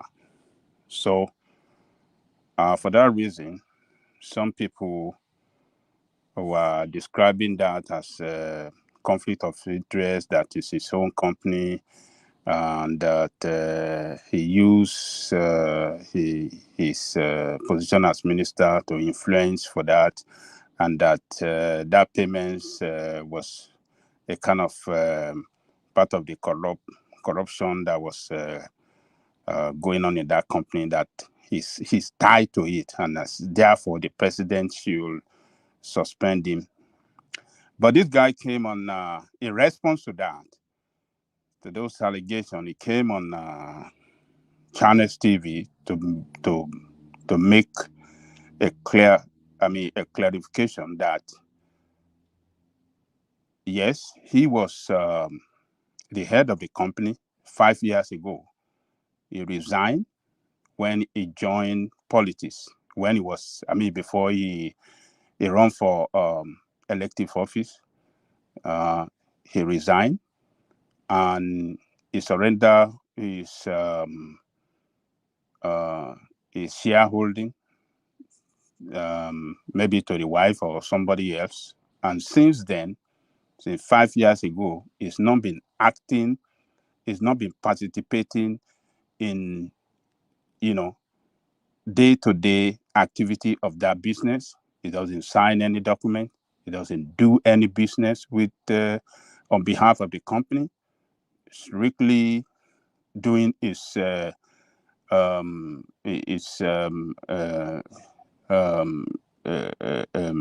what do you call it? His House of Assembly job before he was appointed as minister. So what the position that he put out today is that he has nothing to do with it. He's not involved with it. He's a different personality from that of his former organization. If the former organization run a business that call for investigation, a business that call for questioning, the government should go after that company. It have nothing to do with the company. Just give him an overview. Give him an overview. We just try to defend him. You just ask for just what is going on. So, but you're not defending him. Let me land. He asked a question, and I'm trying to respond to him. So, he wanted to know what the question is, or what the issue. Hold on now. You are not even clear. Into defense. We can hear you clearly. So, but some people are insisting that yes, he must have because his wife was still his wife is the head of the that organization now, and because of that, he cannot tell us that he doesn't have any connection with that business anymore, even though he claimed that he has resigned, he has surrendered his holding, and he doesn't have this thing. So, but I stand with him that he has no direct connection with Betta Edu'S or whatsoever that Betta Edu'S has been accused of doing. The release of funds by Betta Edu'S ministry. He is Minister of Internal Affairs Ministry, and his former company did not get contract from Ministry of Internal Affairs Ministry. If that had been the case, then we can accuse him of conflict of interest. It was another ministry that his former company got contract from or did consultancy with, and you can't connect him with whatever that happened between his former company and the Ministry of Internal Affairs, because if his business is legally registered by CAC in Nigeria, and he registered the business as well he registered to run business with Nigerian government, I think that that organization can pursue any business anywhere in Nigeria. So that organization have not done anything wrong, except it is proving that they got that contract or that consultancy with the humanitarian distance illegally through the back door or through a legal process, then that business can be investigated. But for him, as an individual, he has not done anything. He has no hand in it. And people that are calling for him to resign or for him to be suspended, I think they are not fair to this guy. There's no conflict of interest, and he has not done anything wrong. So that is my own position. But some people here are saying that there's conflict of interest and it should be fired by the president or be suspended or be investigated. So that's the situation, my brother. Thank you very much, Babaja, for that insight, and of course the way you broke it down. I really like it. Yes, I think I'm in line with those who are saying that there's no conflict of interest. And of course, yes, there's no conflict of interest because just like you explained, uh, there is no direct. I mean, before he became a minister of Federal Republic, yes, he was a director in this company, and of course he became minister. I'm sure he tendered his resignation from that being a director in his own company, and now that all these are unfolding in the public space, and they're trying to link him with the um, allegation. Well, of course, it's still an allegation, and that because of that, he should be resigning, or he should step aside. I personally don't think he should do that. Even President Tinubu shouldn't even attempt you know anything like that. Should there be any investigation? Yeah, there should. There should be an investigation. But for him to step down because it looks like there's a conflict of interest, I don't see any conflict of interest here because, of course, it's not like he's still a director in this company, and this transaction took place. Now, he had already resigned, and even if he didn't resign, and of course, he's telling the public, telling the press that he is no more uh, a part of that organization or the company that he one time supervised or superintend. Uh, there's nothing of concern here, and unless we just want to be sentimental, and of course, speaking along tribal line, and politically immatured, then we'll be looking at it as well. There's a conflict of interest, and as a result, he should be resigning. I don't think so. I don't think that should be the case. I have questions for you. Go ahead. I think your last choice of words doesn't settle well with me, but I would discount it. One, who stands to benefit from a company? Who stands to benefit from a company that has been created to be in business? Are you asking a question? That's the question, yes. Who stands to benefit from a company that is in operation? Who stands to benefit? Well, I don't know the direction you're going. No, it's just a question. I'm not going. There's no angle to it. Probably let's say the shareholders, right? The shareholders are the ones who benefit from the company. Any company that is in operation is the shareholders. I hear you mentioning director. The directors are just stewards. They are stewards of a company. Some directors do not own any shares, and they're just being paid salary. And possibly, if there are any other small benefits approach. Yeah, but forget the title. Forget the title now. Hold on, sir. Let me land. Those are just title. Those are just title. Hold on, sir. I don't think our conversation is tribal. The shareholders benefit. Now, one of us here, I don't know if he's here, Larry, went to CAC, and he said Tunji Ojo is one of the shareholders. Then Tunji Ojo himself, which I already know in-house, that company is an IT company. One, he is the founder of that company. He is the owner of the company. He is the owner. Whether he resigned or he didn't resign, he stands to benefit. Yeah, that is in the creation of wealth and the accumulation of wealth. That 500. Yes. Okay, you are talking to your child. Sorry. That 500 million, $500 million that was paid into that company that will go into the bottom line as profit increases his wealth as the owner of that company. So Naira. No. Naira. $500 million. I think, sir, you are the hypocritical one here. What is your argument? The one that is sentimental, coming up here to tell us that a man who owns a company, whether he resigns from that company, he did not sell his shares. He did not sell the company.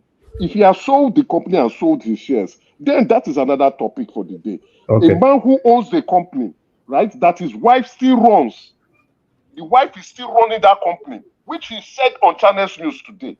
You see, And he's coming to tell us, no, sir, wait, let me land my point. I'm not going any round. I'm not going any round. No, you just going around the circle. You're not making a point.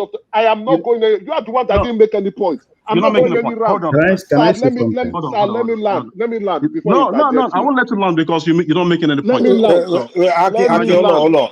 Let him land. Let him land. Land my point. Respond. It's almost there. Let him land and you respond. So the man who owns the company, right, that got 500, almost $500 million naira out of that company, that has increased his wealth and that of his family's wealth as a result of him being a minister, whether we like it or not, as a result of him being a minister of the Federal Republic of Nigeria. If he was not a minister, he will not get that contract. As a result of him being a minister, he opened that company. He's the founder. He's still the owner of the company. The wife is still the one running the day-to-day operation of that company. Now here you are telling us that some of us are going tribal. I'm not tribal about this. All I am saying is that if the company, see, if it was a different ministry, there is still room for investigation to be conducted. If it was Ministry of Power, there is still room for investigation to be conducted because there's questions that needs to be answered. Now we are not talking of a ministry that we have a minister that has done something wrong. We have a former minister that is also in EFCC book and is being questioned. Now there is now fresh investigation going on, and in that fresh investigation, there is Tunji Ojo's company has been highlighted for one of those who partook from the sharing of funds, and here you are opening your mouth to tell us that we are sentimental. Did you hear? We should not ask questions. That Nigerians should not ask questions. He's taking it today. Listen. That Nigerians. Wait now. Hold on. Nigerians should not ask questions. Can you hold on? Why are you telling me to hold on when I'm you're not landed making a valid point. Why are you telling me to hold on when I'm not landed? I will land and I will tell you nonsensical. to Hold on a second. Hold on. You're making a nonsensical point here. Okay. Okay. Let me explain my nonsensical. Explain your sensical point. Explain your sensical point. Can you just hold on? Explain your sensical point. I'm waiting for you. Hold on. Go ahead. Explain your point. I made a point. Listen. I don't know if you were listening to me or you were just listening to yourself earlier on. Okay. I made a point. I listened to you. I made a point. I asked a question. I said, should they be investigated? I said, my response was yes. Okay. Yes, of course. If you are cited for something, should you be investigated? Yes. Okay. But you don't accuse somebody of an offense and you try him at that moment. And of course, you want to persecute Nobody accused him of any offense. He was the one that rushed to Channels News. Nobody, a journalist. Now, I think you yourself do not have context. Okay, can I say not have something? context to the issue. What do you mean rush? A journalist told the world. If he didn't go to the press, you are the first person that would say, "Oh, he's not picking." You do not have context. Listen, let me provide you with more context. Can I say something? A journalist went to the press. A journalist released Jackson Ude, who many of us do not really like, said Tunji Ojo's company benefited from the who cares if it benefits? That's what the point. Benefited from the loot. Who cares if it benefits? Who cares? Who cares if it benefits? Okay, yes. I don't have to discuss. You're in business. Emeka, it's like Emeka, it's like Akin don't understand. I wanted to come in before Akin. I probably Larry wanted to come in real quick. Please let him just come in, so then you come after me. After him. Okay. Was it Larry that wanted to come in? I think. Yes, I actually want to come in. Yeah. So one thing is this: there are facts and there are assumptions. So as a scientist, I always like to focus more on the facts and leave the assumptions. What are the facts that we've been able to establish here? Number one, the first threshold is to go by the law. We went to the public service rule to see if what he has done is illegal. And the public service rule said he has the right to have shares. That's number one. Number two, we went on to look at, okay, even if they say he has the right to have the shares, but he must not be a director. Now, we've been able to confirm that he's no more a director. That's number two threshold. Now, number three threshold, what is the capacity of the shares that he has in that company? We're able to establish, based on what we see, that what he has in that company and everything about that company is 5%. That's the number three. Now, if we now look at it, do they need to investigate? Yes, obviously, they should investigate. Has it done anything wrong? Obviously, no. Now, we've also had an assumption on this call that the other 95% belongs to his wife, which we don't have a fact to back up. Another assumption we have on this call is that he has an influence over how they got that contract, which is still assumption, which is not a fact. So I'm just trying to differentiate facts from assumption. And another thing is this. Is it the only company that benefited from that contract? Obviously, we have a fact that there are 6 companies that benefited from that contract, which means that probably the 6 of them might have probably bidded for it. Another assumption we were like, okay, probably there was no bidding. That is still assumption until we have the facts.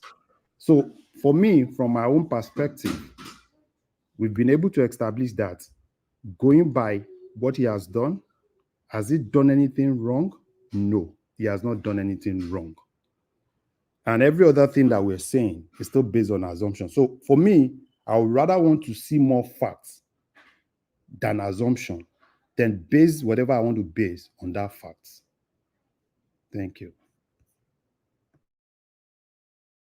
What piece wanted to come in, Abi? Yes, thank you. I will come to Larry's on later. Let me quickly address this a gentleman that came in. Is it Akin or Akin? Don't have to say.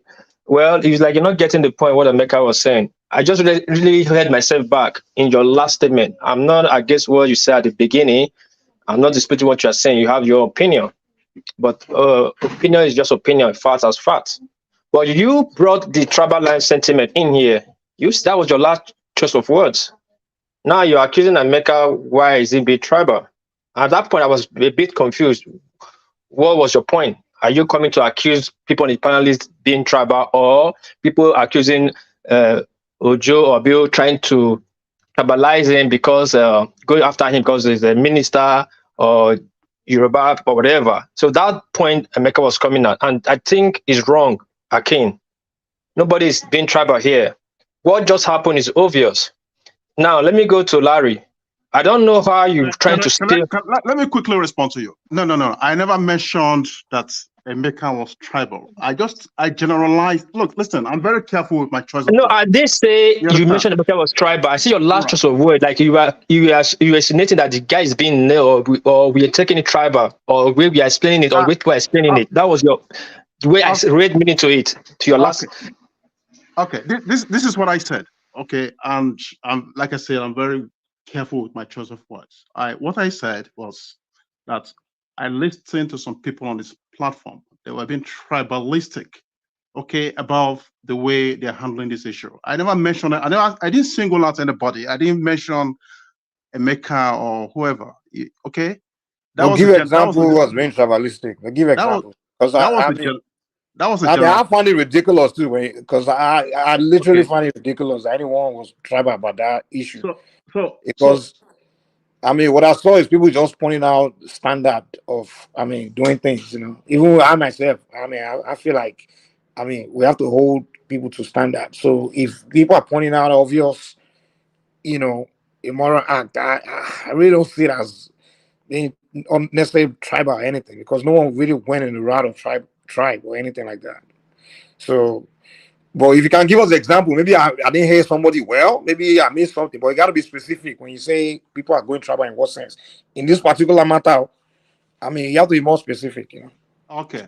Let me bring it home so you can understand what I'm saying. I think was it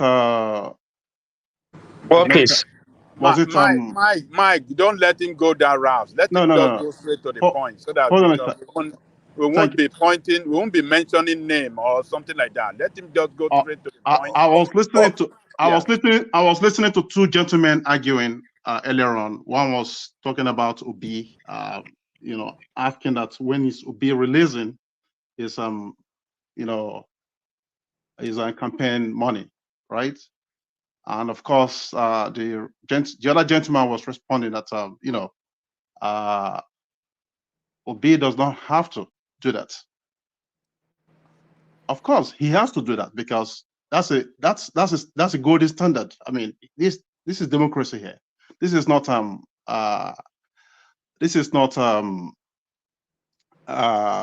military administration. That's okay. You know, I make all and I keep all.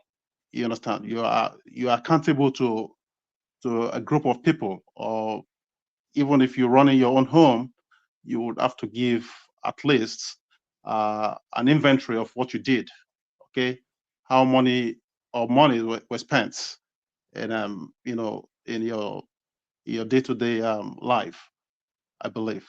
So that was where I sensed that aspect of you know, being tribal.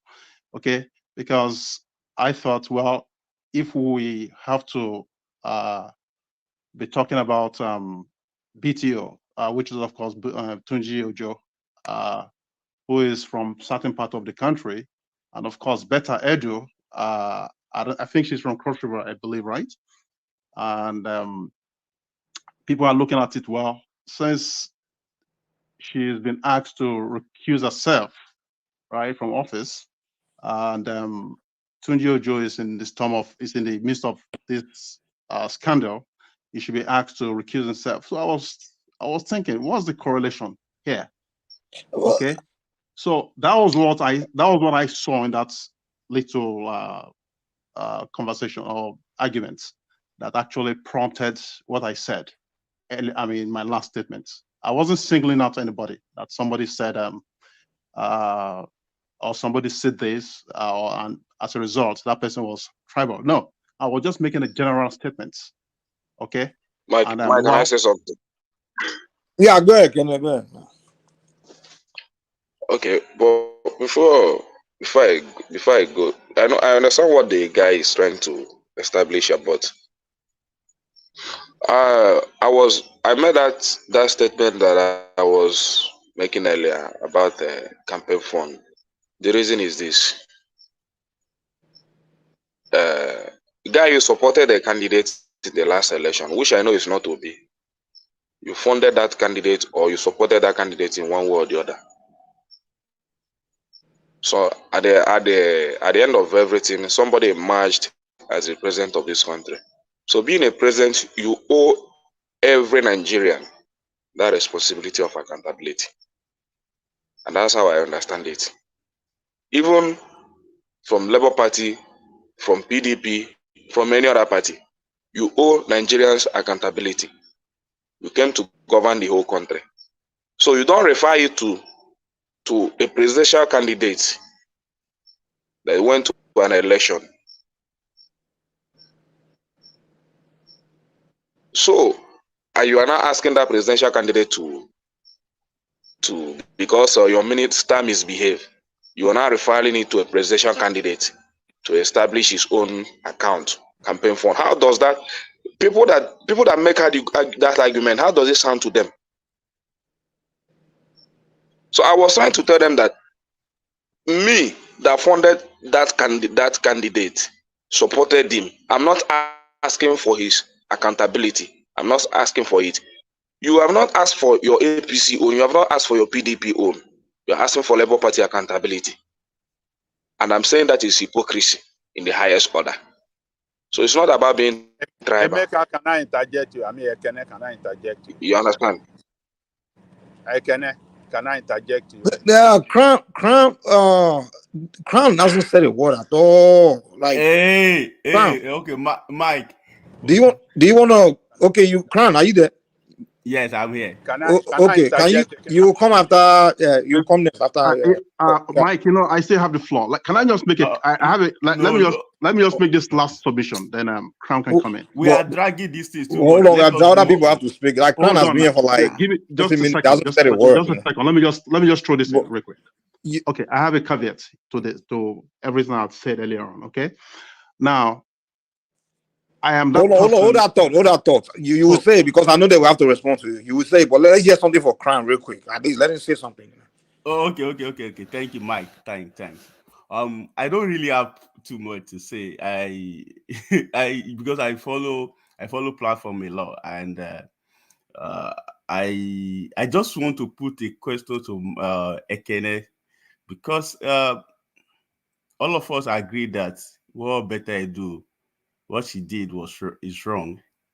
And I look at it, most of these politicians, most of them, that is the way they behave. They pay money directly to personal account. And that is why we always say that all these politicians, they are all the same. But what I see in our pattern, the way we always argue, we argue based on the tribe we come from. I remember when during the campaign that we brought out the platform brought out about this guy, Peter Obi, that the police caught him, in Apapa, that they pay money to a personal account. And somebody like Ekene will come around and say, oh, this guy is clean. But the same Ekene comes today saying that Betta Edu'S is corrupt because the money being paid directly to somebody's account. So the question I'm asking from Ekene is that if you say Betta Edu'S is corrupt because this money was paid directly to a personal account, because actually the money was not even paid to our own account, it was paid to somebody else's account. Now, so if you say the money, because the money was paid to somebody else's account and it's a personal account, do you want to defend Peter Obi too, or do you want to tell me that Peter Obi is not corrupt too because the money was being paid directly to somebody's account and they caught him? Police actually caught him, and he has to refund the money back. They have to withdraw the money. So that's my question to Ekene first. So I'll continue after you're asking me what? You didn't hear what I said? I couldn't get you very well. What do you explain yourself very well? What I say is this. You always talk about accountability, right? Yeah. And this woman in question, she paid money to somebody's account directly. They call it a project accountant, right? So this money being paid to this woman, to somebody's account, that is why we say the woman is corrupt, right? But you come around, you say the woman is corrupt too. All of us agreed. But I want to ask you, is Peter Obi too corrupt or not? Because the police caught him to pay money to somebody's account, and the money was being withdrawn back and paid to the government account. So I want to ask you whether Peter Obi is corrupt. Police caught him where? Where did the police caught him? In Lagos, in Apapa. And they didn't arrest him. They only caught him. I couldn't arrest him. He was a governor then. Even if he's a governor and they caught him, that he withdrew that money, and if the police arrested him and they saw him and couldn't, that's the police for you. So if what you are saying is okay and it really happened, then I think I should blame the police for not arresting him and putting him in jail. But if what you are saying, I didn't hear it. So it's immunity that covered him back then. Otherwise, they would. No, I'm not. No, that if the police say it's immunity, then that's for the police for you, because I didn't hear it. So if you as an individual had it, and you couldn't speak up then that such thing happened, that the governor withdrew. But everybody knows it except you. Then why didn't you call for his arrest then? The way I'm calling for Betta Edu'S arrest now. It means you don't know your job as a citizen. Oh goodness. Right? You can call for arrest of any governor in Nigeria. You're a citizen of Nigeria. Not it doesn't mean you don't necessarily need to be a citizen of Anambra State. I think what he's asking you is that why are you supporting a criminal? You know, that's what he's asking. The guy is a criminal too. So you are right.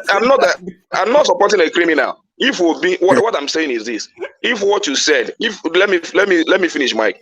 If really what you said happened, then and the police didn't arrest Obi and put him to jail. Are you saying P2B is not a criminal? Are you telling us on this platform that he's not a criminal? I'm not saying he's. I'm not. Let me finish what I'm saying. The guy said you finish what you are saying. Before you finish it, it's still part of the question. Are you saying P2B is not a criminal? Don't ask me unnecessary question. Don't answer. It's not every question that I answer. Yes, it's an unnecessary question. Let me finish with the one that I'm being asked. I finished the question. Somebody asked me a question, Mike. Emeka, somebody asked me a question. You don't come up with another question. Let me finish what I'm saying. Don't just answer my own.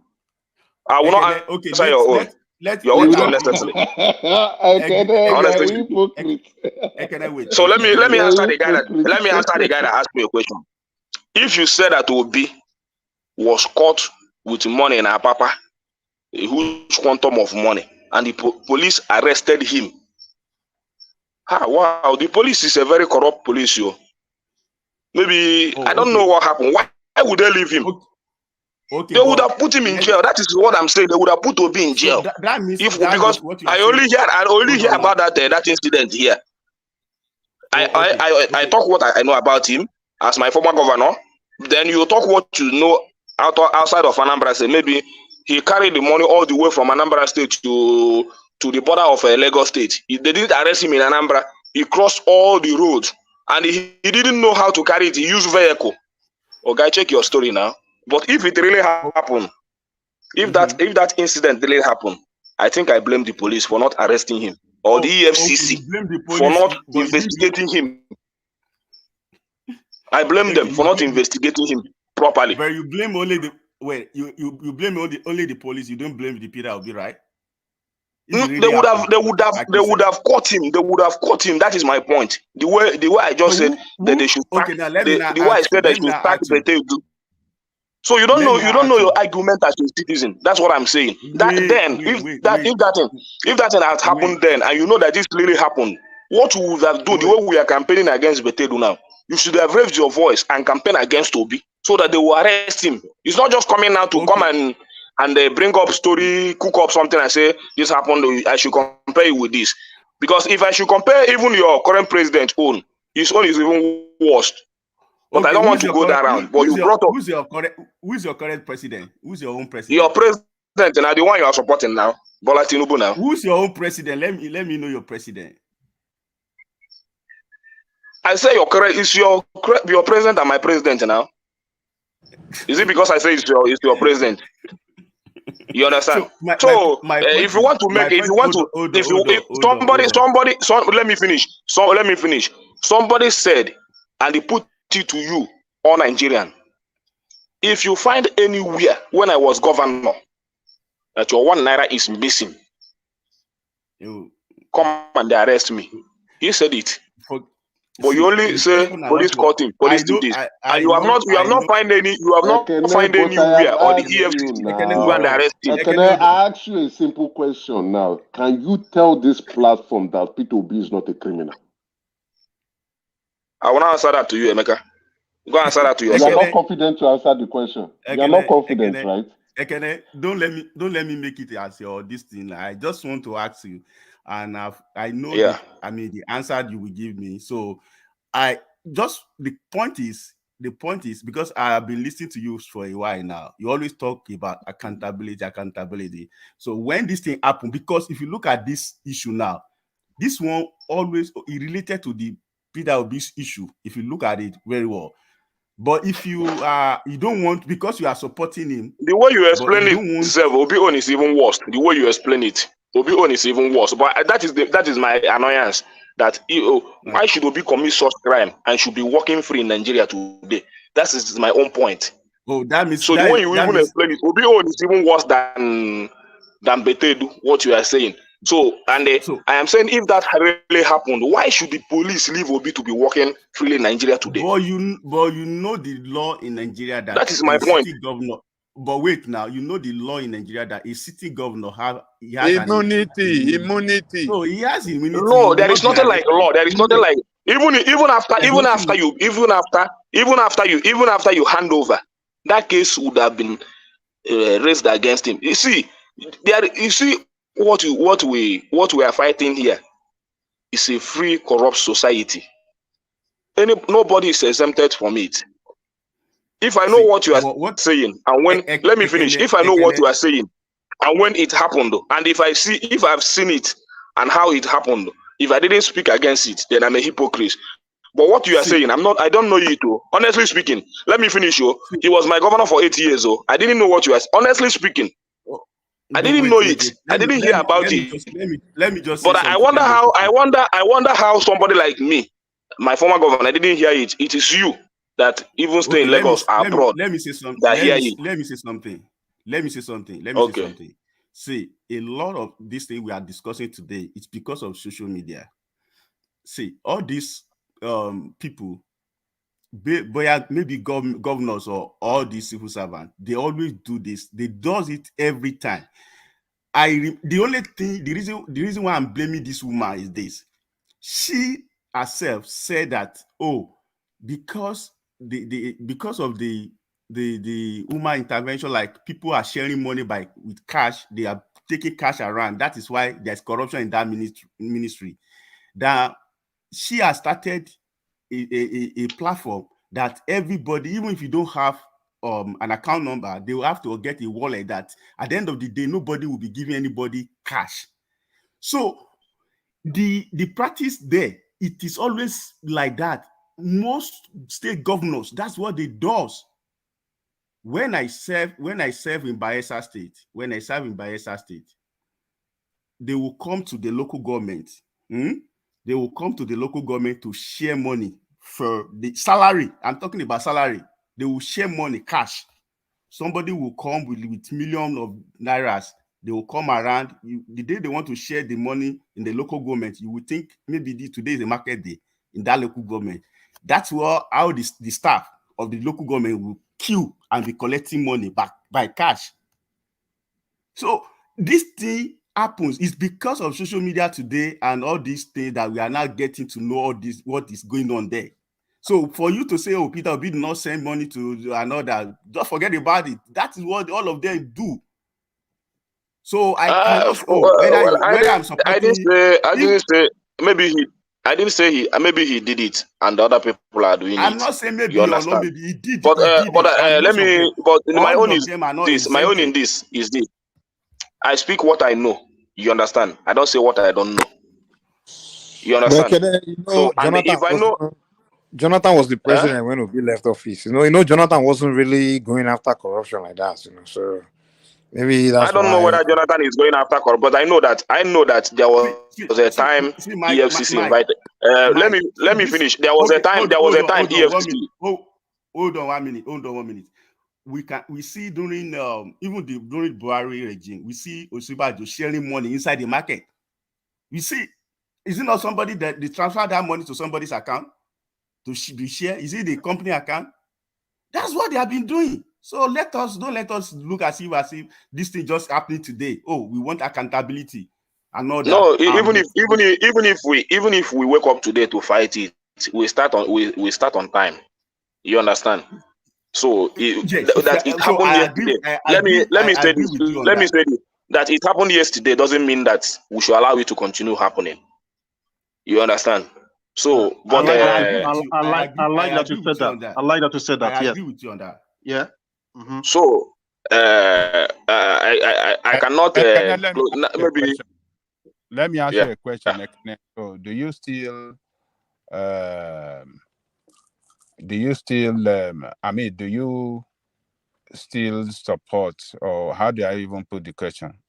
Do you agree with us, rather, that Obi must give account of that public fund donated to him to run his campaign? Do you agree with us that he should do that as quick as possible for reason of accountability and transparency that you stand for? Ababaja, you see, I will not agree with. I have my reasons. You understand? And I still stand. Yes, I still stand on my reason. My reason is okay, this. hold on right there. I will let you. No, let me finish. You ask me a question. Now let me make a proper point now. Let me make a proper point. My reason is that my reason is this. That accountability is not coming from the right source. The right source are not the people asking for it. Oh, okay. You have said that several times. Hold on. Yes, that is my point. But your slogan is "New Nigeria is possible," right? Hold on. Let me put it. Let me say something to Ekene. Ekene, let me tell you. Don't look at me. Don't look at others that you see as Tinubu people asking for this as if they are playing dirty politics. No. The law. That's how I see it, honestly speaking. Hold on now. Let me land. We want to learn from each other here. Let me land.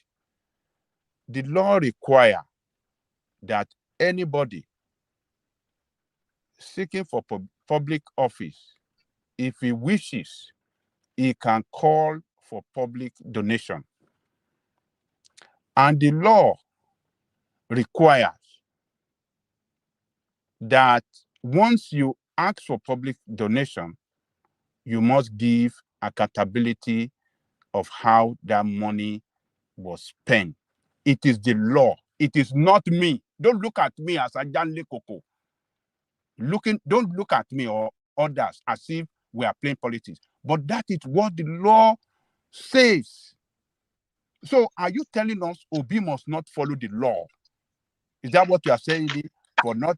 I think when you talk about law, the leading parties should lead by example. When you talk about law, they are the one to tell us. Yes. Who? APC. Who? The leading party, APC. No, forget about this. Is not APC. We are talking about. No, it's APC. No, you are talking about law now. Law is for everybody, not for one person. They did you cannot turn out the law. You cannot tell me is the law. Then you now lay it on me that I must obey the law. Why you have the capacity not to obey the law? APC did not call for. You don't tell me that I must obey and you will not obey. You don't want to listen. APC and PDP did not call for public donation. Public funding. Public donation funding. No, they didn't. They didn't use.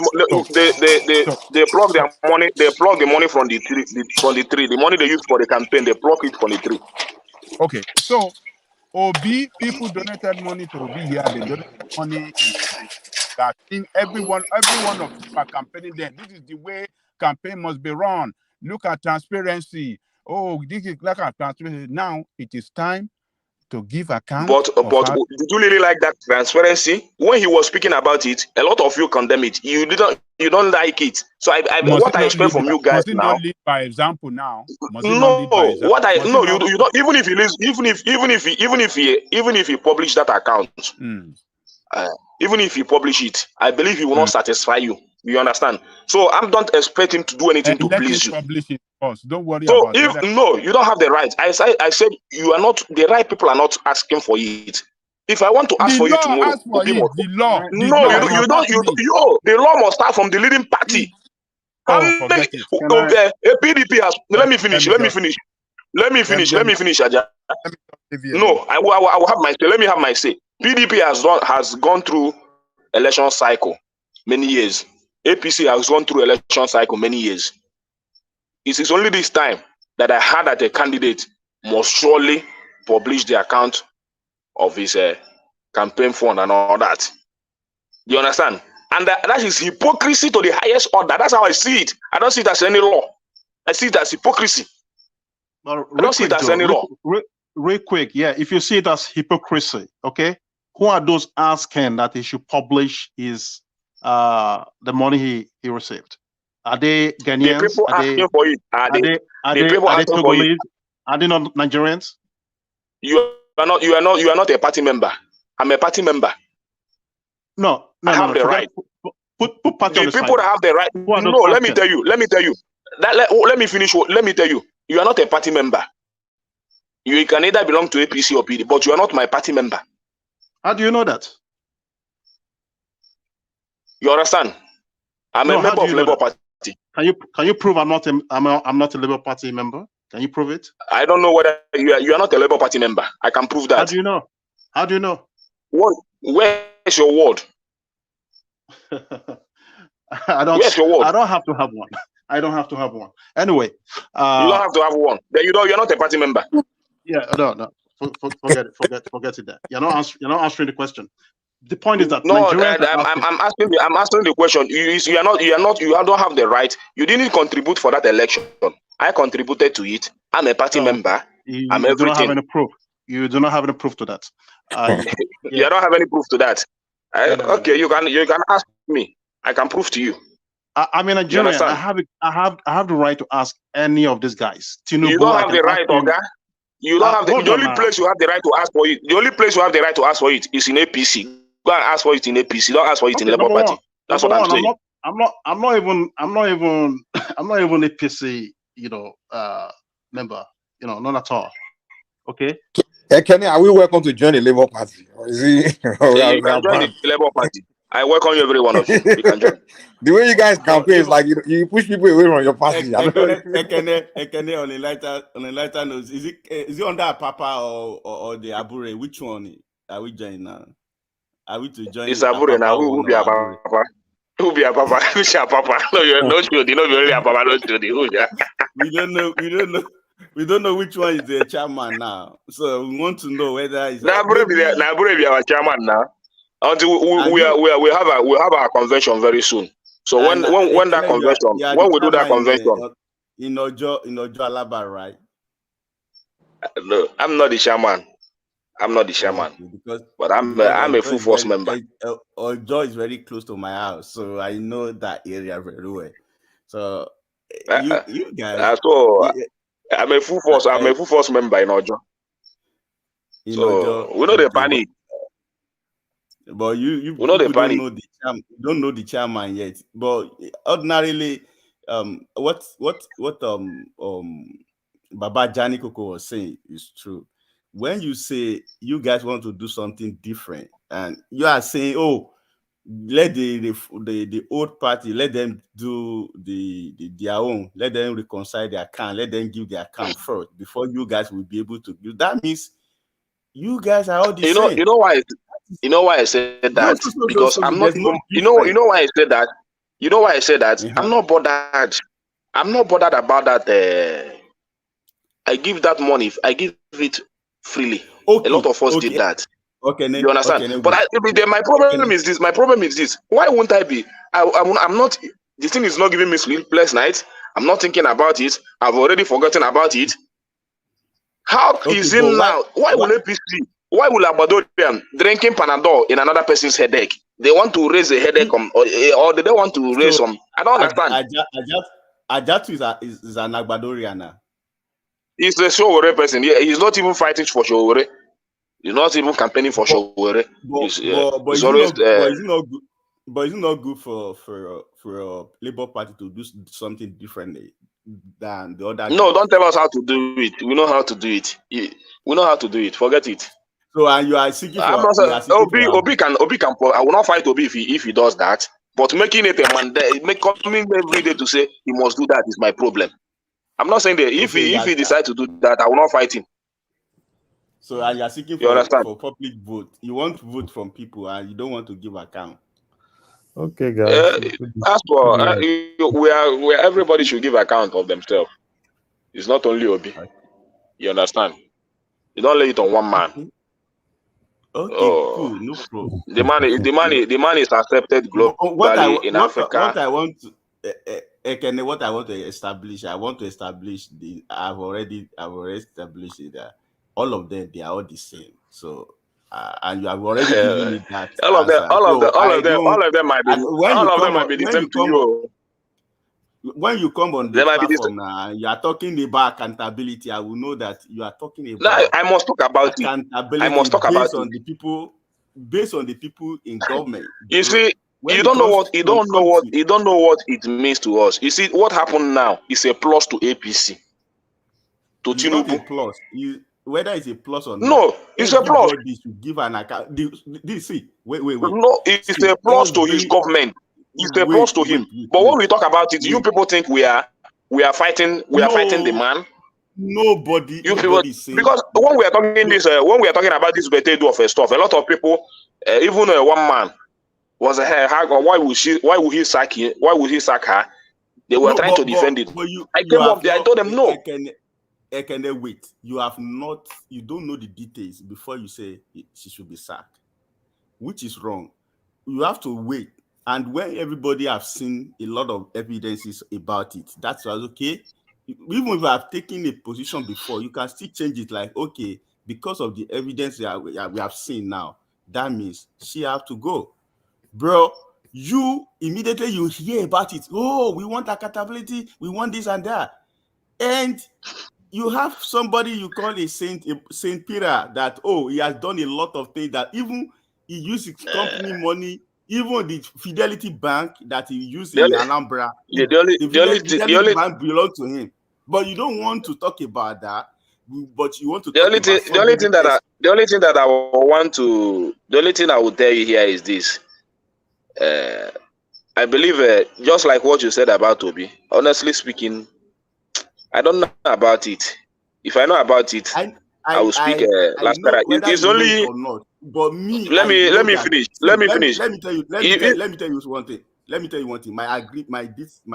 My total submission is this, and what I will tell you is this: I don't believe in any politician. All of them, they are all the same. That's what I believe. No, and I will not say that. Obi is this. There's no way. If you don't believe in Asuwaju, you will not support him. If you don't believe in Asuwaju, you will not support him. So don't say you don't believe in anything. How do you know that I supported Asuwaju? How do you know? Yeah, I know you supported him. Now the way you sound, the way you speak, the way you speak for him shows that you support him. Yes. So if you don't have confidence in him, have you ever seen you will not me support on this platform before? Have you ever seen me on this platform before? I don't know. Maybe today is your first time, but what I know is that maybe so in your comments, in the comment section, the way you comment shows that you support him. I'm not against you supporting him or anybody can support you. If you don't have confidence for him, you will not support him. The same way I have confidence in Obi. You understand? Even till tomorrow, I still have confidence in Obi. But the point still remains that all of them are the same. No, if you say that all of them are the same, if you say that all of them are thief, you don't support them. You cannot tell me that somebody is a thief. Tell me what that somebody is not. Don't tell me to support somebody because. Can you tell me what politicians that are not corrupt? Tell me one. I don't know for you, but I have my reason for supporting Obi, and you have your reason for supporting Asuwaju. That reason is left. That reason you campaign for him is what everybody is waiting to experience in his government. Which government? Asuwaju government now. The reason you supported him is what we are waiting to experience. We have not started to experience it. We are still waiting. So when we begin to experience it, we will tell you that we are already experiencing it. My question to you, you have answered me, and I know that the way you answered, you yourself, you know that Peter Obi is a criminal. So nobody can tell me that. Nobody. The only thing I know is very bad to swear on someone's integrity. You understand? But for me, on a reality, I have my reasons. I have my love. I have my attachment. That's fine. You understand? But in all sincerity, you cannot just tell me to come and swear. that Obi has a something like that. Shinarambo he has a supporter, so not everybody will have support. So yeah, that is it. And there's people asking that question.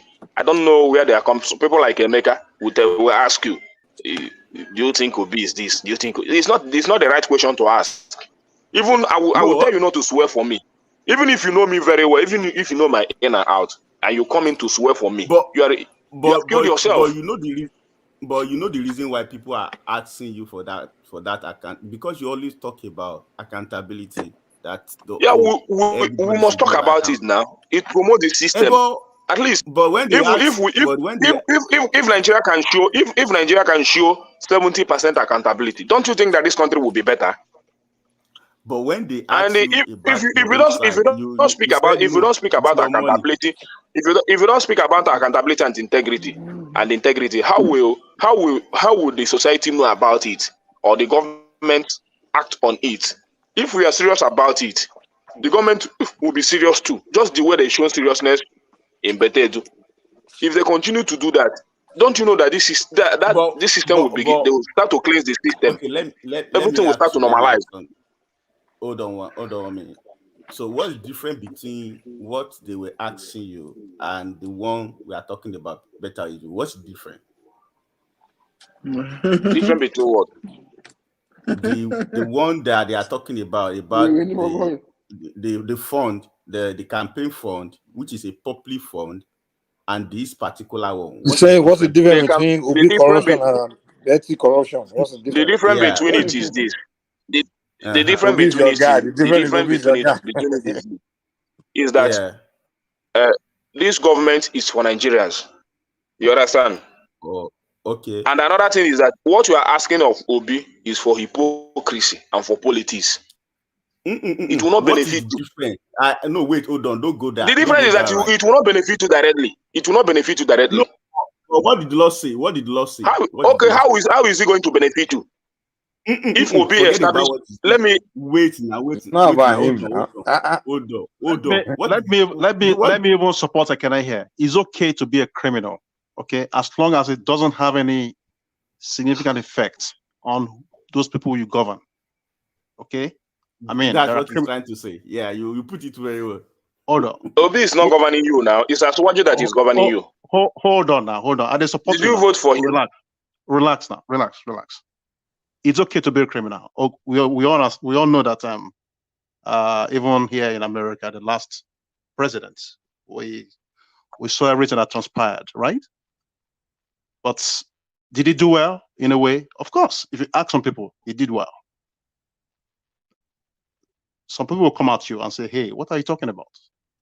Right? So of course, yeah, I agree. If people say Obi is a criminal in a way, yes, he's a criminal, but did he do well while he was governor in Anambra? Of course, I'm sure Ekene will say yes, right? Okay, Ekene. That's for you to say.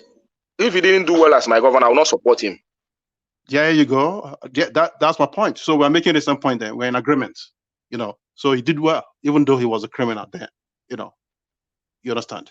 So 99% of Nigerian politicians, they have that element of or iota of criminality in them.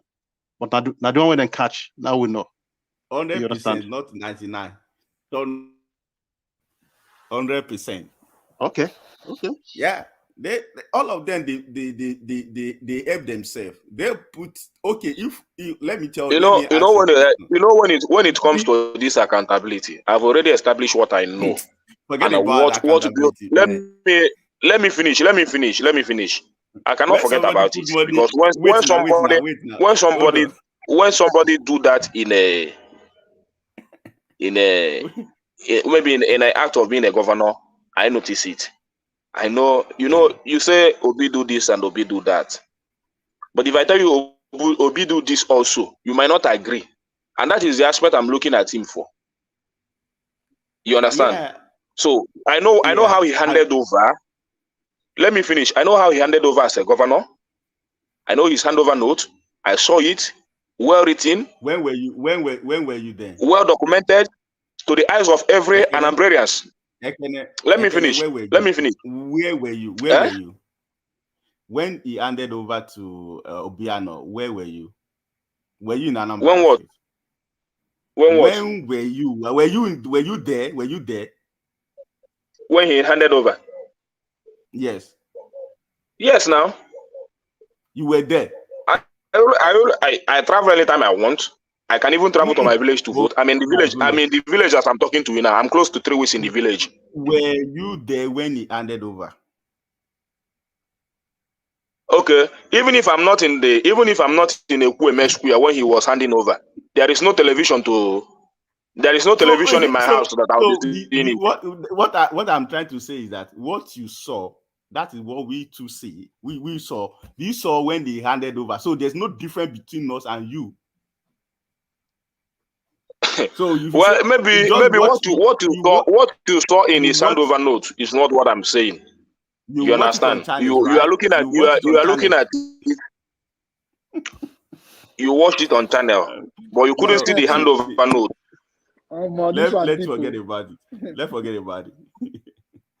We can forget about it because ever since that handover note, I was looking for any other governor that will hand over that way. I've not seen it. You can tell me. How did he hand over? Yes, you can. If you watch it on television, you should know that the EFCC is there. Every other agencies was there. Police, everybody was there, and he was the one that invited them to come and see his handover. And so what is that one? So what it means that if what I'm saying is a lie, EFCC should take me from here. You perfected his criminal activities, and you are not saying somebody come and see me, come and see me. Don't forget about it. Don't let anybody come and bubble us here, man. That the guy that he used money, use his bank. All the interest that I put to the bank, did he give it to you? All the interest that you put the money, all the money from that they transfer from federal government to Fidelity Bank, and all the interest that he got there, was he giving the money to you, and you say he did not benefit? Don't forget about it. Don't let anybody come and boo me and telling me. My guy, forget. If I tell you, in Nigeria, it's not easy for a governor to leave. Let me finish. We're having a private discussion now, even though everybody is hearing it. I say, it's not easy in Nigeria for a governor to step down as a governor, and he didn't write any benefits to himself. Just check which governor has ever done that in Nigeria. If the governor of your state has, when he handed over and said, I don't want any benefit, nothing should be given to me as a former governor. I just serve and I am going. Do you know how much it will be adding to your state account annually? Do you know? They don't let just like I used to say this thing to my brother. Okay, let me just give you this story. My elder brother, so there's money given to him. Like, he told me the balance. I like, okay. He said, he will give account. He will tell me how he spent it. I said, okay, if you tell me how you spent it, does it mean the money will increase or you will less? He said, no. So why are you giving it to me? Just like a father. I know in the Catholic Church, the father they will give all the tithe to him and everything. So they will just, okay, this is the tithe, this is the key, take the key. So at the end of the day, we draw everything. We spend this one, we spend this, everything. We say, he give accountability and everything. He's very clean. Don't worry, he's very clean. This guy has already settled himself. A very smart guy has settled himself. If you have been in any space with him, I think you will have an opportunity to ask him that question. I don't need to be in any space with him. If you have opportunity to ask him that question, I believe he will take your question and answer you. Why he invested the money? You said he invested money in his. He gave clarification on that few days ago. Is it last month? Let me ask you. He gave clarification on that. That he's not benefiting anything. Yeah. Let me ask you. Is it right for him to put the state government money into his own personal bank? We're even happy that he did that self with the Anambrelians. Jesus Christ. Yes, we were Jesus happy. Christ. It's not only because it's not only infidelity. He put in Diamond Bank. He didn't have any share in Diamond Bank. He put in Zenith Bank. He didn't have any share in Zenith Bank. So what if he had bad intention? Let me finish. You ask me a question. Let me finish. Let me finish. If he had any bad, he would have put that money in all the money in fidelity. You understand? Let me now ask, And then, let me tell you. Let me finish. Let me finish. Let me finish now. Let me tell you what transpired in that. And he told us Don't let us go. No, now I wouldn't be satisfied if I don't tell you the reason for that. I wish we accepted. Let me do. So you can explain. Let me finish now. Let me finish now. You can ask your question. Let me finish. The reason he did that, why we accepted. He didn't just come out and say, "I want to invest," and he did it openly. We accepted it. The reason is that he wants us to be one of the debt-free states in Nigeria in so year, which other governors didn't continue. Because if other governor has continued in that step by putting so amount aside for a certain year, as of today, Anambra will be one of the richest states in Nigeria. So other people neglected it as if it is nothing. Today, Soludo wants to go and borrow. About 200 billion. Let me finish. He wants to go and borrow about 200 billion to support his budget for 2024. Which, if he had continued, would Anambra want to be talking about borrowing today? Jesus. But you people see it as nothing. You see it as a crime. Wait now. For him to have given that money to his bank, do you believe he benefited from it or not? Yes, sir. For him to have put the money into his bank, do you believe that he benefited from that money or not? He benefited from it or not? Did you have any proof that he's benefiting from it? So if you put money in a fixed deposit account, so the interest and all the is he the owner of Fidelity? Oh, he's not the owner again now. You told me that he's the owner now. But you made him the owner. He's a shareholder, not the owner of the bank. He's a shareholder, not the owner of the bank. At the point, Peter Obi was a chairman of that Fidelity Bank, right? A chairman doesn't mean that he owns a bank. They made him chairman of the bank. Okay. He helped them to build the bank. When he left the bank, he left today. That bank was nothing when he was chairman. When he left that bank became one of the best banks in Nigeria as of today. You don't appreciate good things. You only talk about the negative side of everything you see. That bank was what was Fidelity when he became the chairman of that bank? Just Google. What is Fidelity when he became the chairman of that bank? And how did how good is Fidelity when he left Fidelity as a chairman of that bank? Wait. Now, the money he put in that bank, I'm very sure he benefited from it because he's shareholder of that bank. So any profit in that bank, he will share. They will give him his own share out of it, the dividends of his share in that bank. So definitely, the money he put in that bank yielded profit. And you cannot tell me you are talking about yielding profit and all that. You see the argument you guys are making, the brand argument you are making. You see, I'm even agree with Obi. Sometimes, let me finish. I'm angry with Obi. Let's go.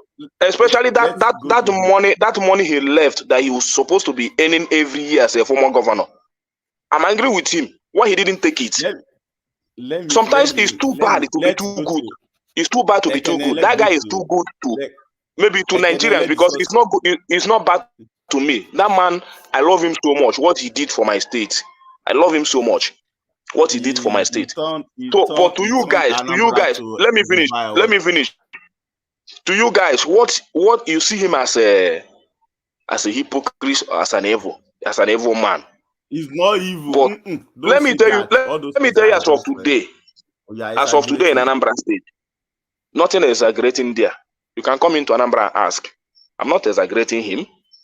You see, everything we have today in Anambra State was during his tenure as a governor. Nobody even the ones that are being dilapidated That's today. what we are saying.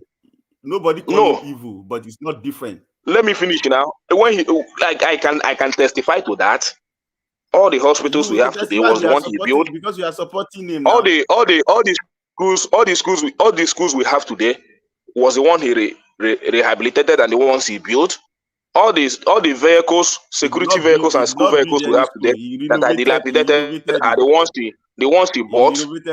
Ever since he left office, he didn't build any school. I can give to you now. I can prove to you. It's not that I'm saying. I can prove to you thousands of schools. Yeah, I can prove to you. I had you. I don't come here to support people. I don't come here to support somebody blindly. If I do that, I'll be an evil man. It's just like Obi, I'm not coming out tomorrow to say he wants to contest. I cannot support him. It's not because he's from my state. The same Peter Obi that you guys criticized when he was there, and you are now today now became a saint. You know, forget about it. We Nigerians. No, you can say what you want to say. It's not because of. You see, let me tell you. You guys can say. Why people are not supporting him there? Why people are not supporting him there when he was there? That they criticized me a lot. It's now you people who criticize him. Oh, it's now who criticize him.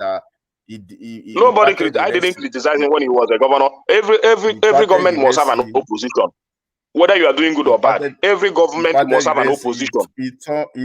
But it depends on it depends whether the majority are supporting you. When he was the governor, the majority supported him. It turned whether to why today. Yeah, I don't know for you. You see, if you come to my village, and I'm in my village now, I will take you to the general hospital he built from. The clinic he built in my village is still there. The place is dilapidating. Soludo has not visited it. They have not looked into it since he left office. That hospital is still there. We are managing it. We are managing it. All the former governors didn't see that the responsibility that they should change the equipment, renovate it. He was the one that built this from scratch. I'm tired. It's still there. I'm not exaggerating. Yeah. You can say that I'm exaggerating. I'm in my village. If you like, tomorrow I'll go and snap that hospital and send to you. In one-man platform. Don't be tired. I speak about my lovely Obi. I can speak for him. I can speak for him for hours. I will not be tired. You see the way they welcome him in Ghana. Youth were waiting eagerly to you. People are eager to hear from him. He's now the pride of Africa.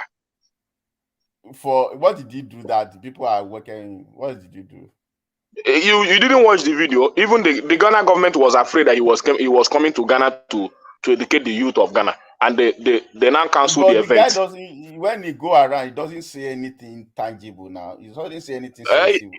To you, gibberish. To you, not to me. To you, not to me. He must not satisfy you. My guy, Obi will not satisfy. Obi must not satisfy you. They were asking for what's it called? Climate change. For what? I read they bite it, but when I get there, I will know what to do. So that's what he's telling up and down. Simple climate change. You ask him, he will tell you, oh, when I get there, I read about it sometimes, but you people, that's why we want to carry everybody along. So you're waiting for somebody that will come and be because somebody will be using all this what is this Tinubu grammar? Allow the poor to breathe. Once he come and say that, everybody will be clapping for him. The only thing I like about him, he knows how to exaggerate his words. Once he does that, some people like you will begin to marvel. So and why the boy is not breathing? Then you continue spreading propaganda everywhere about Obi. Obi doesn't have brain. You don't have brain. Obi doesn't have brain. You are so stupid. Talking lie. You Can I question? Who command the dog for chain? Who command the dog for chain? Don't say that, Ghanaian. You don't have sense. You're just lying. Stupid people. You don't need to be talking on this platform. This platform is for learned people. No, right. So when the day Ekene was talking to me anyhow, you people were there. And now when I'm talking my own back, you start talking. No, don't go that route. It's not good. Don't let us be abusing each other. We can make friends, and we don't need to abuse each other. You see how I'm enjoying my friendly conversation, even though it's an opposition, we're enjoying ourselves. Somebody just they just leave. You see, they just come up with somebody from China and he comes here to disturb the peace of this. Stop it. See, all those leaders, they have each other's number. If they want something from each other, they will collect it. They will get it. Can you guys hear me? Yes, Mike, we can hear you. Okay, you guys. No insult. You guys can debate, but no insult. No need for insulting. Just you can debate. Yes. One man doesn't want that. So just debate, but no need for. No, I'm not insulting him. I just said he should stop lying. You should just stop lying. Stop spreading propaganda on this platform. No, Gani, what he's doing. You can say that, but don't just call him names. No. I'm not abusing him now. I said he should stop lying and he should stop spreading propaganda on this platform. No, I'm not spreading propaganda, my guy. I'm not lying. I have my. You're not my guy. You are spreading propaganda. Don't be angry. No, don't be angry that my governor did well for me and I'm enjoying it and I'm happy for him. Don't be angry about that, you. You can also bring up your own governor and tell us what he did for you and argue that and they praise him in this platform. It's allowed. If I come here to praise my governor, my former governor, what he did for me, and I'm happy about him, you shouldn't be angry about that now. You bring up your own governor. Tell us what he did for you. Let us clap for him. Okay. It's allowed. Okay, hold on 1 minute. Don't be angry that Okay, 1 minute. Yeah, your governor did very well, yeah, and he didn't do local government election for 8 years. That's your governor. That one now you talk. When you do his local government, do you think your governor did very well? Can you hear me? Your governor did very well. Moderator. Hold on. Your governor did very well. He didn't do local government election.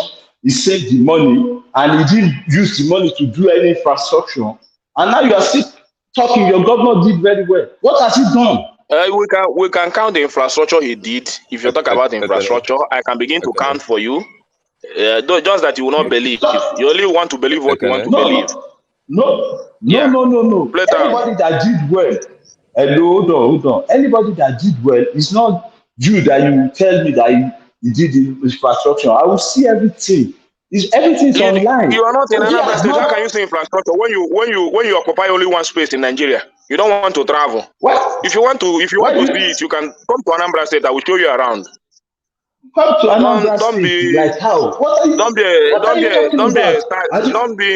Don't be a stagnant individual and expect to see what is happening in Anambra State. How do you know that I've never been to Anambra? How do you know that I've never been to Anambra? The way you speak now, because if you have been to Anambra State, you would have at least seen something. Let me tell you something. Anambra is nowhere to be found in Nigeria. You know that yourself. Gary, what are you talking about? Anambra did what? You know what you're talking. It's nowhere to be found in Nigeria. When we are counting of states, I didn't hear you. What is Anambra did what? Is Anambra did what? Wait. When we are counting states in Nigeria, we can never count Anambra. You know that. Anambra did what? When we are counting states, Anambra did. I didn't hear you. Anambra is not a state in Nigeria that you can reckon with anything. No money, nothing. All Anambra citizens live in Lagos. This guy. Let me tell you, the richest state. One of the richest state is Anambra, Abi. Go and Google it. Is the richest state Anambra? Can I interject? One of the richest states in Africa is Anambra State. You don't know what you are talking. With what now? Because of what? What's the IGR? What's Anambra IGR in You only talk Nigeria? about. You only talk I about. think you should be asking You about only talk GDP, about my the friend. IGR But and all let me that. interject. Let me interject. What's wrong with Ekene? Please let me just tell you this. Nigeria, we are wise now. You can't just be punishing somebody and telling us Obi. What's Obi? Obi is just somebody that doesn't have friends, doesn't have brain to use. Obi. Your wisdom is not counted here. You understand it? The Why? wisdom that is filled with Why? It's you. The wisdom that let me tell you. I love you as a brother, as a Nigerian. I love you as a Nigerian, but I must tell you the truth. I must tell you the truth. The way I feel about you. You understand? I feel you are too hypocritical. You are too tribalistic. You understand? Because the way you talk to people is not how to build a nation. Do you understand? So I expect you to grow more in that your wisdom, so that you'll be able, even if I'm not getting it right, as a Nigerian, then you are so wise, you are so educated, and you know everything. I expect you that has the wisdom, that has the capacity, that is well educated to guide me, that is not educated or that is not wise. But unfortunately, most time if you speak, I don't see that wisdom. I see hypocrisy and tribalism in you. So that is it. Yes, if you can change from that, if you can change from that, maybe we can build a nation. Thank you. Okay, thank you. Yeah, that's true. You just said.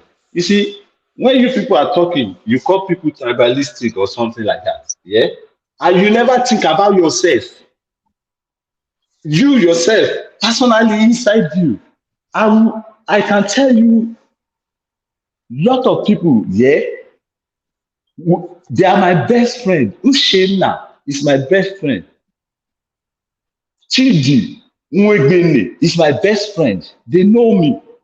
I'm not tribalistic. But when you come to this platform and start lying, spreading propaganda, that's when people like me, I have been on this platform since immediately they start. But people like you, when you come to this platform, start spreading propaganda around, telling people this, and people have been telling you things, but you never listen. That's why I came in, to let you understand that you should stop lying. Yes, okay. I'm not lying. If I lie, you tell me where I lie. I didn't lie. You understand, my brother? Yeah, play time you can speak, my brother. Yeah. Please let me interject. The reason why I came up is if we are going to come to the platform and discuss like civilized people, then people should be willing to do. If you come with your facts and you want to say something, and somebody has a counterfact to it, if you come, instead of you calling people names for saying something they believe in or they know, I think what civility means is that you said A is A and B is B, and I come and say no, A is not A, and this is the reason, because B is this. I have my own counterfact, not just coming to attack you or say I don't like you, you're a liar, you're this. No, I don't need to like you to have a conversation with you. But if I can say this man built a hospital, and me, I know this man didn't build a hospital, what I'm going to do, I'm not going to come and start attacking again. He has the right to sell his candidate. But if I know he didn't build a hospital, if you say, what is the hospital? Ekene says he built Odumegwu Ojukwu Teaching Hospital from scratch to the head. And I have information that he didn't. I will come peacefully as like a civilized person and say, no, can I put it to you that this hospital you said this man built, he didn't build it. And this is my fact. That is how to have a civil argument. But nobody's willing to do that. And immediately people are not willing to do that. They immediately know that they have nothing to offer in the conversation. They just come to attack, and they are threatened that somebody is bringing out their own candidate. You know why? Because they don't want to counter those facts, because they don't even have the counter facts. They just don't want you to speak about it. They just want to gag you not to speak about it. That's not civil conversation. Civil conversation is you're rolling out those things, and I'm countering those things line by line. You said he did this. Okay, did he actually do it? No, he didn't. This is what he did instead. Those are how to have conversation. That's one. Then secondly, I would like to ask my brother Ganiyu, when we was talking about Anambra is nowhere in the scheme of things in Nigeria. Can you mention the 5 top states GDP-wise in the entire Nigeria out of the whole 36 states and FCT? Do you know? Are you aware? Is the question. He don't leave. Oh, he's left. The guy don't leave. Wow. That guy said the guy don't when leave. we want to. No, my brother. See, the problem I have with APC supporters sometimes, which is Tinubu supporters, I meet them everywhere. Trust me, Twitter everywhere. The problem is that immediately you remove bigotry and tribalism from conversation, they have nothing else to offer in the conversation. Nothing else. Who said that? Only few of them, and trust me, the few of them I've met that has the capacity to have an argument outside bigotry and tribalism, I hold them tight because I like making conversation with them. I hold them tight because let me see the thing. Let me tell you. I love me. I've always been a public speaker from primary school, being a head boy, being a school class prefect, being the representative of student union and all that. So when I want to engage, I don't run away from conversations, but at least leave my personality out of it. Maybe leave my tribe, leave my family members, just leave all of those stuff. Those are Uptown, I want people now to talk about my tribe now. Hold on, Uptown. Give us example of. Speak to the substance, then we can go back and forth. Can I give me a chance? Uptown, give me an example of when you say, tribalism and whatever you say. I mean, just elaborate. Let me give us. You can't do accusation. Give us an example. Yeah. Let me give you an example. I come now. I say, I'm speaking on the public platform, and I talk about health. I talk about education. I could talk about HDI. I talk about how a certain governor grew the it's by 40% in 2 years, as announced by the office in charge in the federal. And I talk about most of these things. And then somebody rush into the conversation. Instead of you to say, no, that point you gave that so-and-so person grew the GDP by 40% in a space of 2 years is a lie. And this is my counterfact. No, they won't do that. They will enter inside the conversation, and what you start hearing immediately is, you are a liar. He will tell you are a liar. You're a liar. All these IPOP people from Anambra, you want to come and deceive the other countries. I'm like, that's not what we're talking about. Wait. So that's tribalism? Is that what you're calling tribalism? IPOP people. I'm not talking about IPOP people. I spoke about certain points. Come and counter those points. You don't have that I'm Igbo does not take away anything I'm saying. It's a public discourse. What I'm saying, the topic I'm saying, let me tell you what they do. They come and try to Igbo shame you in a way that maybe it will. No, but you're not giving me a specific how the Igbo shame what you're saying. Hold on, give me give me 1 second. Let me give you an example, my brother. Hold on. Wait. You already talked now. You can't keep jumping up and down. Let's attack on every point you make. You're saying, you say, Obi did this, Obi did that, and he comes and he's saying this IPOP people, these Igbo people, but I didn't hear Gani say these Igbo people, these IPOP people. All he says is no, he doesn't believe it. Obi, he doesn't believe what you're saying about Obi. That he doesn't believe it because he's known a lot of Obi supporters to lie. They'll lie a lot, and you can't say that's not. So the only time, hold on, the only time people may let me knock in now. The only time people may start pushing back in terms of ethnic area is when people from Southeast start pushing that ethnic area, especially people from the IPOB camp, all those kind of people. They are known to be the biggest on the internet because they can't have conversation without shouting Fulani this or Yoruba this or things like that. And people, God bless you, my brother. God get tired of it. Hold on, give me a second. People, they've done it for so long that people are tired of it at the beginning of pushback. And now, people like you, I'm not saying you are necessarily that category of the Igbos, the IPOP, or people like that. You come and see people pushing back against that energy that they've been putting all over the place. And you are accusing, pointing finger at people that are pushing back. Which, okay, it's fine. You can point finger because sometimes when you push back, it's like you wrestle with a pig in the morning. You get stain as well. You just be as filthy as the pig. I get it. But don't now ignore your area of people that actually the creator of this problem, transgressor of this issue, and talk as if people of your ethnic group are just completely innocent. It's just these Southwest people that are being bigots. Oh, they just came out of nowhere being anti-Igbo and this. Come on, you can't talk like that. Mike, if you listen to me, if anybody in this platform listen to me, they will easily point out that I never mentioned Southwest. And that is the problem we have.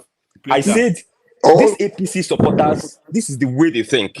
Peter, but now somebody have already boxed in what I said. Has anybody engaged you into a particular tribe and say that I'm talking about Southwest? That is the side. Did anybody say you're talking about Southwest? You just said it now. You said it. Who said it? You listen to Me? yourself. Play it back. No, I didn't talk specifically about you. mentioned Southwest. I was not talking to you. I'm telling you, I'm speaking in general of what the picture is about what's going on. Listen, I didn't engage in any debate just now. Okay, my brother. Wait, let me tell you something about bigotry. And I've read extensively. I'm coming. No, give me a second. No, please, let me just make this point. The thing about bigotry is there is the general characteristics about bigots. Whether you are an Igbo bigot, you're Yoruba bigot, you're Fulani bigot, one thing binds all bigots together, and that is justification. They always find the justification to be bigoted, and the justification everybody you have accused of. I've been following you for a while. And everyone you've accused of being. Wait, bigot. I'm coming. Let me finish. Go ahead. Please. Yeah. Let me finish. The thing that binds all bigots across tribes is justification. I listen to them. I've heard bigots from Southeast. I've heard bigots from Southwest. I know how they sound. I know their mindset. Now, the justification they have, just like what you've done in the past 3 minutes, is somebody else somewhere in certain conversation somewhere. No. Bigotry. Therefore, now I'm going to pay you that is talking about substance back with bigotry that from somebody. Hold on. Give me a second. So, are you accusing me of paying you back with bigotry? No. I'm trying to explain. That's what you just said. That's what you just said. You just accusing me saying I said someone from another platform. Now I'm paying you back with bigotry. That's what you're accusing me of. Chill, brother. Calm yourself down. You calm yourself down. You do a lot of strong argument. You do it a lot. I know you. You do that a lot. No, leave me out of the conversation. I know people that know you. They've seen you on Twitter. I know when you come here trying to compose, but we've seen you on a different area. It's okay. Mike, let me say this. No. I don't want us to go to that bigotry side. So I want us to stay on what we have been discussing. I can see the point. The point I'm making. Let me just make my point. I just came to make this point, please.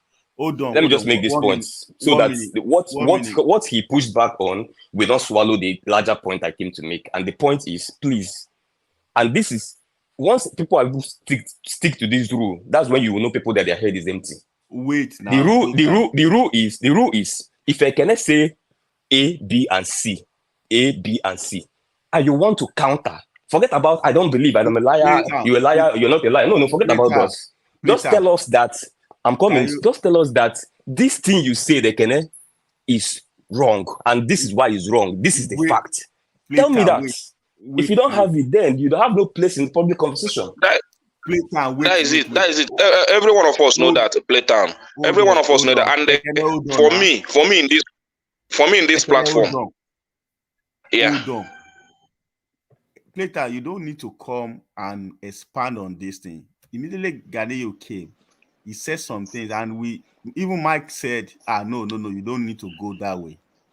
And all of us say he doesn't need to go that way. So you don't need to expand. Even if you have had some platform or somebody have discussed something on Twitter and they have said it, the discussion between me and Ekene since we've not discussed about any tribe. We are discussing about an individual. So sorry, who is speaking? Who is speaking? So I can address you like directly with your name or something. Sorry. My name is Crown. So we don't. Okay, Crown. See. I've been listening to you. I've been listening to you and Ekene for a couple of minutes, and I had never had any reason to jump onto the platform. Guess what? Guess why?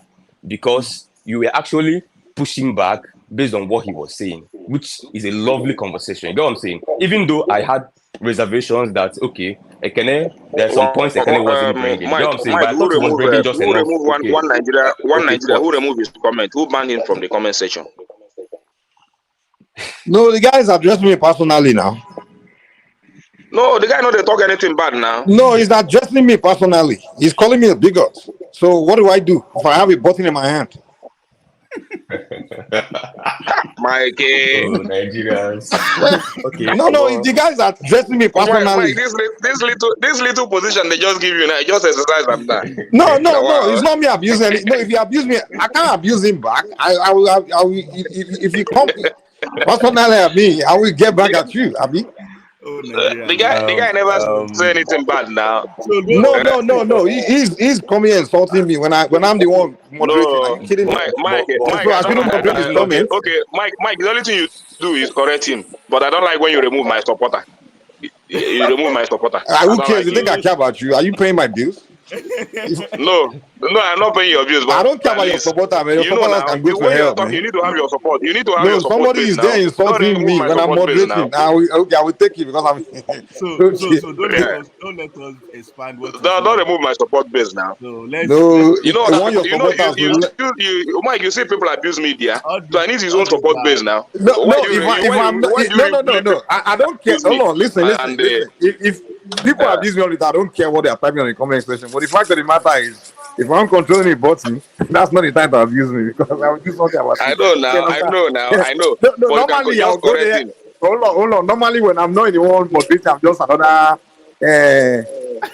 guest or comment person. I go to war with you on the comment section. Everybody know me. I go to war. Me and you go back and forth. They go comment section. If I'm in the position of I don't have to go back and forth with you, I'll just use button to deal with it. So. Mike, I will not vote for you. No. I think Nigeria is You'll be military. Mike, like Samuel want to talk. Samuel. Okay, go ahead. Yeah. I'm not saying anything. Who is that? Mike, you see what I want to say. You see what I want to say before. Crown, I want to tell you something. Yeah. You know, Obi is if Obi is anebu achala neto. You know what it means? What you know? Do you know bamboo tree? Do you know bamboo tree? Mm. You know bamboo tree. If you know that tree very well, whenever you are cutting it down, the tree continues to grow. If you cut it 100 times, it will grow 150 times. So what's that one? That's bamboo tree for you. That is what just they play. Just they play. What is that 2027 is coming. Just they play. What is that one? You go yeah, 2027. It means that if you want to kill Obi 100 times, he will grow 150 times. Nobody's killing anybody. The guy if you want to assassinate his character, 100 times, he will grow in character 150 times. The guy is a normal politician like others, so there's nobody's killing anybody. Crown, do you see how the whole African youth want to hear from him yesterday in Ghana? They want to hear gibberish that you want to talk about. So Crown, you are insulting the sensibility. But they got to hear from him now. No, all the whole African youth. You feel like African youths are not wise enough. They don't know what they want to hear. I follow Obi very well. I know Obi very well since when he was a governor of Anambra State. So nobody can ban. Okay, Crown. Can I need to sell Obi to me? Crown. Are you hearing me, my guy? Yeah. In this platform here, do you know what they call? Do you know who they call Baba Alexander Gomez? Yes, yes, of course. I know him. Our landlord. I know him very well. Not join the platform. I always be on the comment section or listening. So it's because of Ekene that I always say. I know it's not because of me, Crown come because Crown always attack me for the comment section. I always say accountability. Now I remember. Oh, the Crown from the comment section. Okay. I mean, so, yes. But see what I want to say, Crown. See what I want to say about Baba Alexander. You've been in the platform as at least a listener, comment section king and all that. Baba Alexander does not paint words here. He just says that it is as it is. Mike, release my supporter. Mike, release my supporter. I don't tell you now. Release my supporter. Mike will release him. Release my supporter. One Nigeria. Release him. Let play time continue. I want to hear what. Yes. Can are you running for election? Yes, whether I'm running for election or what, Mike should release my supporter. Don't mind him. It's good you're speaking up. That's I'm sure wherever if you're speaking up for him. You should be thanking God for your supporter. That it wasn't it to my face, because it won't be putting on the basket. He would have been bottle smash on his head.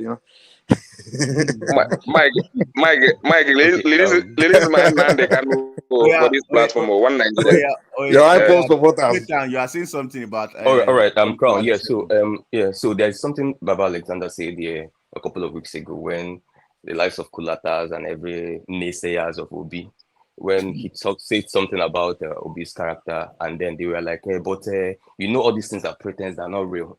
He said something. He said that he has contacts of people that know Obi from time immemorial. And these are people that if they say A, know that A is A.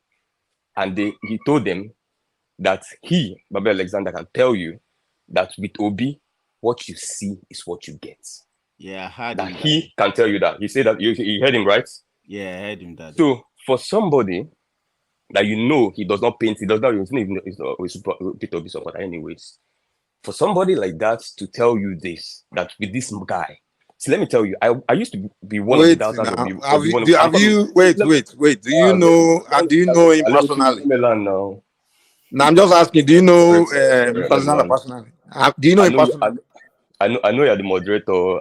I'm just asking you a question now. Just answer before you continue. Okay, I'll fix that into my.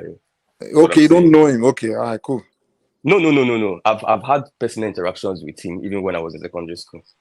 In secondary school, I was a very active student in secondary school, so we interacted. No, lie too much, man. Just continue, sir. Just continue. Wait, I'm coming. Wait. So Anambra has student parliaments under his tenure. You got what I'm saying? I was leading the parliaments, so we know the interactions. But the point is, if Baba Alexander tell you that I might not want him as president, I might prefer Asuwaju because I prefer the Lagos vibe and all of that. But you see that guy, what you see is what you get. The humility you see, that's it. The this you see, that's it. This position you see. Because you know him personally, right? Did they tell you that you know him personally? No, I'm just telling you about Baba Alexander. Did they say he knew Obi personally? Wait, no, it doesn't know Obi personally. So okay, we have to go by that. I'm using earpiece, so let's come and there's a difference between someone being diplomatic with a group of people and I want to say something again.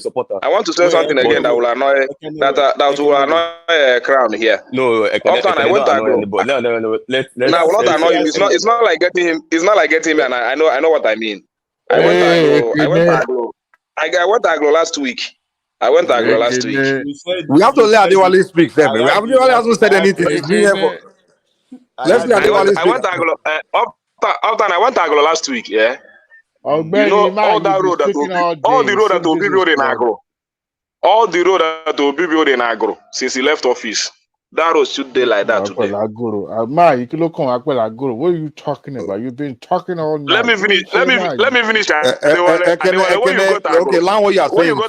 So Adewale can speak, man. When you go to Agro, they build roundabout. you will see big poster, big picture in Agro, in center of Agro. You said it last week. You said that last week.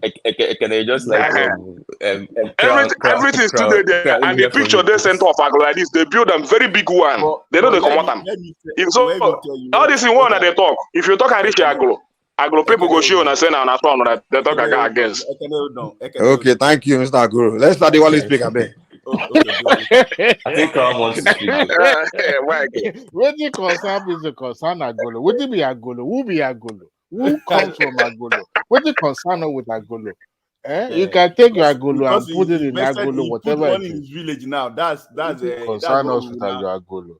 Hey, can they stop following these people blindly? This your OB you carry for it. I've been listening to you all night, fighting with every person on this platform about OB.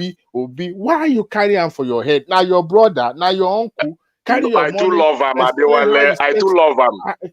If that guy is my papa, I for like and well safe. Wait, that guy don't carry you for Mugu. He carry all your money, put for pocket. You know, answer, you know, make it carry me now. No, it doesn't happen like that, man. When you take my brother, see the problem, my brother. Yeah? If you're a businessman, the problem. If you know, if you're a businessman, anybody that's a businessman or entrepreneur here, we know there's some visuals and values of which you use to grow prosperity or grow businesses. Some of them on the morality aspect, not like extreme morality, but certain kind of level of morality and all, and integrity and all that. Then you find out that most of these visuals, even when we want to put it as businessmen or entrepreneurs, it is so hard for us to be consistent with it. You know what I'm saying? And over years, you keep falling and getting up and falling and getting up, sometimes giving up on some of those visuals. Then you find somebody that in the last 30 years of their life or 40 years of their life have managed to hold certain visuals and characters consistently. Come on, get the hell out of here, man. Get the hell out of here, man. I thought it was about to say you guys, hold on, Uptown. You guys are not talking about OB until you guys are only hold on. You guys are not talking about OB. The only person all of you guys are praising, saying the only man from Igbo land that his character is this and this was in Amdekano. But after he got arrested, you guys were looking for the next daddy. And then you guys started doing OB. Now trying to sell OB to us the same way you were selling Kanu to us. So get out of here, man. We don't want to hear that. None of us here talking about OB. The guy is so Mike, none of us here supporting OB ever supported Nnamdi Kanu. I never campaigned for Nobody were hearing OB being a great man until Kanu was arrested. You guys started looking for the next daddy. And start jumping to Mike now. Mike, don't say that now. Are you saying that I'm an IPOB member, Mike? Mike, is that what you're trying to say here? It doesn't matter whether you're IPOB or tell me now. The only person every Southeastern we're talking about claiming to be the only leader, the supreme leader, was Nnamdi Kanu. And once Kanu was thrown into the dungeon, all of a sudden, the supreme OB is everything now. OB is the leader now. Uptown is not Mike. It's not everybody. It's not. I'm not an IPOB member. I love. Now what for you? Hasn't Nnamdi Kanu governed any state before? He never governed now. Mike, it's not about Nnamdi Kanu. All of you praise. Let's hear from Adewale. I praise somebody that have impacted my life now. Ekene would not let my man. Tonight. He's just taking his. You are shining tonight. It's your night. Don't worry. Continue to shine. Don't worry. It seems this whole platform tonight is yours. But you know, one thing is this. You know, this Yoruba proverb, they say on the death of the elephant, everybody will break knife to continue to cut Abi. Look, what you see happening. I mean, this conversation started from the Minister of Interior, and everybody is, I heard Emeka, even you and Wordpeace saying the man is guilty as hell. We should crucify him, we should cut his head, we should suspend him. No, I said he's to be investigated. Investigated my foot. That guy didn't commit any crime. Period. You cannot say that now. Let me tell you something. He has an accusation on him now. So what I expect the government to do is to investigate him. That accusation will remain rumor and rumor forever. Let me tell you something. We are very quick to throw people under the bus. Whatever we do, this guy is the most active minister in Tinubu's administration, no doubt. I've heard people's submission on this platform tonight saying You said that's a that one. You conflict said of. that one. You said that one for your girlfriend in Abetedu I'm now. not. They don't talk I'm am not. now. I'm hold on now. It's a pity that that lady succumbs to the Okay, pressure of then the let me Godfather. first in land But now. Let's let me for tell you other this people. thing about the Minister of Interior. Are you talking about Ojo? Yeah, I've heard a lot of people slandering and saying, especially my brother Emeka, saying that that guy, what he did should be investigated. Look, when you have a minister, it's a standard practice worldwide. Number one, we are human beings. We are somebody before we take any public position. And what people are struggling with the most is that the wife and the husband are two different individuals. Whether they are tied to their apron as a husband and wife, or even to the child, because you cannot punish a child or a spouse for the crime of the man. You can't. The only thing is that if the wife, if the spouse or the child is an accessory to that crime by being aware and decided not to divulge that information to the law enforcement, that is when you now decided to go after them. Other than that, you are not. You cannot. So when you have a situation where the minister himself, in his wisdom, decided to divest and to disengage himself from the company that he founded, knowing fully well that it's going into the public space, and entrusted that company into the care of his wife or whoever he put in charge. Number one is he has disengaged himself, point blank. As a director, as a principal officer of that company, he officially disengaged by notifying the CAC that, look, I am no longer in charge because now I'm going to be elected to a public office. That is the one Omoluabi moves right there. I've heard on this show today people say, oh, he's very smart, he's very this. You are an individual. If you're an accountant, if you are a doctor, you cannot stop practicing simply because you are elected into a public office. No. And if it happens that the company that you founded, of course, every company wants, the bottom line is every company wants to be, succeed. And they want to make sure that, they're progressive financially. And everyone's seeking, maybe government contract if it's possible. And I've heard people talking about the internal, what do you call it? Information. Being privy to internal information, that might give him the advantage. But he wasn't handed the contract in the first place. Somebody fronted or somebody represented. Hold on, Emeka. I mean, No, I want to I've go. heard you. I want to go, Adewale, please. I just want to greet Don't go, Crown. don't go I want to yet. greet Crown. Don't go yet. Don't go. Okay, don't go. Who is Do you have anything for me? We are too quick to subject our best of the best.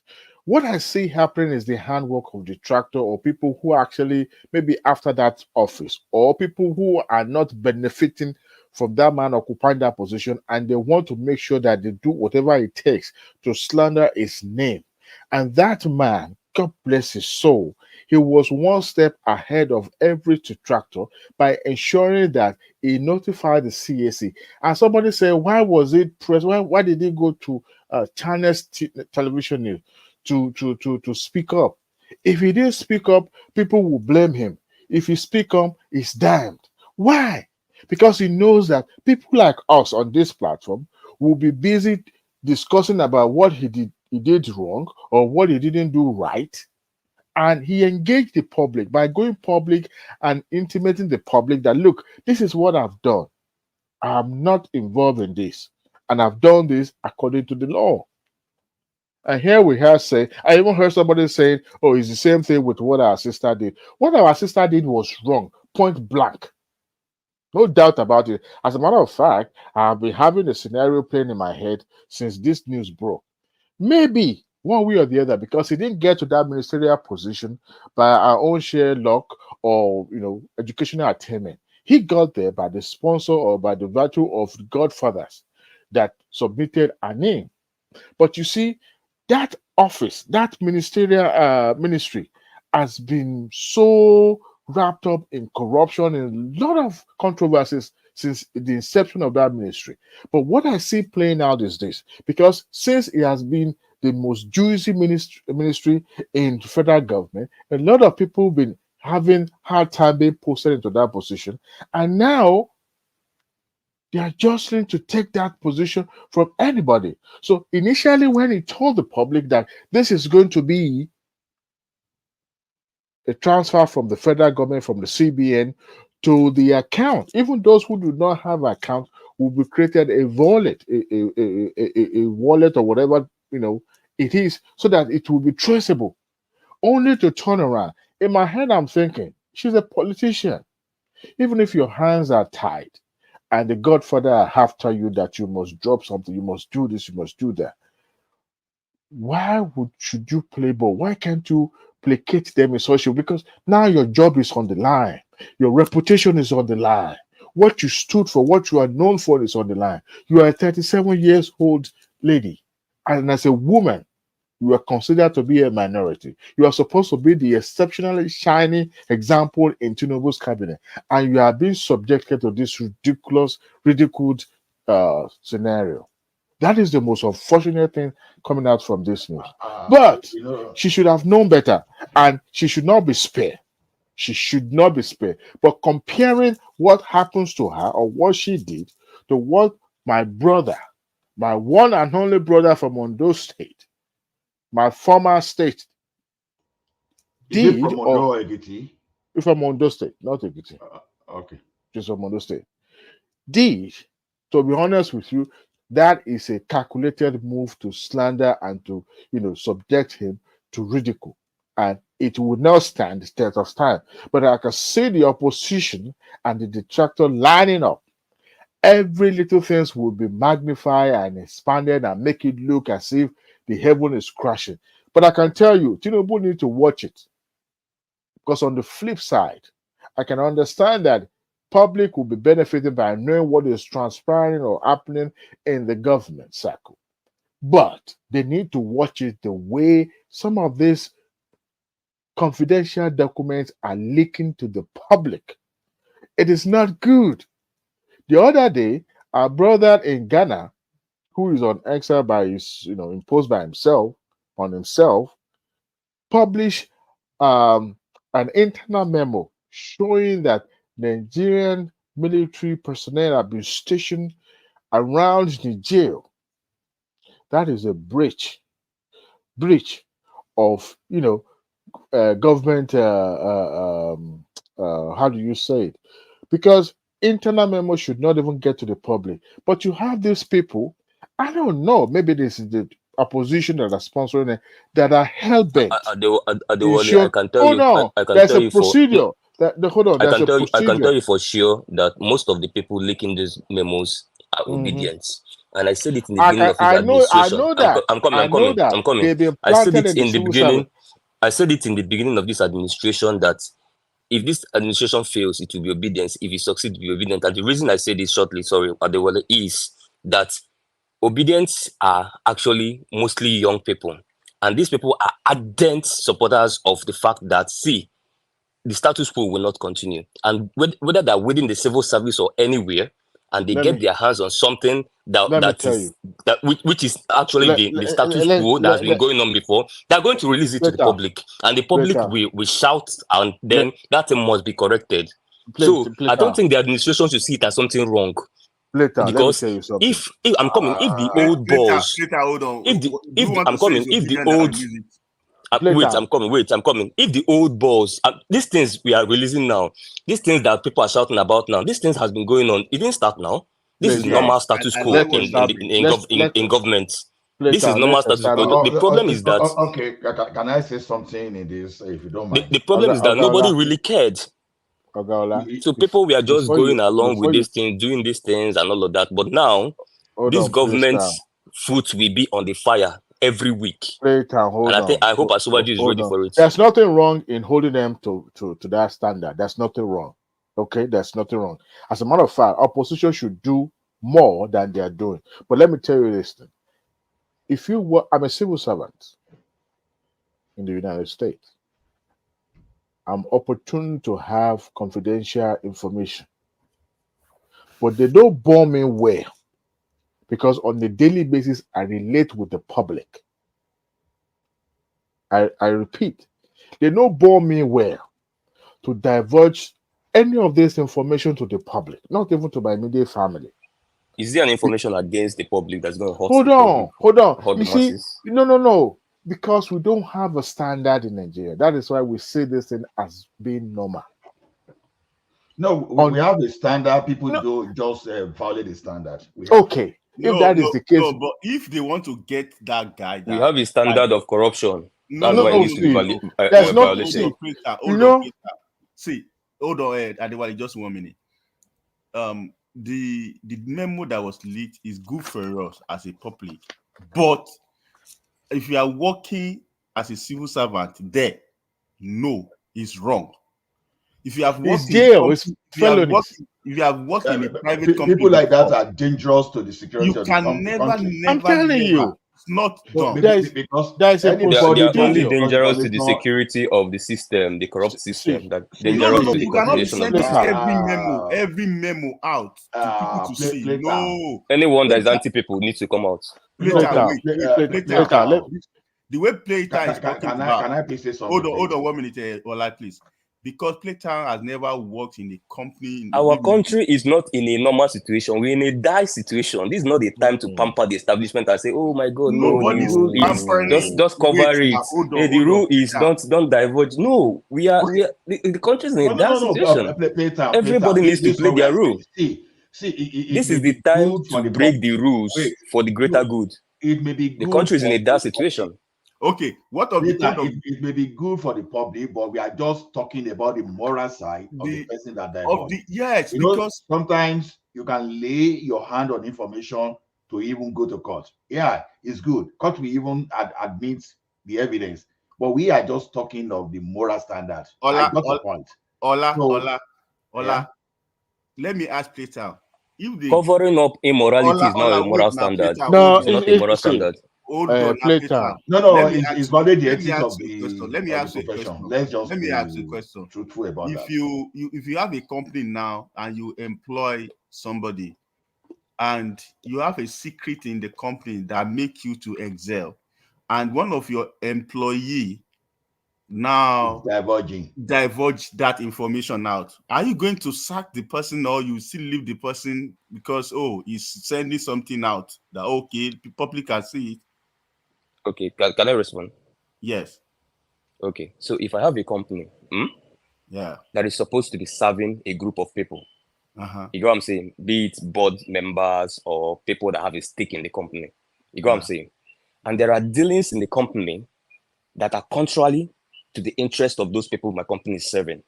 And if staff divulge that thing, there's nothing wrong with it, because guess what? As the head of the company, if my interest, I'm coming. Wait, as the head of the listen to me. Let me finish. I'm not talking again. Wait now. As the head of the company, let me just complete at least the answer. As the head of the company, if my interest is not something I want to cheat the people benefiting, I just want to benefit myself on the side. If my interest truly is to serve those people, you should be interested in anything that will be a stumbling block to serving them. No, Playtime. I don't know why should I see something that is stumbling block to achieving my aim, and I want to cover it with a blanket. Anyway, let me seek your permission. That means that I'm not even interested in the growth. Have you worked in any company before? You see? Have you worked in any company before? As a worker, no. Yeah, that is why you are talking. But I've been involved. You are not working. There's confidentiality. They call it confidential. No, unless you want to tell me, I'm coming. Unless you want to tell me if it's things like blackmail, maybe someone. It's not about blackmailing. And or maybe if it's just something that is irrelevant, it doesn't really affect us. Let me tell you. Why do it? Just keep it confidential. But if it's something that affects us, let me tell you something. It needs to come out. in a company. Crown and Even Betta, some can I have memo. 5 minutes before I go? Because Okay, Ola, just I 1 just minute. jump in. And So my no, friend, the I just reason need why 5 minutes. I you just need cannot 5 draw a minutes if you don't parallel, mind. you Okay, can't draw a Ola, parallel between public service. You can't draw a parallel between public Later. service and I need 5 private minutes. interests. I need 5 minutes. I need to go after 5 minutes. You see, one thing is this. I was unable to come when Emeka was saying something sometimes. See, yeah, divulging the information to the public, where for the public, we see it as a good thing, but for any company, it's a security breach because that's the way some people give information to hackers and some people that will cause some kind of injurious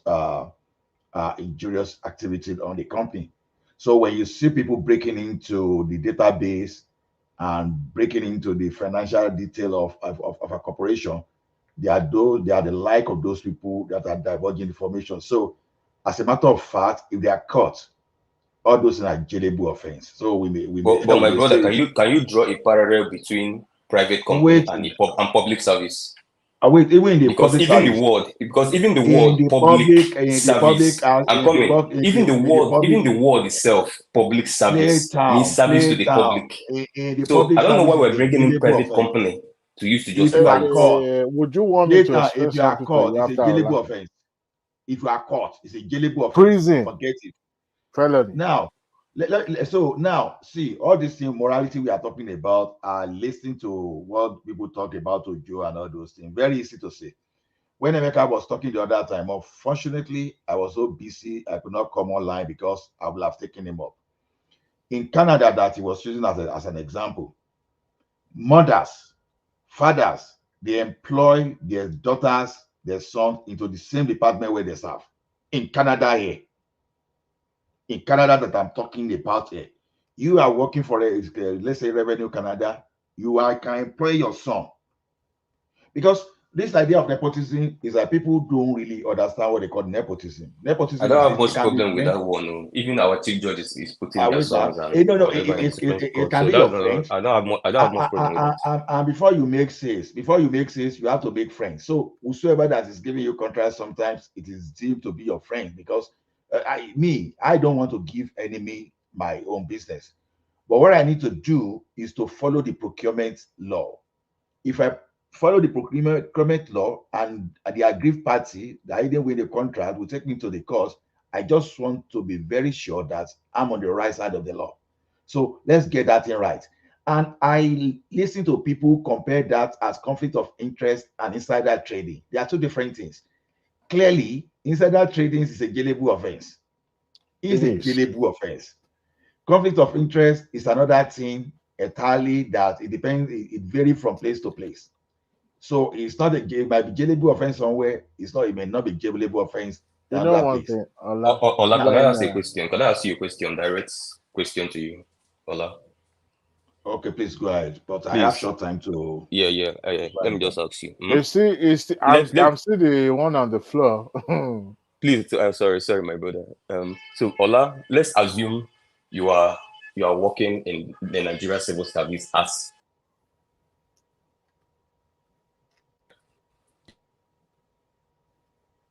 what happened to your? Okay. It's the time you come. You see one thing that when people talk. No. Can you hear me? Okay, I can hear you now. Okay. So the question I want to ask you is: assume you Ola, you are working in the federal civil service right now, yeah? And maybe let's give an example with the humanitarian ministry, right? And you come from a community in the north or somewhere where there is extreme poverty, let's say somewhere in Sokoto, a community in Sokoto. We know the numbers there. And you know these people really need this intervention. Find out in your line of duty that there is a concluded plot to siphon billions due for that part of the country. And I'm coming. Let me finish now, please. Let me just direct this question so you can answer me directly. And you know the sufferings of your people back home and how much they need that, and you're in a position to either stop this siphoning or to allow it to go through. Now you have a document that if you release, this thing will not go through, and these people will have the money. If you don't release it, you are the only person in that position. If you allow it to go through, then those people back home will not get anything. What are you going to do as somebody in that position in the civil service? I like your hypothetical situation. See, Yeah. I'm not saying if I find something that is injurious to my country or state that I will not leak it. I'm not saying that. Okay, so But is your answer that now, you release it? Will you release it? Yes or no? No, just wait. If I'm going to release that document, you will never know that I'm the one that released it because I know the legal implication. Of course, now you have to hide now, but will you release it? I know that's another thing. Of course, I know it's injurious. Well, we are telling you that some things are not legal, even though I've told you that even court admits some documents that were retrieved in an illegal way without even asking the witness how they managed, the lawyer, how they managed to get it. That's what I just said. But the company managed to know that you got that thing and they act faster than you are likely to be to be in soup. So people nobody's saying that. Nobody's saying that you will not be in soup. You will definitely be in soup. Nobody wants you. I don't want nobody to. wants I don't to. want to go. My brother, nobody wants to. If people are planning to siphon money, they don't want you to stop it, right? Say something meaningful before I go. See, okay. Playtown. You see, what we are saying is this. I understand. So the point is that people should keep leaking. That's the point. If they leak, but make sure that you are not caught. That's what I'm telling you. If you leak, exactly. I'm sure they've been doing a good job. Nobody has caught them yet. I said, Playtown, when you leak a confidential document, make sure you are not caught. Because I agree with you too. Please leak more, but make sure you're not caught. So the thing we are saying is this: when people talk about conflict of interest, we are trying to be idealists, all those stuff. In Canada here, if Amadioha or Shango is to strike those people that are making lies and they are doing some of this thing, you understand? Hardly whether only 1% will remain. People talk here sometimes that when you are presenting your resume are full of lies because if you do not lie, because the system encourages you to lie on your resume. If you do not lie on your resume, you will never even be picked to even do that interview. That is misrepresentation. Now, you will see that thing now is morally is not okay, right? But legally, if the outcome is not that injurious, for example, nobody will be after you. But it doesn't mean that they want to go after you for that little thing tomorrow that you are not going to find yourself in soup. So why am I saying all this story is this? Ojo, what Ojo did, where if the law in the country says it's not good, it's not good. There's nothing you can say about that. We should separate morality from the legal. Every billionaire you see there, the billionaires are not saints. They are not moral. They are not moral champion or whatever you want to, morality champion or whatever you want to say. But they only do their thing by legal way. They use all the moral way to get their money. No billionaire. I want to see that billionaire that will come out and swear that is very clean. That is clean. No billionaire is clean. They will use all the immoral way just to be as long as it's legal to protect themselves. So what am I saying about this guy is this? Yeah, I understand the grief. If you don't want that type of thing to happen tomorrow, you have to change the law. That's it. So this moral thing, and I see the way people say it doesn't happen in Canada. The first question I ask you is that have you ever worked with the sales guys? If you've never worked with the sales guy, don't just make a blanket statement. You understand? If you see how the sales guy bribe, you will see that some people are professional in the way they do their things. Nepotism, what the contract, it trains everywhere. But the question now is this: we have to be very careful. If this guy is a super minister today and is doing the right thing, we have to be very careful how we handle that situation. You may take him to the court. I don't care. I don't have issue with that. Prove it in the court and see whether if you can win in the court, good luck. I don't have a problem with that. But let us face what we are supposed to say. And when we are trying to educate the people, our people, let's just say the right thing and don't let us just, because of our grievances or because we are politically biased towards someone, and we now start missing some names, just making fabrications and doing a lot of things that are not really in existence. That's what I'm saying. You understand? Nepotism is everywhere. But now, when you now say conflict of interest, yeah, maybe because he works in the government, you want to say that insider dealings. Well, I don't know whether that one you can call that one insider dealings, but it still remains that he is not directly the minister in charge. If Ojo was the person in charge and awarded contracts to himself, oh my goodness, I won't even be talking about this. I won't even talk, to be honest. That is direct insider dealing. There's nothing you can do, and that's criminal. There's nothing you can say about that. But he is just in Nigeria, and in Nigeria that is supposed to be a good businessman, you have to make friends before you get contracts. You can't come to my company, I want to get contract, and I give it to my enemy. No, I won't do that. I won't do that. Maybe the only people I may not give that contract is maybe those people that are very close to me, that are my family members that I cannot take to court. If there's anything, maybe I may avoid them. But if you're my friend, if I can take you to court, and the court see you as a different personality, different entity, why would I give it to you? So if I'm an Agbadorian and I want to do very well, and I see Obedient will not want me to do well, even if I'm more Nigerian than that, honestly, it will be very rare in a situation whereby there's no Agbadorian to give a contract. That's the only time I will give you, because the trust is not there, even though you are in Nigeria, but the trust is not there, because I will see you that you don't want me to succeed, and I won't give you that contract. So we can't take nepotism out. So thank you for yielding the floor.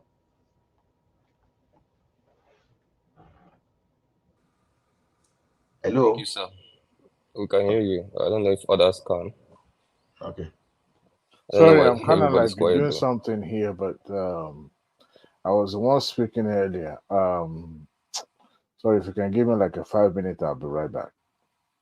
Okay, let me use your 5 minutes to thank Crown. So because I know the technicality around that thing is very tough, right? The technicalities around it. So see, Ola, we understand what you're saying. For me personally, what's my view with this, with the issue of either it's nepotism or conflict of interest, especially conflict of interest. I don't see conflict of interest as a solid ground for. I think that's overstressed morality. Now, this is my personal view, actually. I think that is overstressed morality for, especially if it's in an efficient system where someone is doing well, and then you want to use grounds of conflict of interest to boot them out. Personally, I don't align with that.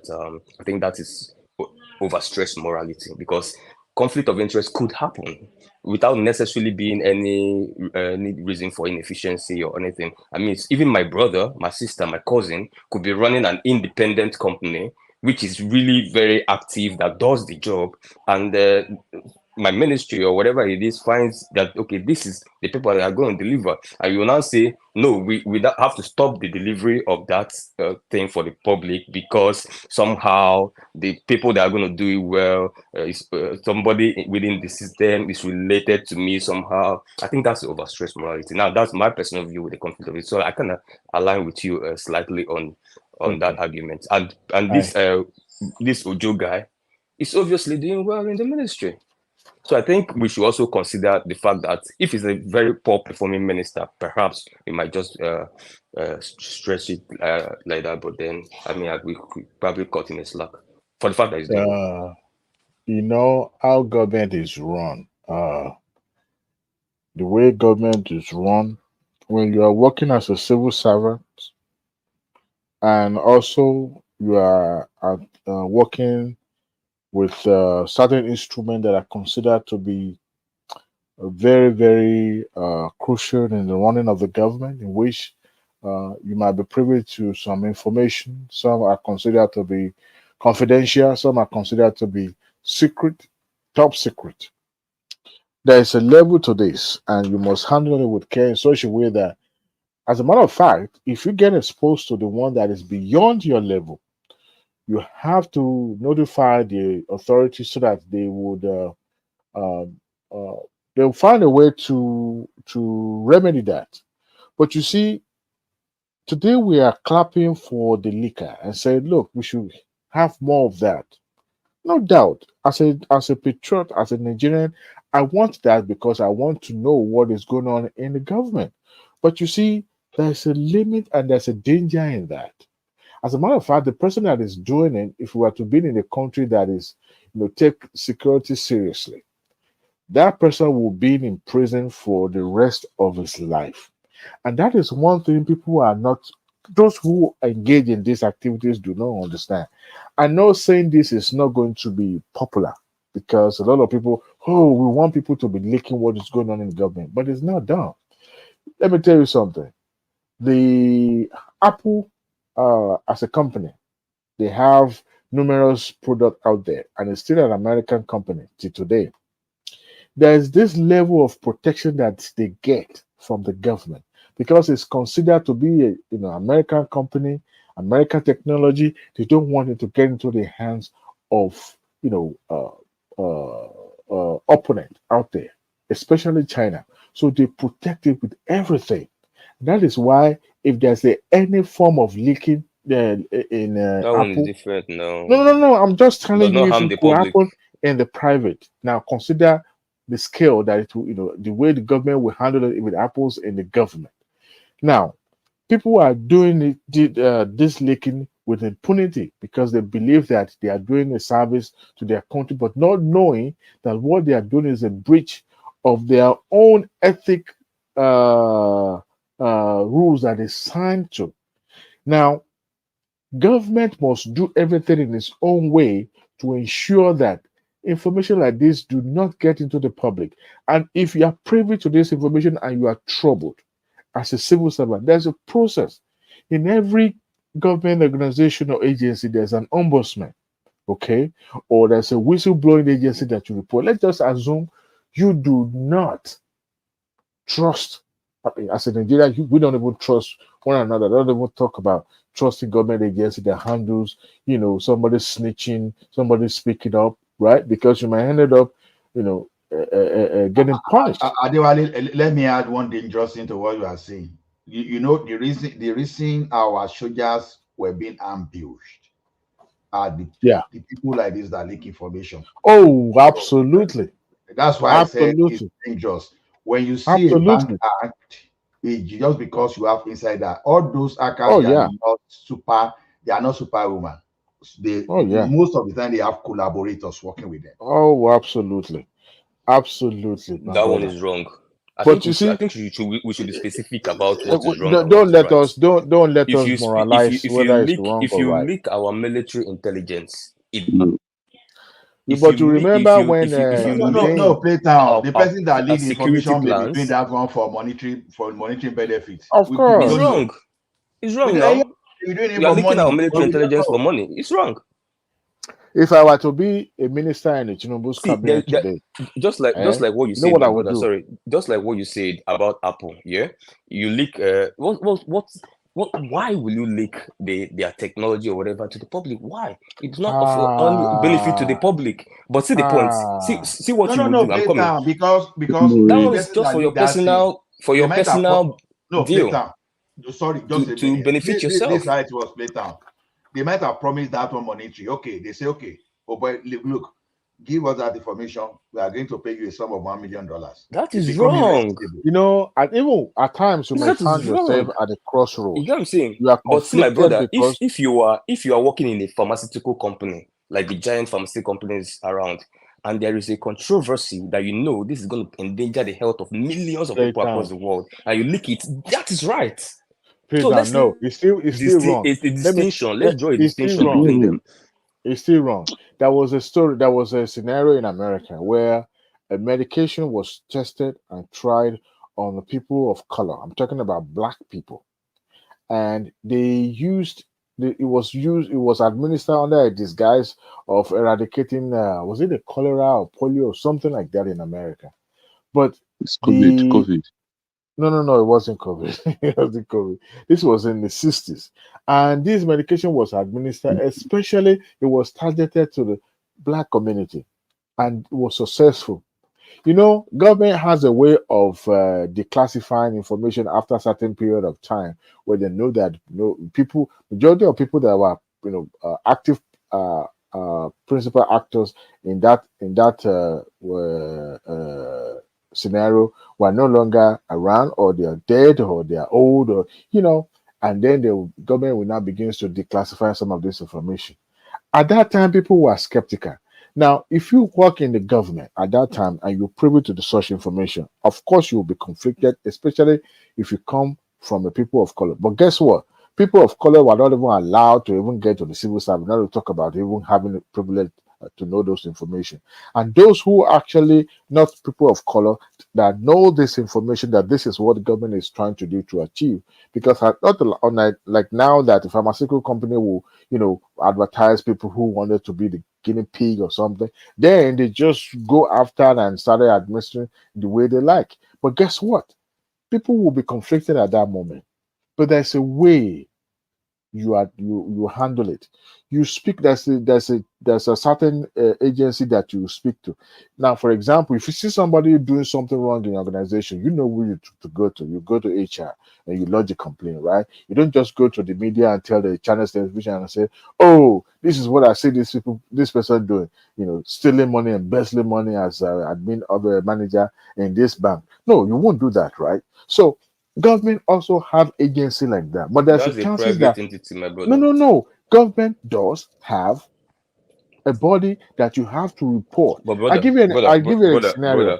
Sometimes ago, hold on now, like 3 years ago. Hold on. Let me give you a scenario before you come in. I'll let you come in. Don't worry. I'll give you plenty of time. There was a scenario in America where Donald Trump, as a president, gave a call to the president of Ukraine.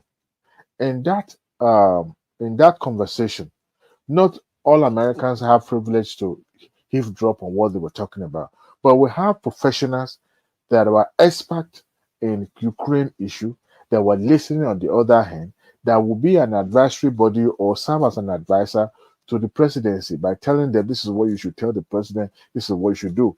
Why this individual, as a person, as a matter of fact, was a Ukraine national, listening to the Trump talking to the president of Ukraine. He wasn't born in Ukraine. No, was he born in Ukraine? I can't even tell, but it seems, he has affiliation because his father was from Ukraine. Cut long story short, he was conflicted with what he was hearing, right? But he could as well gone to the public and said, look, I'm wiretapping this conversation. I'm going to leak it to the public. He didn't do that because he knows that he would not see the daylight again in his life. So what did he do? He approached the agency that would take his grievance and speak to them. And that agency were mandated to speak up, and they spoke up. And that was how he got leaked to the public. Today, the man, as a matter of fact, was actually a military officer. He's walking around because the government If can't that touch agency him. was in Nigeria, would you have done that? Now, in a situation whereby, no. One thing I would we all not know do the is peculiarity of our country. hold on. So I drawing understand that. parallels with other countries is just Of us course, deceiving ourselves. I said something to that effect earlier. That there's a chances that we may not trust the government or trust the personnel in charge of these bodies, right? And of course, because you don't want to go and become a basket. At the end of the day, we come back and turn upside on your head. But in a situation where you find yourself conflicted this way, you still have to do the right thing. Because if you don't do the right thing, you believe that what you are doing by leaking into the press is the best service you can ever render to your country. A time will come. If tomorrow the government found out you are the leaker and they handcuff you and they prosecute you, guess what? People won't clap for you as an hero. You will be remanded in prison, if not killed. So you have to weigh your options.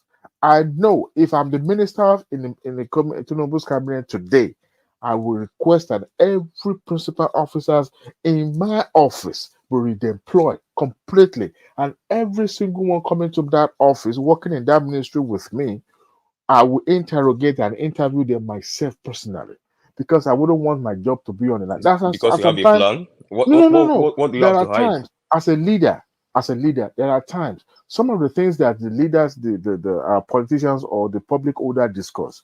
Some of the things that they discuss are beyond the comprehension of you and I. They talk about delicate issues, things that 3-4 years should not even hear about. But you see, at times give me time when you're done, though. Let me. They will take a very calculative move or measures, to counter some things. But to us as a subject in the country, we don't really look at that. We want to make sure that this thing is done this way, and that is all we know. But at times we have to look at the way, you know, they do take their own decision in certain ways that they know that this may not be the popular decision, but they have to take it anyway. But every time, and I give you an example, when that memo of stationing the military personnel around the Nigerian Republic was laid to the public, I shook my head and I said, whoever did this would think that is doing the best for the country.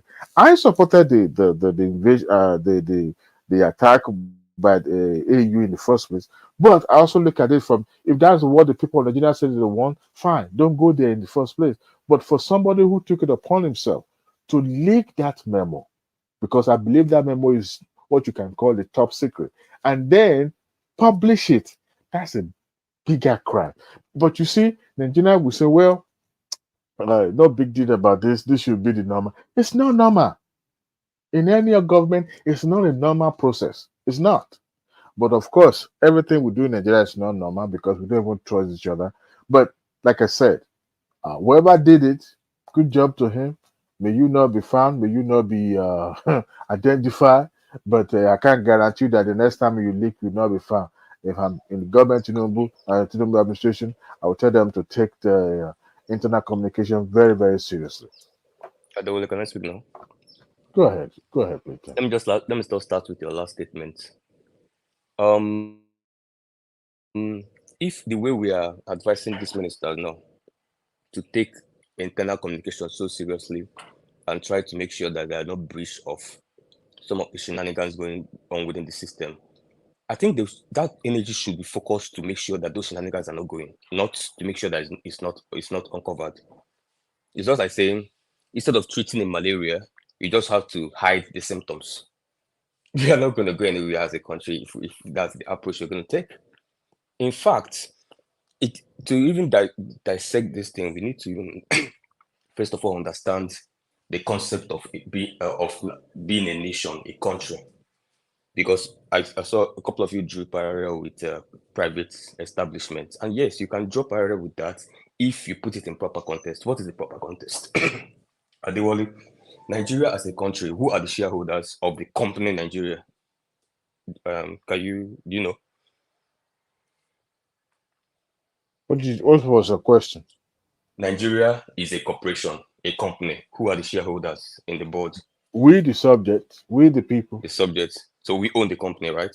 Yeah. And whatever business the company is doing, whatever interest, whatever profit is our own, right? The workers, the people working in the company were employed by us, from the CEO to the managers in different sectors and parts of the company, right? We are their bosses, right? Good. Now, if you put this in this context, that's when you quickly understand that if I am an owner of a company in Nigeria, which I am, which you are, you will find out that if a particular segment of our company, your company and my company, we own this company. If any segment of that company is trying to siphon our company's money, and we are the board, we don't come to work every day. We probably big boss. We are sitting down. We have employed people to do the job. And then let's say a marketing department, they have perfected a way to siphon our 2 billion naira. And then somebody within the marketing department comes to us to leak it to us to stop it. You as a co-owner, me as a co-owner, are we going to tell that person that no, you have breached the civil service rule of you being a worker in that department of our company? Are we going to be thankful that we have employed such a worker in the midst of criminals that have stopped the ripping down of our company? Because it's easy for us to make. Can't hear you anymore. Can I interject a little bit? Go ahead, Remy. Yeah. No, good morning. 1 minute. Sorry. Can I ask a quick question? Does anyone, can anyone answer this? Do you think this situation with Betta Edu'S will make other politicians scared or will reduce corruption? I can hear you. Okay, so I don't know. Did anybody get the question I asked my brother Dewali about we co-owning a company? The question you are asking are not, when you ask question, please go and read the Civil Service Act or people that No, work it's in not the about civil civil service. service act. I put this now It as in a is context, and The I'm question you asking are asking is Adewale, just, yeah, he okay, as go an ahead. owner. I'm asking Adewale, my friend, he as an owner of a company whose his interest is for So, our Adewale, profits, your for us to friend, make our say your profit, not for statement. our staff to steal Adewale, the your monies. So Adewale, your now, friend. Adewale is I friend. know what I'll do. I'm coming. I know what I'll do. If I am an owner, a co-owner in that company, I will call a special day to give a company honor, maybe something like a national honor, a company version to that staff for saving my ass as an owner. But I don't know what Adewale do. That's why I want to know what Adewale would do also in such company when somebody has leaked to us, the owners, that a particular section of our employees are trying to divert our money. You know, Are we going to hold that like person I said, down and say, no, why will you breach it? You have concealed it. That is what the the professionalism entails. Are we going to do that? Are we going to say, okay, wow, you were brave to do the right listen thing. to Thank you. what I even give her a promotion. listen to what Remy is about to say. Because You we know, need to the put it in Civil context Service for us to Commission, understand what it there's a is. procedural That the uh, nation is our company.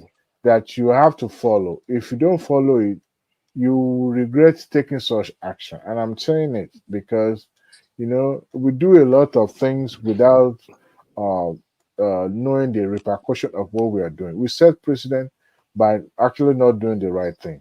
Now, when you witness something like this, okay, there's a process, there's a procedural act that you have to follow. If you don't, everything you do is subject to auditing. And if you don't do it, guess what? You will still be penalized for it, even though it may seem that you are doing the best for the company. Now, in government, it's a different ball game.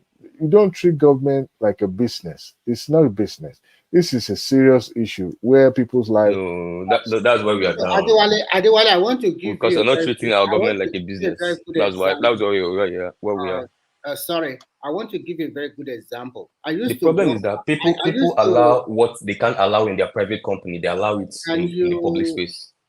Okay, so, sorry to interject. I used to work for a company that we used to get contract from the Nigerian Port Authority in Tinkan Island and also in the other port.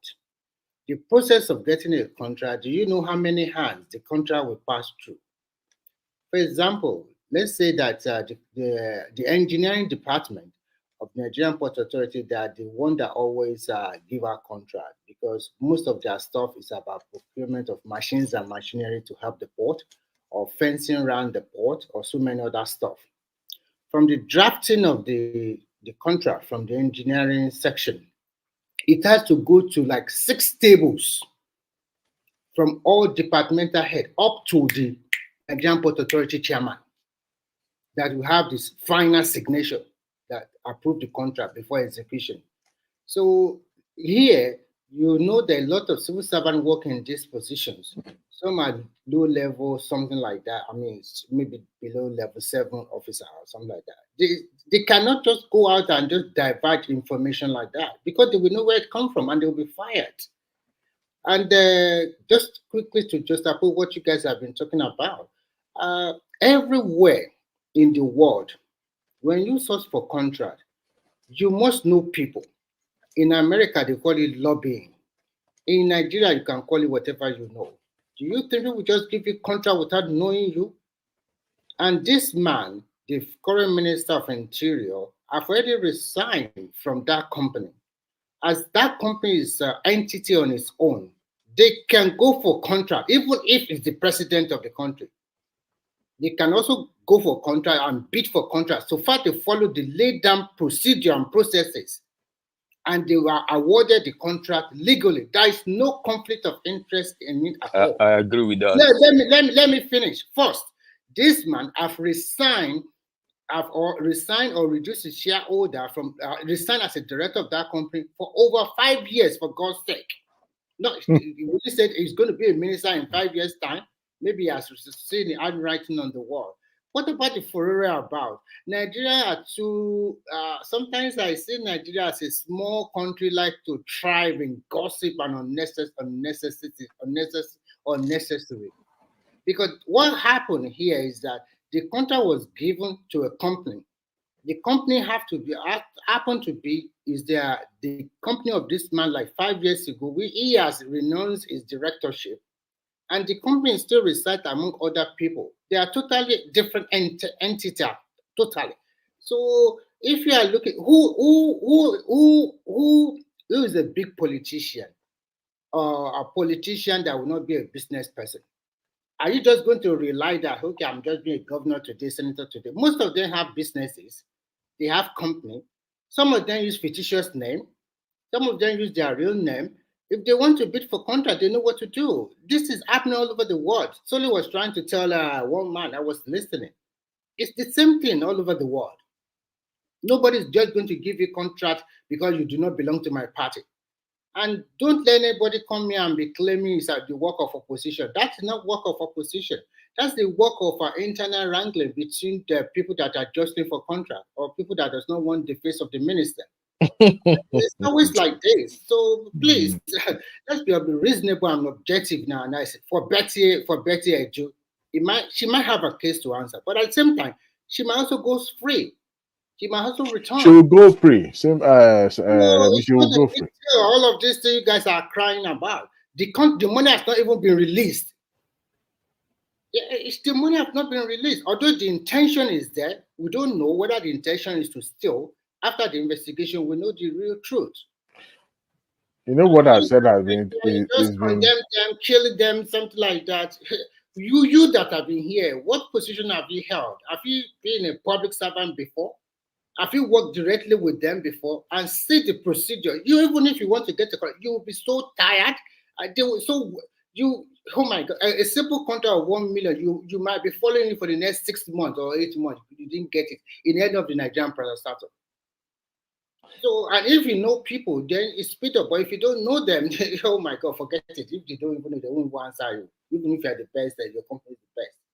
So it's all over the world. So don't come here and be telling us only and do attitude of yours or something like that. It's not done that way. And people I listen to what they are One Piece talking about morality or morality. You are a businessman in Japan. You are there with your wife doing business there. So are you not going to be influenced, or your wife not going to influence your business because she is Japanese? She can speak the language very well. She can get a lot of things done for you easily for people who does not marry Japanese. So I don't know. Just my short take. Another person can take over. You know, I will explain. You know what? Actually, that scenario kept playing in my head. That you know, when she made that submission, you know, we are too quick to judge. But like I said, if you are in a tight face, you know, you are conflicted, and you know, because it's your name that they will be mentioning, not the Godfather's name. Here, you know, so having be in a compromising position, because she said that the government is going to transfer the money from CBN to the account of those beneficiaries. So when she now renege, and you know, it's no longer what she's told us, you know, right there and then, that's why I'm beginning to sense something is not right. But you know, politicians will do whatever it takes, especially the Godfathers, you know, because sometimes when they said this money should be, I remember I'm a politician there, Betta Edu'S, when she said that, I mean, he said that, is he not entitled to a certain percentage of the security vote of a city government? That was when I was like, I now understand how it works when it comes to government. But you see, we don't know all these things. We believe it should work seamlessly, but it's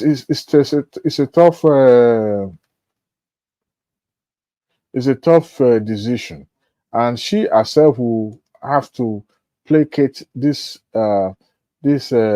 small gods, or what you can call them, this small lion in Abuja, and especially some of our godfathers. and and find a way to appease them, because they made it possible for her to be in that position today. I know she may say it's God, but sometimes it's always So Adewale, when some people come on this platform or they are speaking that you can get to a political position without nobody backing, they are telling you lies. That is fabrication. Any position, even if you are vying for a simple presidency of your student union, your university, there will be some backers. There will be some people that will back you. Some lecturers will back you. So many people will back you. If they don't back you financially or morally or give whatever the way you can win, is it easy? Is it easy to become president of a country? Is it easy to become a governor? You know what? Sometimes I have some people I'm close to. I won't mention them. I'm once close to a former secretary to a state government in Nigeria. And this particular person single-handedly helped the state governor to unpick about, not really unpick, about 8 commissioners. Come and see Jocelyn. Come and see people visiting at the middle of the night. Just that it's not open to the normal heights. If you see the way the politics is in play, if you don't have that big heart, if you don't have that courage, that bravery, what do you call it? You can't touch it. The man himself cannot even sleep overnight. He has to pick one candidate, and 10 people are jostling for it. And those 10 people are sent by different godfather. And they are in the same political position. We are not talking about opposition. So it's not easy. So, and when you even become that governor, there's so many interests you have to balance. How do you balance them? How do you balance this interest? Because if you don't balance this interest, they might or finish you in the next election. That's how this game is played anywhere in the world. Whether you have the money and the resources, it does not matter. There are some big guys that you have to meet. Why are all these president candidates go and meet all these former presidents? Why is Babangida on the wheelchair? Why is it so important? Why do you have to go and meet him? Because it's the world. This is born. Even Obi himself went to some places when he was, because he knew the impact these people will play. So look at what Doyin Okupe said now. Doyin Okupe said after we lost the election, they knew they lost the election, but still you want to fight the Supreme Court because you have some donation money in your hand you want to spend. If it's your own animal money, would you spend it that way? So the truth is very bitter, but people will not hear the truth. It's quite unfortunate, but politics is a dirty game anywhere in the world. Go ask Americans. Go ask anywhere in the world. Is it just play on just a platter of good like that? If it's so easy, then I can just walk straight to Aso Rock by myself and become Nigerian president. Obi did not lose the election. That's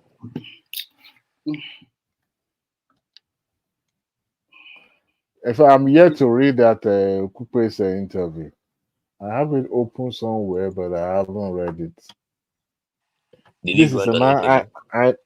I don't know. Something was credited to him, so I'm trying to figure what it was. The resignation letter to the No, it's just a resignation. He resigned his membership. He resigned his membership. Actually, to be frank, without I will be objective here. Actually, the truth is that Obi came third. Atiku second. Obi did not come third. Oh, okay, I don't want us to argue about it. I'm just telling my own opinion. Even PDP, if you listen to Segun Showomi's last 2 interviews, he says something. Nobody picked it up on. So please, I'm coming. Wait, I'm coming. I don't want to go. No, I don't want to drag. Let me just say what Segun said. Let me say my own opinion, and after that you can say yours. Okay. Wait, I'm coming, my brother. Wait. Let me just interject with this.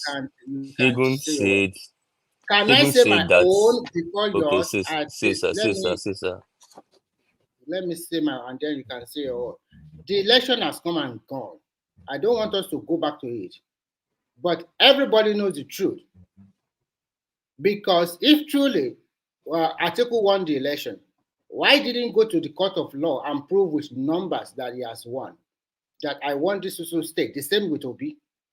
If they have won, they should have come with numbers that, I won in Sokoto with this highest number, and I won in 24 states or whatever they want to do it according to the constitution.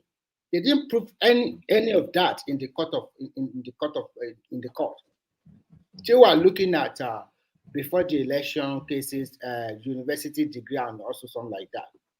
That is immaterial. The truth is that the people that are close to your principal, they knew the truth. You cannot be close to be more than Okupe, you that you are talking here today.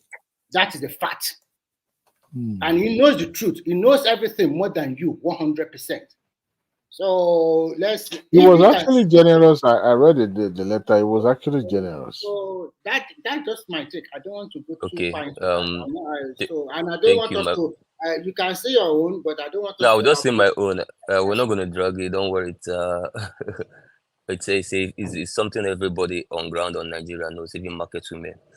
Shegun Shewomi said something when he was talking about PDP to Shegun of Channels Talking TV. about good people, And I'm talking sure, about Shegun. and he, of course, he's running for chairmanship position of PDP in the next convention. But he said something that was self-indicting when he was talking about how disorganized PDP was going into the last election. He said that PDP did so bad in that election that they were lucky that APC did what they did to Labour Party in Lagos, Rivers, and some other places. If not, that a PDP would have come third. And what Shegun Shewomi said, this is not the first time a PDP member would have said that, because few hours after the election, even before the announcement, just when some states have not even finished collation. Wait. Did you say you were cheated in Lagos? Is that what you just said? Calm down now. Let me. I just literally told you what Shegun Shewomi said. I didn't say my opinion. But do you believe you were cheated in Lagos? I don't believe we were cheated in Lagos. I know. I was an officer in Lagos. So if you want the Lagos topic, we can create 3 to 4 hours. So you were cheated in his place. You won. What do you guys mean won? What do you won Lagos and you still say you are cheated? You were cheated there. Winning a place that's not the point. Because winning I'm sure. See, listen. So where is we the cannot, other 1 million we cannot food have. that did not count for you? They cheated you and they gave you. Listen now. They cheated you and gave you one number. Oh my God. Listen to me. We are all educated, so we cannot pretend not to know what we're doing. We cannot say that because somebody won somewhere means they weren't cheated there. No. Wow. Yes, that's not how it works. This is numbers. This is a game of numbers. It's a game of numbers purely. So okay, explain how they cheated you. What did they do? Wait now. If you want the Lagos topic, I can give you detail. I'm connected with almost all the local governments. I was on ground, so that one is like you're everywhere. 4 hours conversation. At the same time. If 4 hours, it's digital age now. He thought it took us crossing our leg in the parlor to defeat an So this guy, you don't become that guy in it. But wait. No, they were in several all the local government in one day. Wait now, my brother. Let's forget all those. Let's speak substance. Now, I talked about Shegun Shewomi, what he said. I'm sure he wasn't trying to patronize Labour Party. He was just trying to tell you what position they were in that election, so that going forward they will know what they can do better, because he's vying for the national chairman. But also, the guy in charge of the Lagos unit of the PDP was on Channels TV hours after the election in Lagos. Elections were still going on across the states, and he was creating a situation room report from the PDP situation room, and he gave the numbers because he came with the papers of Labour Party 900 and something thousand votes, and his party PDP had 108,000 and APC had 120 something. That? No. I'm coming. His party. Calm down now. Let me talk, guy. Let me talk. So, a PDP coalition guy, a director in their situation room, didn't come to tell you his party won on TV. In fact, he still gave his party third position. But he's telling you that another party actually got way more numbers. Before you continue, You know what I'm saying? So he does not. I'm coming. Wait. No, I want to come. quickly ask you a question. So he's You not. that He does not have any interest. That day. Why don't you have that? So it's about he say, she say. Listen. You are on Listen. Let me tell you something. Oh, Are you aware that they rigged enough to cross Asubaju over? But do you know what happened in that collation center? Wait, I'm coming. Wait now. Let me tell you. If to the videos of the Lagos Collation Center, and one of the most trended one was the one that the lady who is now the Labour Party chairman in Lagos State. Then she wasn't. She was just in charge of the electioneering and collation. She, out of all the objections she raised, when the Lagos collation officer decided to take one, okay, let's look at this one. Let's handle it. That one they handled was what retrieved the 10,000 that gave Labour Party votes. So because the vote they brought for APC was being inflated in that particular ward by 10,000. That particular based on what? by 10,000. over 10,000. How did you get this number? By over 10,000 plus. I just referred you to a video. It's there. It's on YouTube. Go there. The video covered from Lagos Collation Center. Oh, did we also use the AI to generate the video? Show us the video. Give us the video. Give me the link. Anybody listening to me can go type there's a lot of electioneering video. Go to channels or Arise, anybody that covered it. Check, follow the collation of Lagos State. And you find out. Why didn't Obi bring the video to court? Why didn't Obi bring the video to court? It's now. Let me ask you a question. Let's ask you a question before you go ahead. You cannot be the only one talking. You can't lie forever. No, we can't stop. When you have all this video, all this evidence in your hand that you won by extra 500,000, why don't your principal, with all the so many 50-something son, why can't they present at the court of law? Why can't they present it? You have all the hype of lawyer brought the court. You have, so you won. Why don't you guys presented it? I don't know why. Okay, can I respond to you? Tell us why you couldn't bring it to court. Tell us. Wait. The same reason why a tabulated vote of River State and Abia and Benue State that was submitted to that tribunal was not looked into and considered. The same reason. So he brought it to court. They didn't look at it. Is that what you're saying? Exactly, because he brought the video to court. They choose not to look at it. Those things were filed beyond the 21 days. Let me tell you, in Nigeria, this guy, you report. Listen to me. In Nigeria, can you just stop? We both know that you need to prove election polling by polling units. That's the guarantee that you can't prove shit.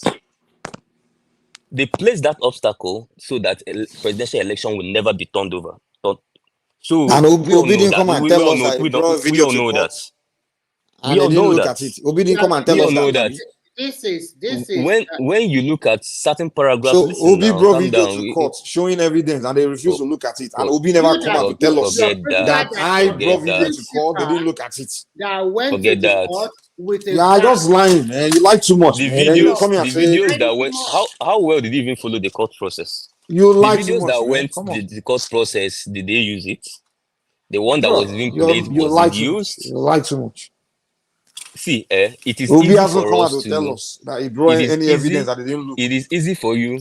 You just let too much lies, man. That's why people can't stand you guys. Let me tell you something. You hype all. You guys are the same character. That's why people mistake you to be the same people. Forget all that. When people call you hype, it's because you have the same character. You're all the same. So there's no point of somebody mistaking you to be one of them. Forget all that. And you start calling them bigots. They are propaganda, the same character. Lying all day, going on internet, spreading lies and propaganda. 24/7. Come Mike, on now. attack me with a counter position. That's what I'm Forget telling about you. my We're just personality. asking you. You're telling us Leave my obvious personality lies. or liar or this Stop or being that. a Remove liar, me. man. Remove You me. just lie too give much. It's you, not good. I will Speak attack you with this to what I'm different talking scenario. about. We are Forget sticking to about what you're Afcon and talking, all but you that keep stuff. Let dancing me around. ask you You're a lying question. about video and everything. Let We're being me presented ask in you court. They another refuse to look question. at it. Are you kidding me? Sorry, Mike. Let me ask you another question. We have 5 states in the southeast. APC, PDP, they have members even more than your Labour Party before the election. I'm talking about party member. I'm not talking about the populace itself. How come when the results started tripping in, a state being governed by APC like Imo, the total vote they can garner for their party is less than 20,000, and while you'll be cruising home like with 500 or 600,000 votes. So you when you talk, you only No, look now at it was a one question side. now. So Can you allow an answer or you just want to answer? Is it a let me rhetorical finish. question? Let me finish. So how come that place, we've seen a lot of video too, that people were suppressed not to vote for particular party. Only you have to vote for Obi alone. There are so many videos online that we also saw that in fact, some people were beaten, some people were strategized away not to exercise their right. They were winning by 99%. If you vote for another party, you'll be beaten. There are so many videos online too, like that. And at the end of the day, the party that is ruling that state, they can only garner 20 or 25,000 votes for their presidential candidate. Now, wow. Can I respond? Go ahead. Which party was ruling that state in those states you talked about? Which party was Imo ruling them in State is being 2019? ruled. Imo State is being ruled by No. APC. You never allow my question You asked a to question land. now. I said He Imo. just answered you What? now. I answered No, Imo was no. APC. by APC now. What was my question? Ebonyi was What was my question? APC. What was my Anambra question? is What was my question? Ahaka. And What was my question now? what? Did you listen to my question? You say which state party was ruling the state, and I'll give you an answer. No, that's not my question. No, it wasn't. Okay, what was your question? I asked you again. What party was ruling those states in 2019? In 2019, it was PDP for APC for Imo, because I think it was no, hold on. It was Okorosha, but when the election came, it was this guy, I forgot his name. At the end of the day, Supreme Court booted him out and they now put Uzodimma there. Okay. PDP won, but because of so many other blah blah blah, you know the story. What party was ruling the states as at the presidential election of 2019? I think it should Elections in 2023 now. Why you don't need to be taking us. I answer him now. We are talking about 2023. Mike, allow me now. I asked Remy you don't need to be question. taking us to all these irrelevant. No, no. I'm supposed to. I can ask a question. Which Well, you can. So Remy, what state was ruling Imo State in 2019? Who cares? Who gives a shit? Who cares? Are you no? When Let's you talk focus about on the argument, which is this. Can you clear your question? Are you talking about this question is like hold on. No one cares. Party? No one cares who was ruling 2019. Let's focus on the election.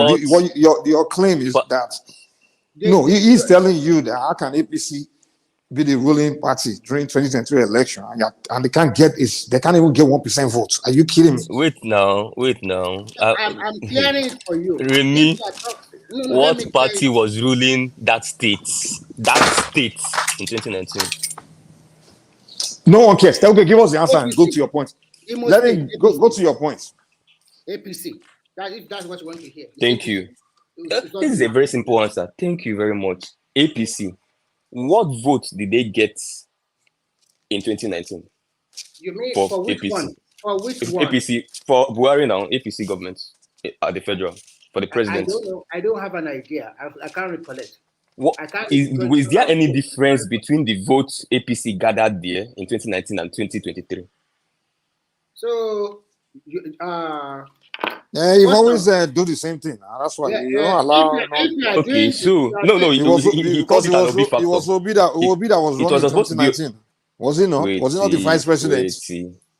Was Obi not the vice president candidate? He's always been doing his rigging. Atiku was the president. But Obi was the vice presidential candidate. vice same presidential Obi. candidate, just like Okowa now, the one that lost the states in the last No, election, even being Okowa a has sitting different character. governor. Maybe A sitting Okowa, governor. no. First of all, Delta Okay, wait. State is not So Igbo State. Hold on, rigged Okorocha out of his states. Listen. Delta State Obi is a rigged Okorocha in his states. What do you mean Obi rigged Okorocha? Obi rigged No. Ugwuanyi out of Enugu State. What are you talking Obi about? We're talking about rigged out presidential 1,000. election. Listen, we're talking about presidential election.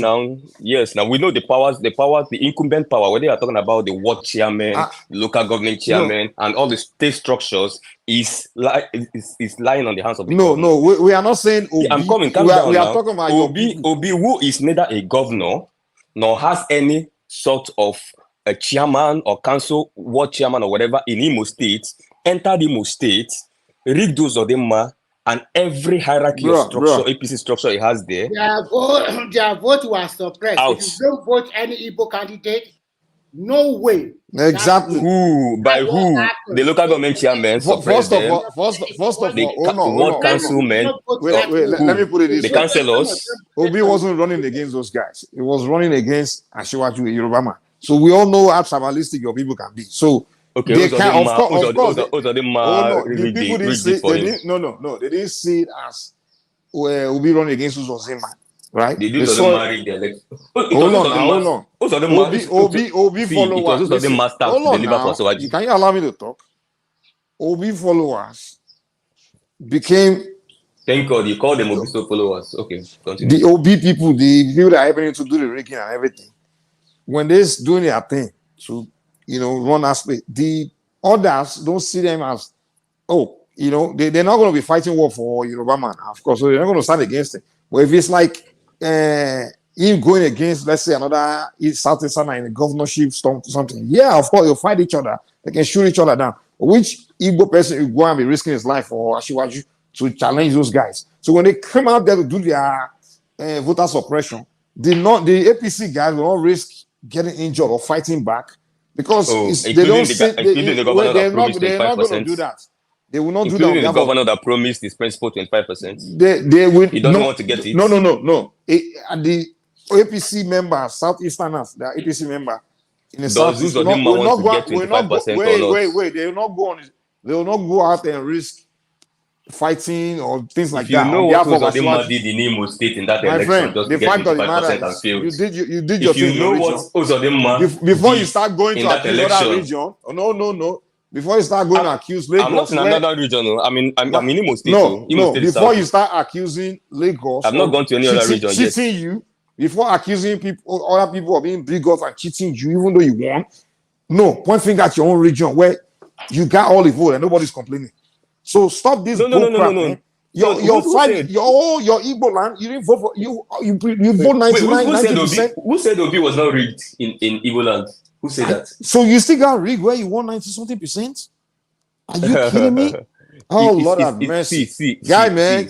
I'm done with you, man. You can't. Oh my God, man. We can get emotional about this. So they still rig. I'm not an emotional person. We can get emotional about all these things. Let me tell you the point. If you are state and you're supposed to get 500, dude, you have a conversation. I'm coming. Listen now. It doesn't make sense. Just like wasting my time. It's fine.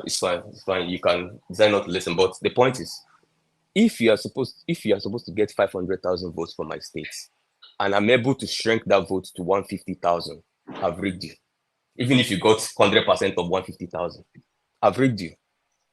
Because the general impact you're going to make with the voter base will not be as impactful. It's not what you get. If you get 500,000, I know I cannot stop you, but I can shrink that 500,000 to 150. I've done something good for my principal. At least I've reduced the opportunity of you beating him when the cumulative thing is counted. So anybody coming to deceive you with 95%, 90%, that's like backgear deception. So let's not deceive ourselves. One thing you should know Mike, can I just talk for 1 minute, please? 1 second. Everybody in Imo State know what Hope Uzodinma did in that last election to stop Obi. This guy that is talking is a full IPOB. You remember that 2019 he was talking about? That was when Nnamdi Kanu said the deal has been sealed and sealed that they should go and vote. So that's why he went back to 2019. You see, these people, they think people don't have brain. You people following Nnamdi Kanu, What and is now this you are guy talking saying? I about don't unity. understand. Can you explain yourself? Nobody seems to You understand know what you're that, saying. yeah, because you will not understand because you know I got you. You now No, they were like explain talking about yourself it. now. I'm sure everybody wants you Yeah, to explain yeah, yourself. yeah. Just To listen, link what you're saying. listen. Let's get the point you're making. Yeah, listen and wait. In 2019, 2 days to the election, Nnamdi Kanu said the deal has been sealed and it has been done. Everybody should go out and vote for PDP. That's What why deal? What deal? everybody. What deal? So you tell me you don't know. In 2019, you are talking about in Imo State, in all the southeastern states, everybody voted according to Nnamdi Kanu, what Nnamdi Kanu said. That's why I'm telling you. If you come to this platform, Okay. wait, I've let me. accepted. Who gave the order to vote in 2015? Nnamdi Kanu. Hello, wait. When I'm talking, Who told you them to went to vote in 2011? Nnamdi Kanu. You don't know what you are talking. Who told them Nnamdi to Kanu vote in hasn't 2007? Nnamdi Kanu. Nnamdi Kanu hasn't started his stupid madness Goodluck then. Jonathan had Do 98% of you think we Southeast are votes in fools? 2011. Nnamdi Kanu. Do you think we are fools? When you come Goodluck to this Jonathan got platform, 98%, we 98.7% in 2011 from Southeast. Nnamdi Kanu okay, gave the order. okay, wait. When you come to this platform, yeah, Just I know there's your a type. lot of I'm not having discussion with you. you Let you me too, talk with you are other an people, IPOB. I know your guys. type. You guys are IPOB people is okay. the You are bigots IPOB from some full other one. region. There's no your That's colleagues are not here in this platform now. When they come, you can come for them. Your that's the colleagues are not nonsense here. you Maybe talk. You say if you bigot, have to mute bigot, your mic, bigot. maybe you wait for your Because colleagues to come. They are always you available speak for you.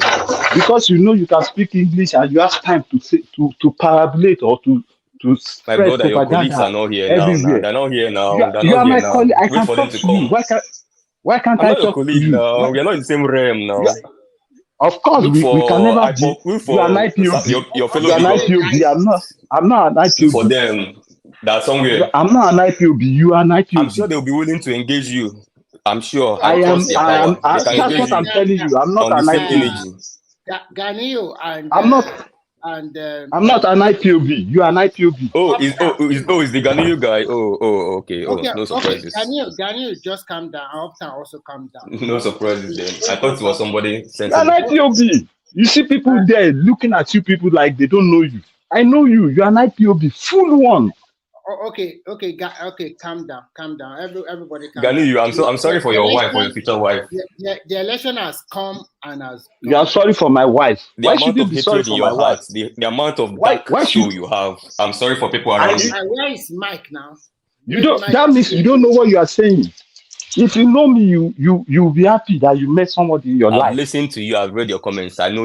Yeah, because I know you how people. dark your Yes, soul because is. Hello, Mike. no. It's because I know that you are IPOB. And I won't engage you any It's further. because I know that you are IPOB. That's why I'm like this. My mic was off. So.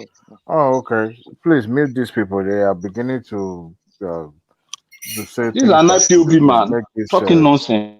ban this channel or something like that. It's shouldn't be all this derogatory word being thrown around. Shouldn't be. This is not a platform to be accusing one another of using profanity and all that. We're all mature. We all, No, he thought he had madness. Now he thought maybe you abuse civility. If you want to talk about what I'm talking, you talk about what I'm talking. But if you feel you have madness, then I'll tell you that you're not a very. Nigeria is a mad country. You are going to be thrown back to your hole, and I then never civil people will talk. continue I the never say conversation. anything. I never say anything wrong with what I'm saying. You go to 2019, and I was talking about elections, and I was talking about election and yes. politics. You came here with No. You who was talking about Nnamdi Kanu here? All right, Remy. Diwali, you guys can speak. Speak, Abi. Yeah. Okay. If he's ready if he's ready to talk politics, like I really was talking, then let him talk. A lot of people talk. I beg. Let's move away. Yeah, allow you to run for a while. Let other people come in. It's over. It's over. You have exercised your right out to Supreme Court, and everything is over. It's going to be a learning experience for any politician that want to contest in the future. But back to Betta Edu'S and and the other guy. So You know, Remy, I'm looking at all the Nigerian dailies now. The newspaper, all of them plaster this lady's picture on their front pages. Now, I kind of feel pity for her. She I think still has a it's lot to learn. also, I think she might be too excited for that position and inexperienced, and sometimes like, oh, I Yeah, know how to handle stuff. I think it just yeah, play into their hand. Okay, yeah, unfortunately, yeah. It might yeah. also have Eh? mind you. She might also have You intention to. could. She might also have intention to steal, but that is not Of the way. course. I That is mean, not the way. She played into their hand, and if she's lucky, she will be exonerated because the money has not moved to anywhere. Okay, so she it's cannot. uh, I don't know. it's hard Such to a pity. hold your ground She has a lot in of good Nigeria. potential. You have to find a way to manage some of these people that have constituted themselves as God in politics in Nigeria. When she made that statement, when she said that money will be transferred from CBN straight to directly to the account of the beneficiaries, I want to believe that she meant it. And speaking as just like a regular person who wanted the best, but along the line, you know, the chances is that maybe she has been compromised one way or the other, and she doesn't know way, but the civil servants that are supposed to be to advise her on what to do, decision to take, how to weigh those decisions, the implications of those decisions, there seems to be, because I'm seeing only a signature on that memo, which I found very, very absurd because, you know, in some instances where if you've done be or handle project or handle certain things before that also requires resources and money, or finances or funding rather, you have to show that you've consulted widely, talk to people that advise you. Okay, this is the template. This is what been established, even in the private sector. But you see, it seems that she was the only person that plan, execute, and seal the deal. So to me, it's more or less like somebody who is a novice in this game called politics, also who is still a newcomer. Because look, for every appointee as a minister, oh boy, that Huh? hurdle is tall. Oh, is a very Eh? very tall hurdle because when you Blankets. hear, hey, Yeah, I put I can blankets. hear you guys. I can hear you mute your mic. So, and those Oh, people that felt that that they're supposed to be the one to be in that position would not sleep. They would not stop. They would be looking for a way to break her down so that they could be appointed. Okay. And look, this argument will not come up because the people will believe that when she has been given that position, she should have used it, for something better. I can understand that argument. But look, every little things will be put under microscope. And I want to believe other ministers now will be more than extra careful in the way they handle some of the things that also involve money budgeting or money disbursement and all those things in their various ministries. Because they don't know the Judas that will be uh, in their office or in the ministry that will eager to leak some of these documents or divulge information to the public. But um, whatever the outcome of this investigation, I won't strongly believe that she's not going to be touched. She may not get that position back, but she will be a strong uh, factor to reckon with in APC. But she may not be appointed as a minister after the suspension. The Tinubu might decided to reappoint somebody else. As a matter of fact, we seems to be in amnesia and forgetting about even when NDDC was created. It was like this in a mess. Every single the DG that was appointed to that agency were always accused of one corruption or the other. And I will not tell you, I will not lie to you. There was a day I came across the NDDC money in the account of a private person in banking. I was privileged to that information, but it's no longer a secret now. So people are wondering, why is NDDC money in a private account? Because that individual invested that money. Was a short-term investment. I can't remember the particulars of that investment, but he needed whatever interest he yielded within that short time to make that money before transferring it back to the agency account. So that was way back in the early 2000 when it was created. So, but now in a situation where money is always the target, NDDC was all about money. Even PTF was headed by Buhari was immersed in controversy like this because they accused Buhari of mismanagement of that fund when he was the head of PTF. And Abash purposely kept him there because he needed somebody who would be fronting as with the impeccable credential when it comes to corruption. However, they will be carrying out their various activities on the ground. So humanitarian activities is all about money. It's about touching life. It's about spending money. It's not about go and preach or go and counsel somebody. No, it's about giving people money. It's about alleviating poverty in people's life. So once money is involved, you could be rest assured that human factor will come to play, and that is embellishing, mismanagement, embezzlement, pure stealing, and all those things will continue to happen. So even if you put Pope in charge of that ministry today, that person will still be immersed in controversy and scandal because that agency has been set up, or that ministry has been set up to fail. Earlier today, I was watching and listening to the analysis of brother in Sleep TV, Rufai Hussein, saying that the government should carry out some auditing and the impact of that agency in the life of Nigeria and see how impactful it is, and if it's not, they should scrap it. And his co-worker also reminded him that that agency is needed because in some instances, you don't need the minister of special occasion, whatever they call them then, because a minister without portfolio, that you needed somebody that will be known and saddled with that responsibility, and that's it, and nothing more. And you see, unfortunately, we have not established data. And I thought that lady would be preoccupied in gathering information, gathering data, but no, she was busy, even to the point that they were people putting a searchlight on the money that was spent on transportation in our ministry.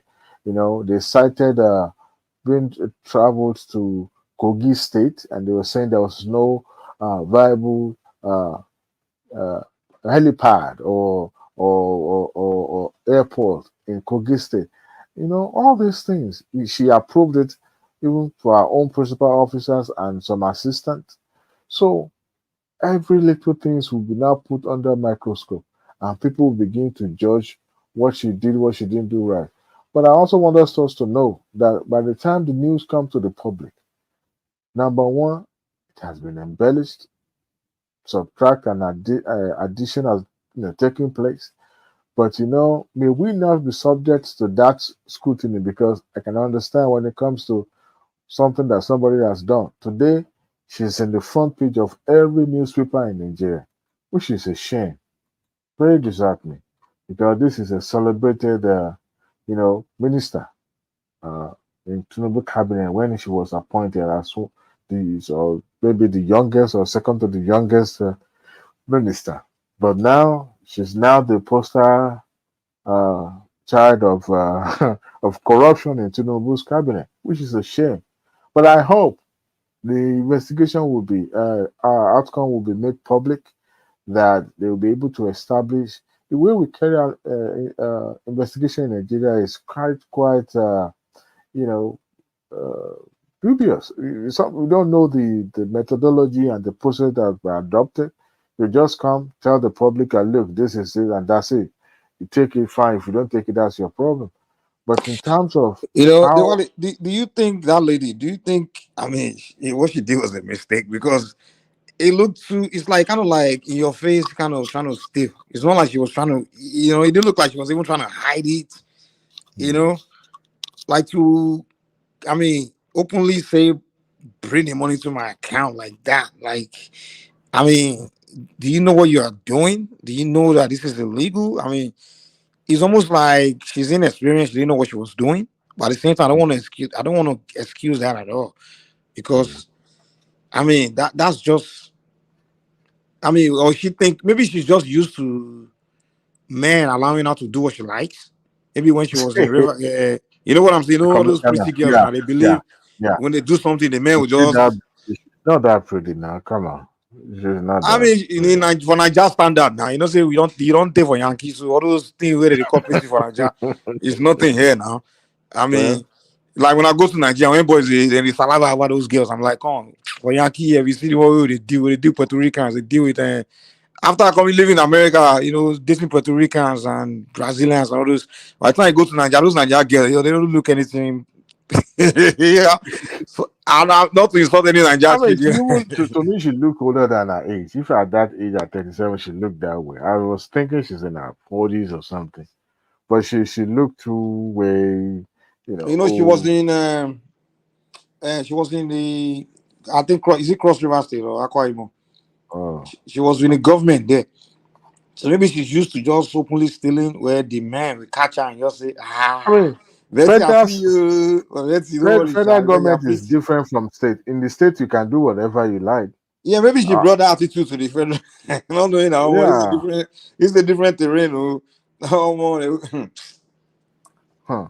Because those people, they are like shark. They will consume you, and that's what she's witnessing now. She's witnessing that firsthand, because there are lots of politicians that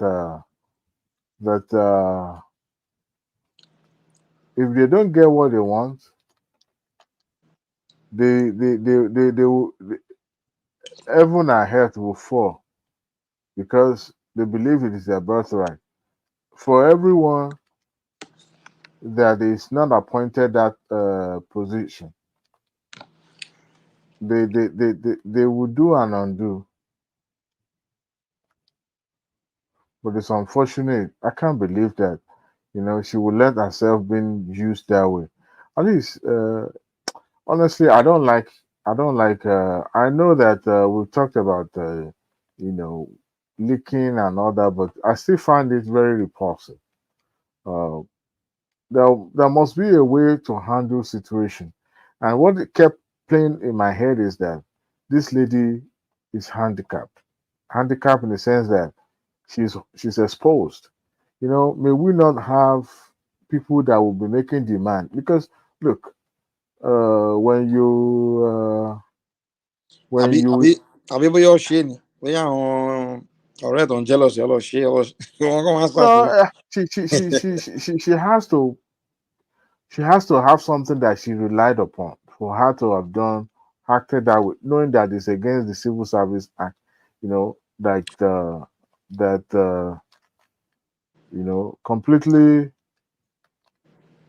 just do things brazenly without recourse to procedural stuff. Even when she was even advised by the AGF, I want to believe there's this maybe some kind of push from people that believe that nothing will happen. Let's just do it. Nothing will happen, Johnny. After all, government is government officials, especially people in the civil service. They might even be. I mean, they know how money is being spent. Those permanent secretary directors, those directors. I won't go tell Luli. I want directors in Luli. You know, they know. My brother, they are evil. If you are going to succeed, it's through them. If you are not going to succeed, it's through them.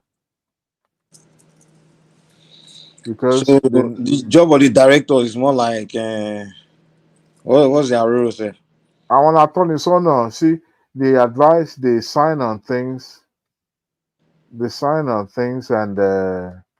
they also advise the ministers, and most of is operational standard. They are the one that usually design it, so that government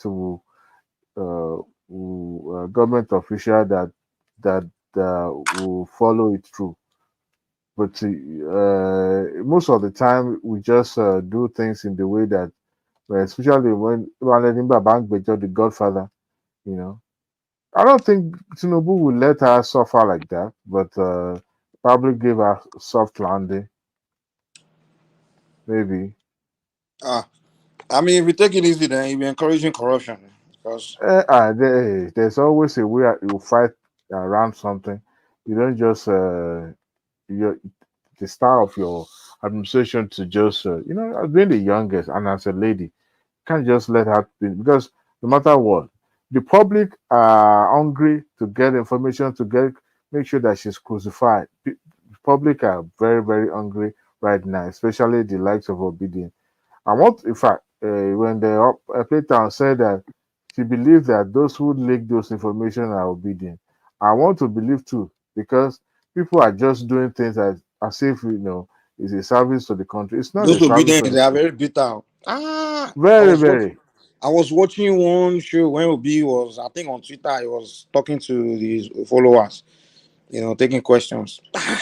One guy just called, just say, "My president." They were calling my president. When should we take on the street?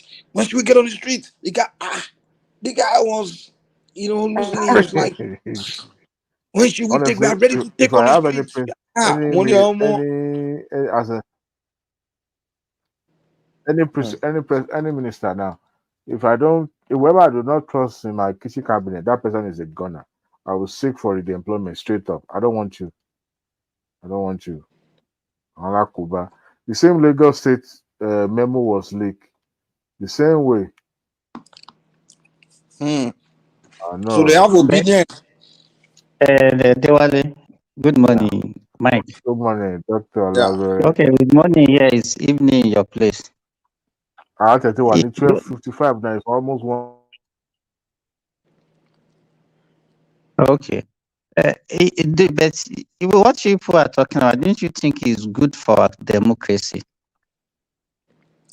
It's good. It's good. Opposition politics is good. Exposing. No, let them be. Because if there's one thing I would like about the obedience is that if they are exposing bad things, corruption, those things, I will be up. I would like that. I welcome that. To be honest. So because this one now, let me tell you, sorry, Simba, Mike, don't be confused. It is not obedient that is exposing this. It's not them. They don't. No. They are just amplifying it, magnifying it. They are not the one. So don't get confused. No, I'm talking about the leaking of documents and everything. In internal play, it can be contractor, can be civil servant that they think. But they are obedient. Don't the obedient are in the civil service too? They are not the one. I'm telling you, they are not the one. They are just magnifying it. They are just lapping on it. They are just like their principal, opportunist. Okay, it's the same thing. They are not the one. Simba, you can go ahead. Sorry. Hey, the earlier on, Adewale was talking about maybe the president might not do anything to her, he might even pardon her and all those things. The kind of democracy that we practice it also encourages corruption, because you as a politician, you are handicapped because most of the people that we need to even win an election are corrupt. So one way or the other, you have to bend to entertain some of these corrupt practices, and it's one of those things that is actually affecting us. For me, I think we need to adopt another form of system of government No, this democracy can never work, and it can never work for any developing nation. It can never work for it. And if you look at it, where is it working? None. Because Hold on. What did you say is not working? this democracy, this so-called democracy okay. that we are practicing, is not working, and it can never work. Even this word that we are starting. System. You have to make it more clearer, because when you talk about democracy, they practice different way in different countries. Our own is. I'm talking about the type, the one that we are practicing now. I'm not talking about Are maybe you saying every aspect of it, or some aspect of it? Like, for example, the states, the governorship, the state democracy within the state, and the one within the. You know why general. military get. Let's look at it this way. The military, let's say during the time of military, you don't need consent of anybody to do anything, because you don't need their vote for anything. You can do and undo. You can take decisions that will benefit the people. But in this case, the people, because even the so-called masses that we are talking about, they also compromise. They have people that they believe in the community that will sway them, that will determine their direction, that will say, okay, this is the person that you have to vote for. And these are the people that are controlling the politicians. Because by the time you need an election, you have this kind of people in the community that are so corrupt that all they need you need to just give them money, and they will say, okay, this is the person that you are going to vote for. So even the vote the way we vote in developing countries, especially Nigeria, is not by looking at the capability of the person. Is who the so-called godfather, the political leaders says this is the person that you have to vote for, and that is it. And that is why we are still where we are. Now you see that some people you see them being corrupt, they will have evidences against them, but you cannot prosecute them because you know the political implication. So to me, we cannot, if we don't change our way, and if I know I've been mentioning this example, even if you look at the Arab world, most of the country where you can see we have some level of development in the Arab world, they are not the one practicing democracy. They are the one that are having the monarch. Look at it. Let's mention it. The Gulf nations, there is a monarch. The country that simulates where they have some level of vote, Iran, Iraq, Jordan, Lebanon. Look at those countries. They are not better than African country. So it's, to me, I don't know what we can do. All this, even put Obi there, Obi will not achieve nothing. Obi will not be even. He cannot even, somebody that cannot even control his followers. Will he be able to have that? His own case will be worse. It will be worse. Because he will know where he will be confused. He want to pamper these people against these people, side these people against these people. In fact, if you were the president, that country would be in crisis, in big crisis. The way he plays his own politics is selective. This is my people. That is not my people. See the way he was campaigning. And then he want to satisfy everybody. You want to be then if you can't be doing that now. Any leader that is want to satisfy anybody cannot be a good leader. Of course. Because as a leader, you have to be able to step on toes. If you are not ready to step on toes, you achieve nothing. Yes. That was the major. One thing I can say is Nigeria dodged a bullet. I will be not becoming president. Major problem that Buhari has. Buhari refused to fire people. He let them go on their free will. Do it. I've already appointed you. But Tinubu will not do like that. Immediately will fire you or suspend you. That is a leader to be afraid of. He's close to you, but if you do something bad, he can fire you. That is a leader. Not the leader that says, okay, Adewale, you are the minister, I leave you. Go and do whatever you want. And after 4 years, people say you do not do very well, but because you are close to me, I appointed you. Yeah, look, Baba, you the monk. Emefiele concentrate love. You already tell me.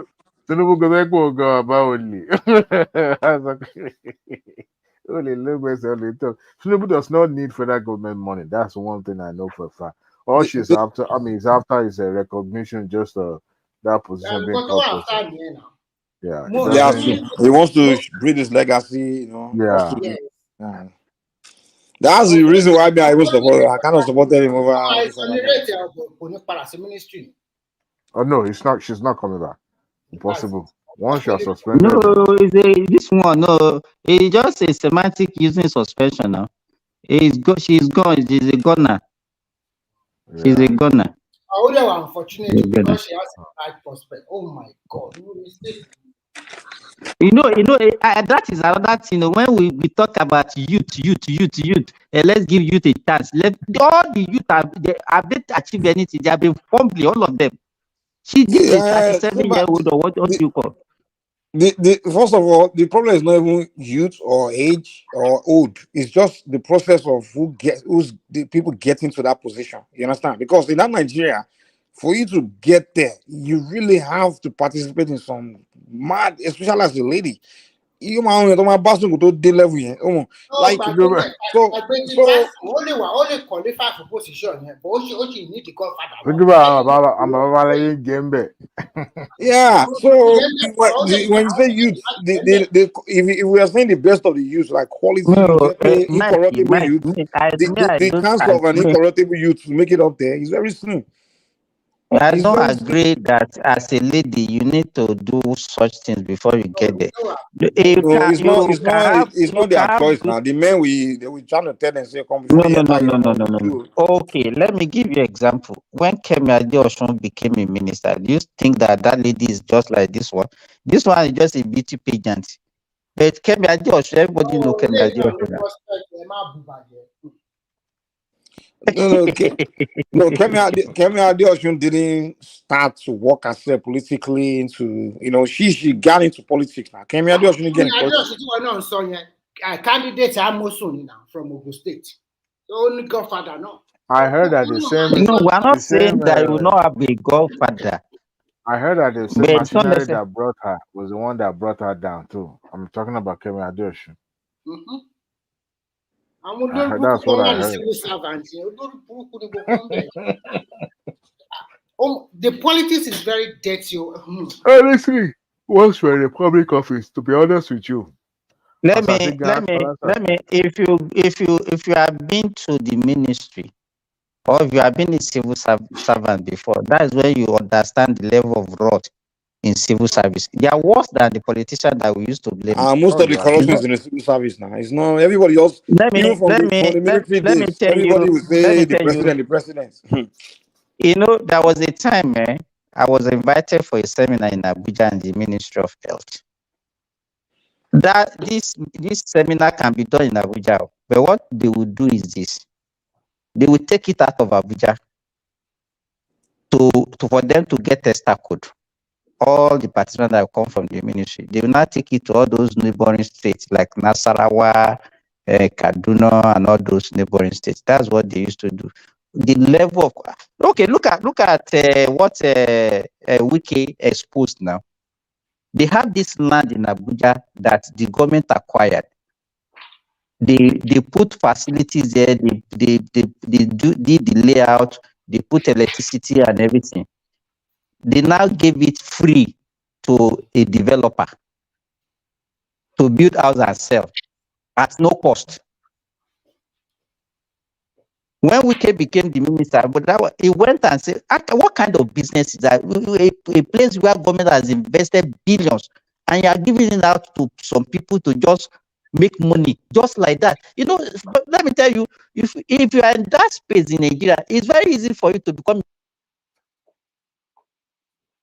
a billionaire. Very easy. Can you imagine? You just get free land from government and you build house there and you just sell and make your money. Without you understand that kind of thing? And so people Nigeria is the only country where you see a lot of millionaires and billionaires without industries. You know, they didn't create any. But Mike, it's not only, let me tell you, because you are in Nigeria, that's why you know this. I have friends in Ghana. You understand? If you see, all African countries, there is no difference. Go to South Africa, go and see what the blacks in government are doing in South Africa now. I won't say that Go and look at it. Go and look at the electricity problem that they have in Ghana now. However, I say Ghana in South Africa, epileptic power supply. Can you imagine that in South Africa, where they have all forms of energy? They use coal, they use gas, they use I think they have a nuclear reactor or something like that. Thank God for the white people that made it. Black people would do well. If it wasn't in white in South Africa, let me tell you, that country has been, since Mandela became the president of that country has been retrogressing. Oh yeah. Yes. Most of the facilities that they have, it was built for the white, and immediately the black became the leader, and they started making the blacks to run their industry, to run all some of their affairs. That country has been on a decline. You know, me, I was touching on this issue yesterday about we blacks, just having problem with just building things, making things. Hola, and some people haunting me as if I was just insulting our people. I'm not insulting us. It's just a reality. It's a fact on ground now. Like, we are just not as productive as this other race of people. It's not like we're not capable. We just don't have that desire to be so productive. Like we are not. And people came here yesterday telling me, start telling me about individual achievement. The highest we do is just get degrees. We'll get degrees together, and that's it, And we say brag like, look at us. We are Nigerians. We are this. We are Mikey. I come back degree. Let me tell you this. There was a time one man came here. They were showing us the worth of the stock exchange of African country, and South Africa was having like almost $1 trillion worth of stock exchange. And the next country that followed was Egypt, less than $100 billion. You understand? But if you look at most of the companies that they have in South Africa, you will see it will not be like our own, that not black one, and it will be like a family thing. You understand? Something and family. But in our own black, we are so selfish that we build something, you will not think of how you can sustain that even after your demise. And that is why if you look at the most of our rich men those days, where is Abiola? Where is Tata? Even in 1 year would I see alive? Where is conglomerate again? You understand? Do you know that some of Atiku has like 30-something children? So when Atiku move on to one of those kids will be in poverty. I know that one for sure. But some of his grandchildren, they will end up in street of Kano. I know that one because some of those wealth, there's no way he will get to all of those children and grandchildren. The most, maybe you will get to all the children, but by the time it spread out to all the children, there won't be that much left. By the time it gets to the grandchildren are being born. I'm talking about 30 children, and each of those 30 children will have maybe you are talking about minimum of 3 children. Somebody who have not died. Maybe we have example. Okay, look at Abiola. Who are among the children can you say is successful? Some of them are probably begging on the street right now. At least the grandchildren. And if the children are not begging, okay, they are going look at it. Look at what I'm saying. He has 30. Is it 35 or 30? I don't know. Let's say 30. So that 30, each of them now have 3 children each. That's 3 times 30. That's about, is it 300? No, that's 90. Oh. So 3 children. Oh, sorry, I'm making a mistake. 3 children each. So that's 19 grandchildren. Now, when this guy died, those 90 grandchildren, if they split his wealth among all of them, some of them will end up in poverty.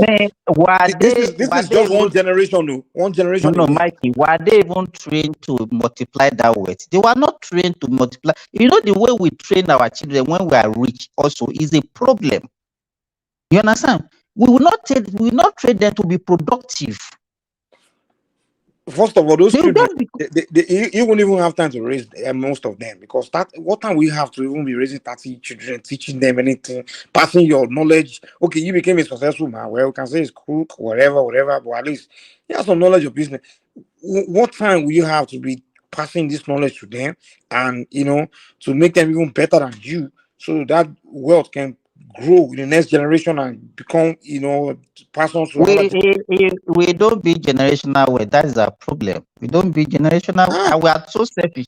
And the reason why we do that is because we don't even trust ourselves. We don't trust ourselves. That's it. We don't trust ourselves. Most of the people that are rich, the way we are growing up, they are no. In fact, we don't even remember most of them again.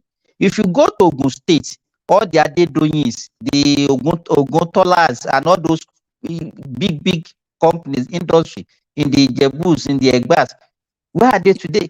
Simba, when my mother will be telling me story about our grandfather, great grandfather, when she was growing up, and she will tell me about buying that logo, they will telling me how they have money and things like that. And I just be wondering, like, why are you, even in my hometown, my father's side, we have our family last name is named after a street, And I'm just wondering, like, so you guys will tell me a story about this, our grandfather, great grandfather, like that, our grandfather was a rich man. So I'm like, but there's no, by the time I was growing up, I didn't have nothing like that. So are you telling me I'll come from a bloodline of wealthy people, not like hundreds of years ago, just within a couple of decades ago, and I have nothing was passed down to me? So it's just, I don't know, it's just something we need to address. I think in Africa, let me tell you this, Mike. It is misplacement of priority. Okay, you have somebody who's doing business. By the time they start realizing small money from that business, they will not invest the money to expand the business. The only thing that they just be acquiring other properties that are not actually bringing anything. Build houses, here and there, that are liabilities. That's what they'll be acquiring. That's true. They'll be buying houses, they'll be spending more to maintain. Exactly. Liabilities, that's what will be acquiring. Another thing they do, another thing they always do is they want to feel powerful. So they will start feeding a bunch of people. They are not bunch of people. I want to feed one rich man will feeding like 100 people like that, maybe the whole family. If you are MC alone, I'll see become a spread. He will spread the money, spray money. I'm like, if you want to help, and then we spend money on birthday,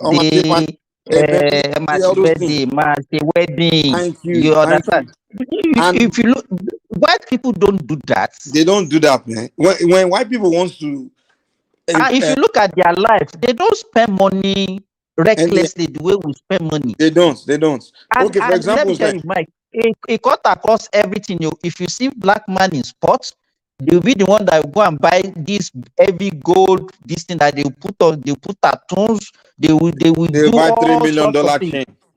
Exactly. $3 million. Why would you buy $3 million chain just to wear your neck? Kilo day. Just to wear your You will neck. never see a reasonable white man that will do that. They will never do something like that. And that is why most of them, by the time they get that, okay, look at, even in America, look at all those your celebrities. Look at Mike Tyson. Where is Mike Tyson today? With all those millions that we used to make in 5 seconds, 10 seconds fight those days. Where is he today? It's just I don't know why we were wired that way. We are wired just to keep up with the Joneses, just to show them if I arrive. We live our life just to feel special among our peers and to oppress ourselves. To oppress and feel good about yourself. I'm like, okay, is this what you came to this world to do? Why your counterpart, other race of people, their thinking is how can they develop the next revolutionary thing? Come here, change the world, invent something new. That's how those ones build names. You understand? That's how they make name in their own society. What they produce, what they make, where people can say, this guy is one that made it. We name it after him. Okay. Let us analyze the richest, all those richest like Elon Musk, Bill Gates. You see that they invest in new things. Things they are futuristic. You understand? Futuristic, Even exactly. by the time we the rich one among us, they just maybe something that's almost obsolete. Those are the things that will be investing, things that will bring that quick money, that you can just count your money, and that's why some people can be boastful of containers economy. We are doing importing and exporting. What is that? Is that? It's it's in fact it's very ridiculous to me the way we think, the way I don't know. And sometimes that is why I wonder whether it's the same God that created us. You know what's really funny, right? You know what's really funny? You know, like Oyibo people, when they want to maybe help a community or help, maybe there are people they know, maybe when neighbor they come, they want to help, they will build one foundation. They'll call it foundation. That foundation, right, is designed for, they will name it maybe to make a change. You understand? Maybe an institution, but it's called foundation for mentoring or either for development of science or development of, they put in that community. So that way it benefit everybody, right? That's what they will put, that's how they believe they help. But our own people, how they say they will help is they want to do a help in a manner where people will not hail them. So what do? They will go there and start spraying money. Like, okay, come, I'll give them food. Or give them food. Or bring rice, give them. Okay, but I've done it for you. Hail me. So when I come around, worship me. So you're not really helping them to change their condition. You're just coming to help because you want to feel. You are not really investing anything in them. You are not really investing anything in them. You are not investing. You know what's so funny? Whenever I talk, okay, whenever I go to Nigeria now and I begin to look at the environments and I begin to look at things that can change. And then I for example, I was having conversations with Nigeria. I say, come, there's so many because I'm sorry, you know this guy Francis Ngannou that fight, that is the only guy. I don't know if you watch boxing, MMA. When me and some people were sitting down, we heard the guy's story. The guy was telling his story how he came out of Cameroon, how he was just when he was there, it was just like there's no future here. Everybody, no one is, all they will tell you is just get married. The guy not say he feel like he has a lot in him. So he decided, let me get out of here. So he was telling the journey how he went through Europe, through Mediterranean, to go to Europe and everything. I ended up where he is. So me, I'm like, so this guy hadn't left that neighborhood, that community. It started would have just been a waste because nobody built like any kind of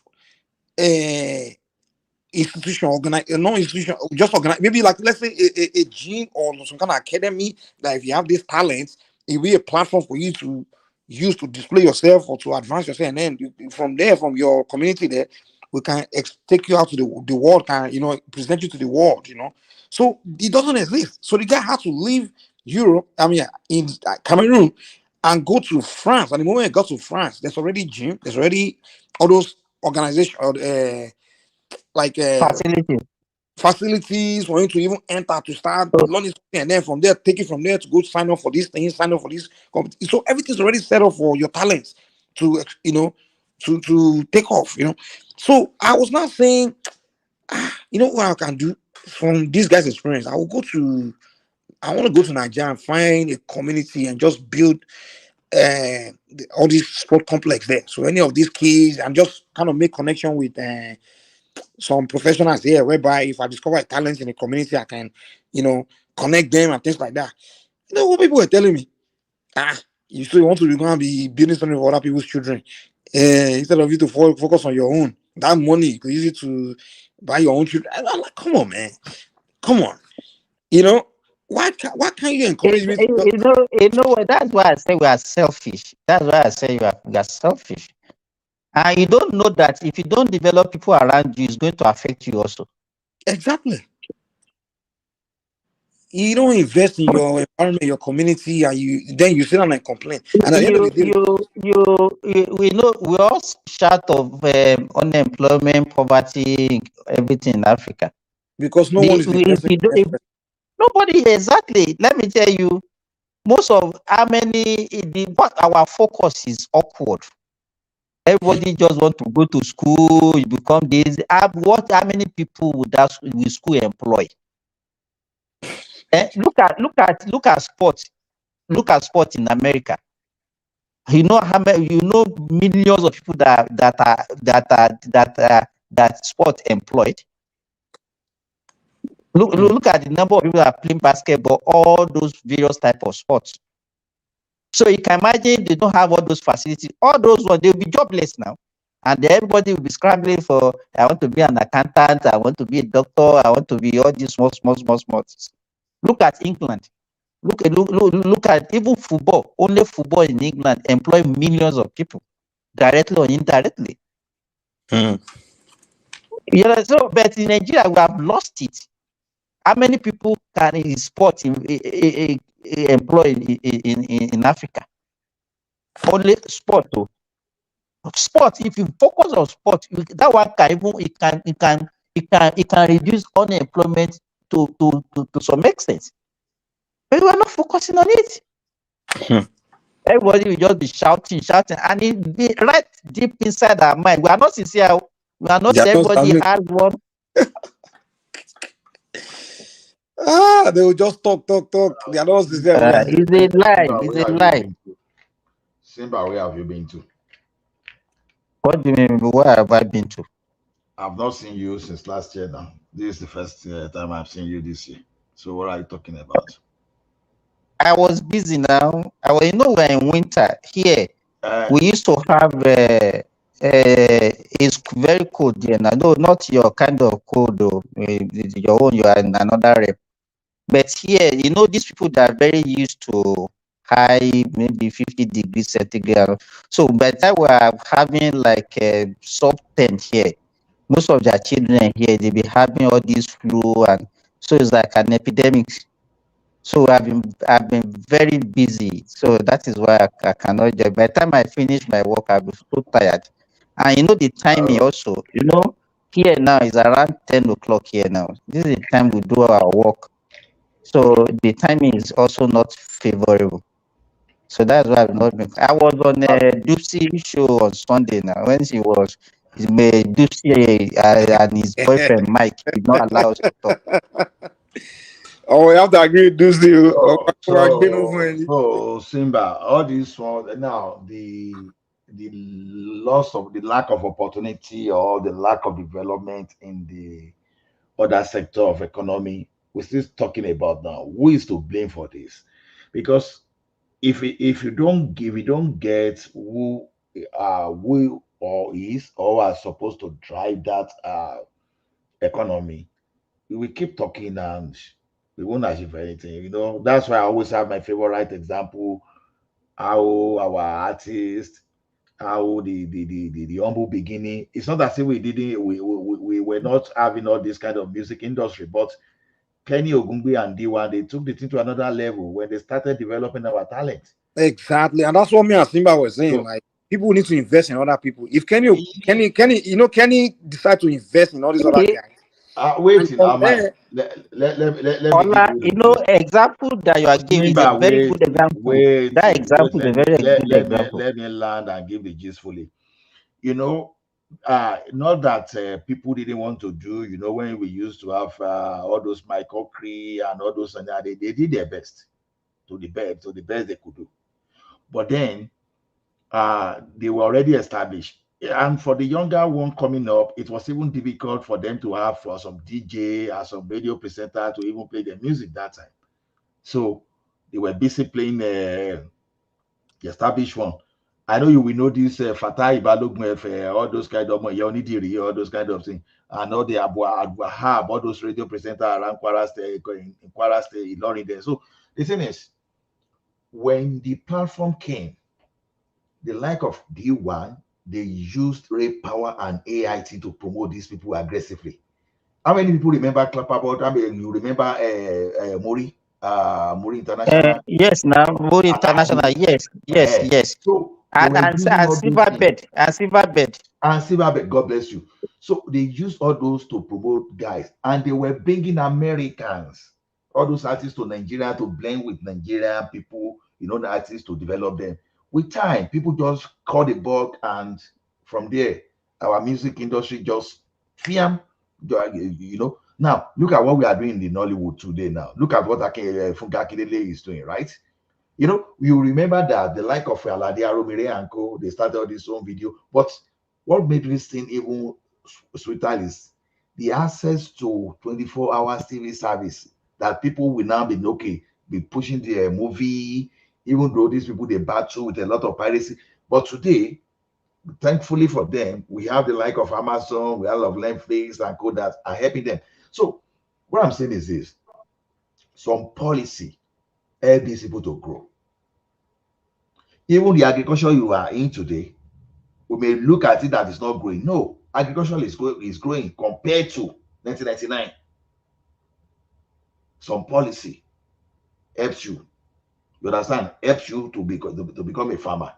So the question is this: can people themselves on their own, without the support of the government, just grow? That's my question. Doctor. Okay, let's say one thing. Yeah and no at the same time. Like when me and Simba were coming, it's kind of like I give example of Francis Ngannou, for example. The guy was in his environment and he knew inside of him he had something like about fighting. He just had that burning desire in him. He said it's the first time I saw Mike Tyson knock people in the head. He said something inside of him telling him that, I can't do this to everybody. And I want to be a boxer. I want to do this. And around him in Cameroon, there was just no platform, nothing. No, for him to just go into. But when he went to France, they were individuals. They had like gyms and they're connecting with MMA, just individuals. And once he got to France, all he had to ask is, do you know any boxing gym or any fights? And people point out one direction. Once he went there, the guys that were there were like, we see something in you, come in back. They know he didn't have money, but they saw potential. So they started training, whatever. Look where the guy is today. So what we are saying is that we as people ourselves, we need to start investing in things that can help other people get somewhere. Like do things, put things in place, put things in communities. We don't have to, Mike, because people, if you put a sports center in the community, it will not generate anything for you. But you know that at the end of the day, exactly, and use it and to the outcome might not be palpable directly, but it's going to bring out a lot of people. Okay, like what the example I give now. When we started this thing, we never know that this thing is going to blow like this now. All this music that we are talking about now. Yeah. Nigeria is now the talk of all, not only in Africa, in the whole world. You understand? We know millions of people that are now engaged by their music as engaged in Nigeria, directly or indirectly, that Nollywood has engaged directly or indirectly. Millions. Okay, if individuals didn't develop that sector, you mean that all those people that we are talking about, most of them will be wretched and jobless? When we were growing up, if Ola can remember, even in our schools those days, we have sporting equipment in our schools. We have even in our league. When you talk about sport, football, we have league 1, league 2. Now you cannot principal cup in secondary schools. You understand? You do athletics, then they will develop talent. And that time you see that Nigeria were even doing well internationally.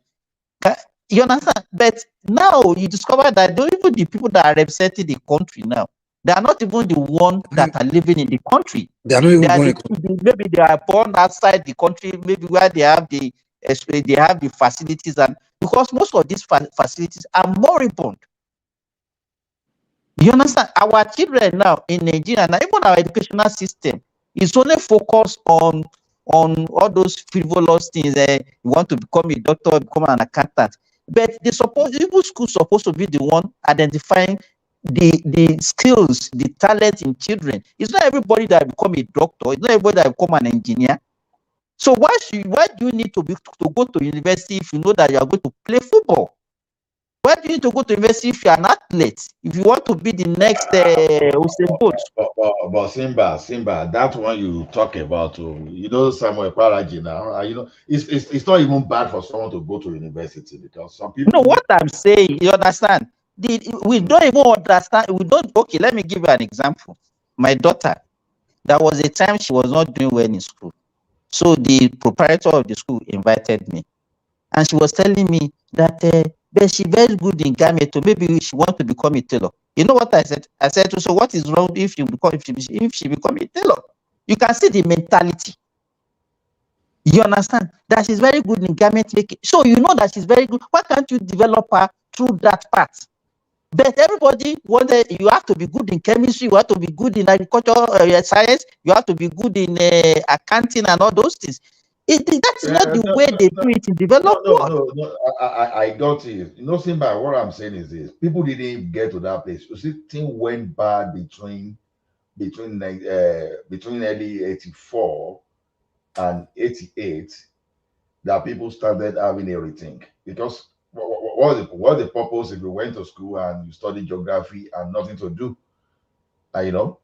So the thing people will now look at okay, the motivation for me for going for electrical engineering, it will be so funny to you because I was going into electrical engineering for the purpose of creating job for myself. You know, that's why I'm always angry when some people are saying Nigeria engineer they cannot remote screwdriver. I just laugh. You know, I started from the polytechnic system, right? Even right before I even finished my polytechnic, I was already climbing pole. I was already doing the electric, doing some kind of small wiring. You understand? So the thing is this: something pushed us into that because I look at my own entire family that time. You know, my father, first of all, a military man. He left the military because he was not happy. Then became a civil servant. My mother is a civil servant. You know, your dad was a Nigerian soldier. Yeah, my father served in the Nigerian army in the 70s. He did fight in the Civil War. No, my father didn't fight in the Civil War. That's why we come for you, man.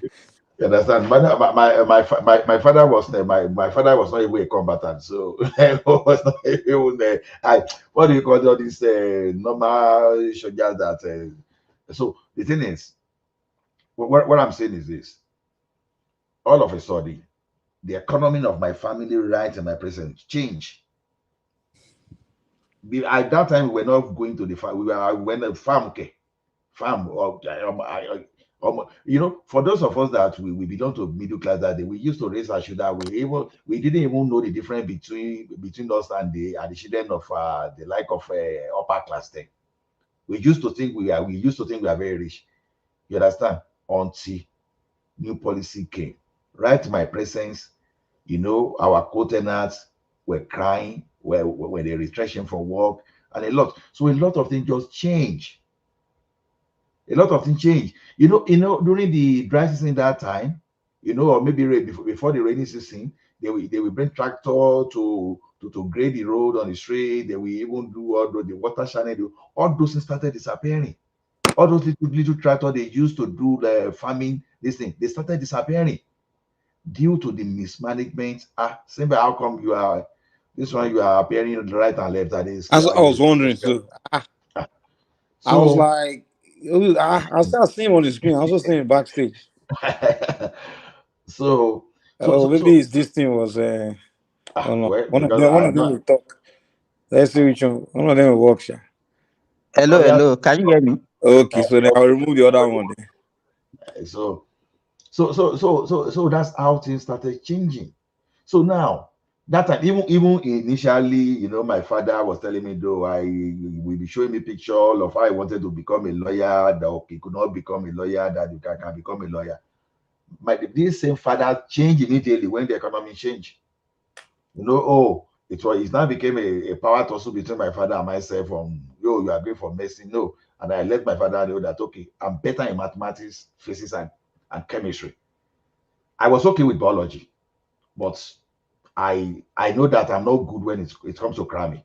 I hate cramming. So anything analytical, I used to have analogy, something to analogy in my environment. Ola, Zima, you guys notice like when you have interact with these young Nigerian youths these days, especially boys, just sit down with them to have just socialize with them.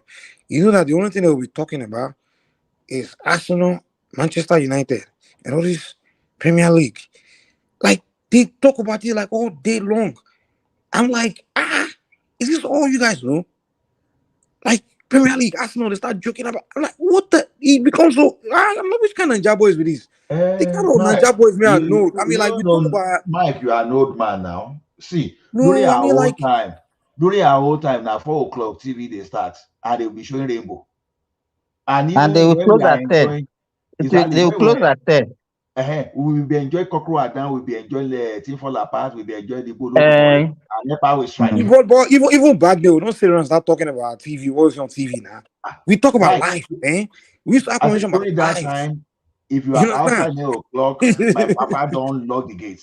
If you are outside 9 o'clock, my papa don't lock the gate. Now outside you go sleep. Now outside. To tell you how it was. So, but this day, this day now, TV, everything. No. I mean, in fact, no, hold on. In fact, this is the time. This is even the time where conversation should be more about life, because now they are exposed to more life than even we were exposed to. You are exposed to the world. You are exposed to science. You are exposed to more knowledge. Hold on. When chill out now. Even the British kids or white kids, the European kids, they don't sit around talking about Premier League or La Liga all day. They talk about more important things about life, But the Nigerian youth are just in condition to.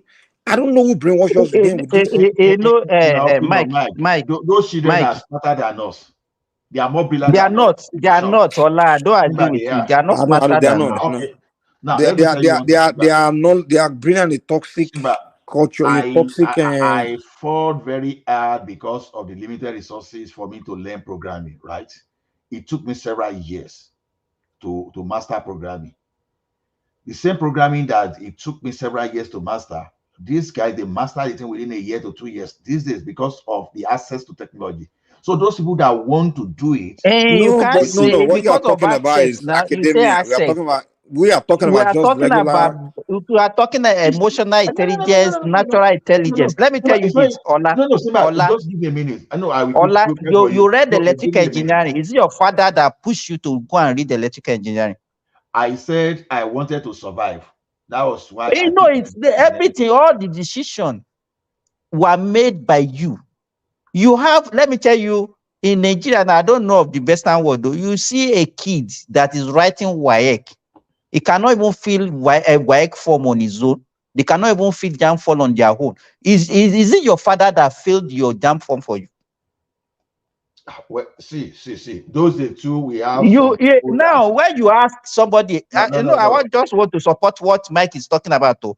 Go and look at all those SS3 students in Nigeria now. Ask them what they want to do. They don't know. Simba, during those days too, when you go to all those Nyagba, all those all those areas in Kogi that now inside bush they take the right exam for them too. As far back as it is not even. I'm not talking about passing exam. I'm talking about people matured enough to even know what they want to achieve in their life. The ability. Now, Simba, let me tell you something. When I wanted to study medicine, let me tell you, my father discouraged me. It was my own decision that I wanted to become a doctor. Do you know that? Hold on. Let me get one thing straight, one perspective straight. All we are talking about someone being intelligent.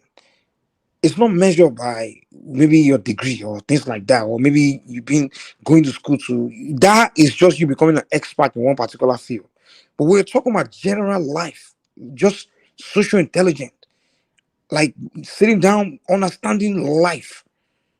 That level of intelligence is what I'm talking about. That people of these days, they don't have. They are limited. Hold on. They are supposed to education, go get the degree and all that. Even some of these guys, there was some one group, WhatsApp group I was part of. I used to play football with some boys like that, young Nigerians. So they have that WhatsApp group where they all be chatting all day. We just be joking, chatting, having conversation. A lot of these guys, they have degrees. They are professionals. And when they're chatting, what they're talking about is Manchester United, Chelsea, they don't have that. And I'm like, dude, when we were growing up, like during my time, the kind of things we'll be discussing will be some highly intelligent social things, like, about life. Like, you're learning wisdom every day, learning some kind of philosophy. We were philosophical minded. That's what I'm saying. Back then, our fathers now. This. But you are talking about nothing back they are degree. smarter than us. No, they are not. They are just See, we don't want to accept that fact. I understand. okay. Smart in what regard? In what aspect? It's very see now. Let me tell you. You start telling about some academian things. No. Wait. You are looking at least from one lens. Don't forget you have to relate this into population too. You have to make it the percentage. You pick sample. You don't just pick individual all those things. This guy, the more knowledge you are exposed to, the better you are, more than the previous generation. You were linking the thing to our own environment that time, but you have to subject this thing to their own environment. These kids are not exposing themselves to real knowledge. They should be exposing themselves to only. Wait. In this information age, wait. An average Nigerian kid, what they are researching online is scores of Man U, Chelsea. They are not really looking into. They are not looking at babes, all those things, Instagram models. They are not using that internet to go and expose themselves to real science of the world and things like that. Mike, we didn't have access to those things. That's why we are talking this way. If we had access to those things, our behavior too will have been different. But this is what I'm telling you, that the guys of these days, their survivor instincts, they are smart as well because they want it shortcut. That's just it. Shortcut does not necessarily mean they are going to do illicit things. Now, let me give an example. There was a time that people were saying, "Oh, GT Bank were losing their staff just because some people are Japa and all those things." I tell you, my boss told me that it's not about Japa. That some of these guys, they are right there in Lekki there. They are right there. These people, they will just learn programming, the programming in vogue, and they will sit down there and they'll be applying for job in America and everywhere. They will pay them less. No, I'm just telling you what happened. I understand. In terms of, hold on now. I understand. I'm saying the aspect I'm talking about, different from what you're talking about. In terms of saying they are exposed to how to make money and things like that, I agree with you. Yes, of course. The opportunity and things like that is there. So, yeah, I get that. They can learn how to go make money or scam or do one to put things together. But I'm talking about actual social intelligence. Life. I understand you now. Social intelligence, like you sit down and be this guy to start having some deep conversation about the way those high level of wisdom that people Africans used to have. They don't have it anymore. They can't talk about too much. That the opportunity that they have is also a distraction for them. It's a distraction. That's what I'm saying. It's a distraction. They are behaving the way they are behaving because they have opportunity. Now, Simba and Mike, if you wanted to watch Bojo those days, you'll be looking for one of a friend. You'll be dodging from their dad or their parent not to catch you. But today, you have your phone. They will do everything on their phone without even being scared of anybody. You understand? They have access to too much information. In fact, more than several thousand more than what we had information to. We had access to. But they are not hacking into the right information that they should be hacking to. They only Mike, thanks for letting me in too late. Mike, thanks for letting me. All this type of argument.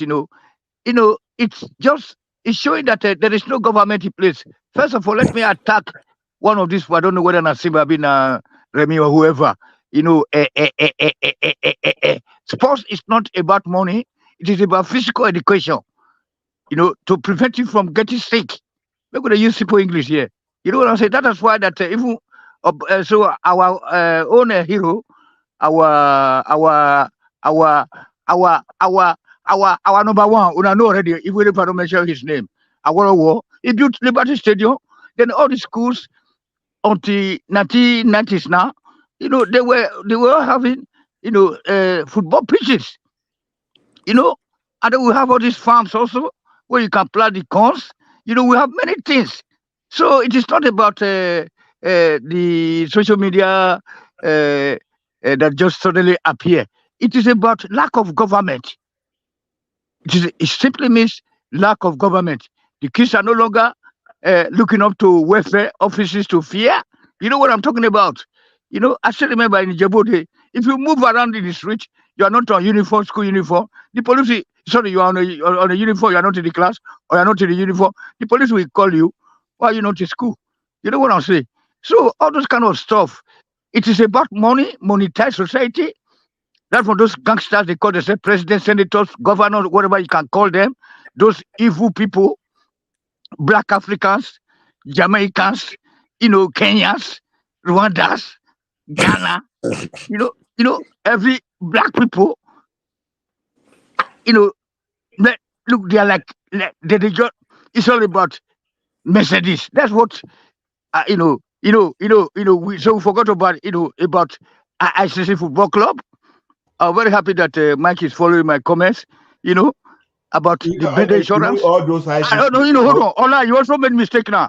You said that our TV stations were not working 24/7. What the hell? Our TV station was working. When you wake up in the morning, discover. Hold on, sir. Bill Cosby show is there. Bill Cosby show is there in the morning before you go to school. What year, Tony? What At year? what year exactly? Tony, I remember they used to play national 80s and anthem 90s. when TV station 80s was and working. 90s. You saw me? So everything was still running. When they want to open Under the that TV government station, that they you play guys national love to anthem. hate. Let me tell you, Tony, we that we are talking here, we are not talking of 90s. We are not talking of, we are talking of late 70s, early 80s. 80s. Yeah, but so 80s, okay, but this was still working. Man, hold on. If we get up to, hold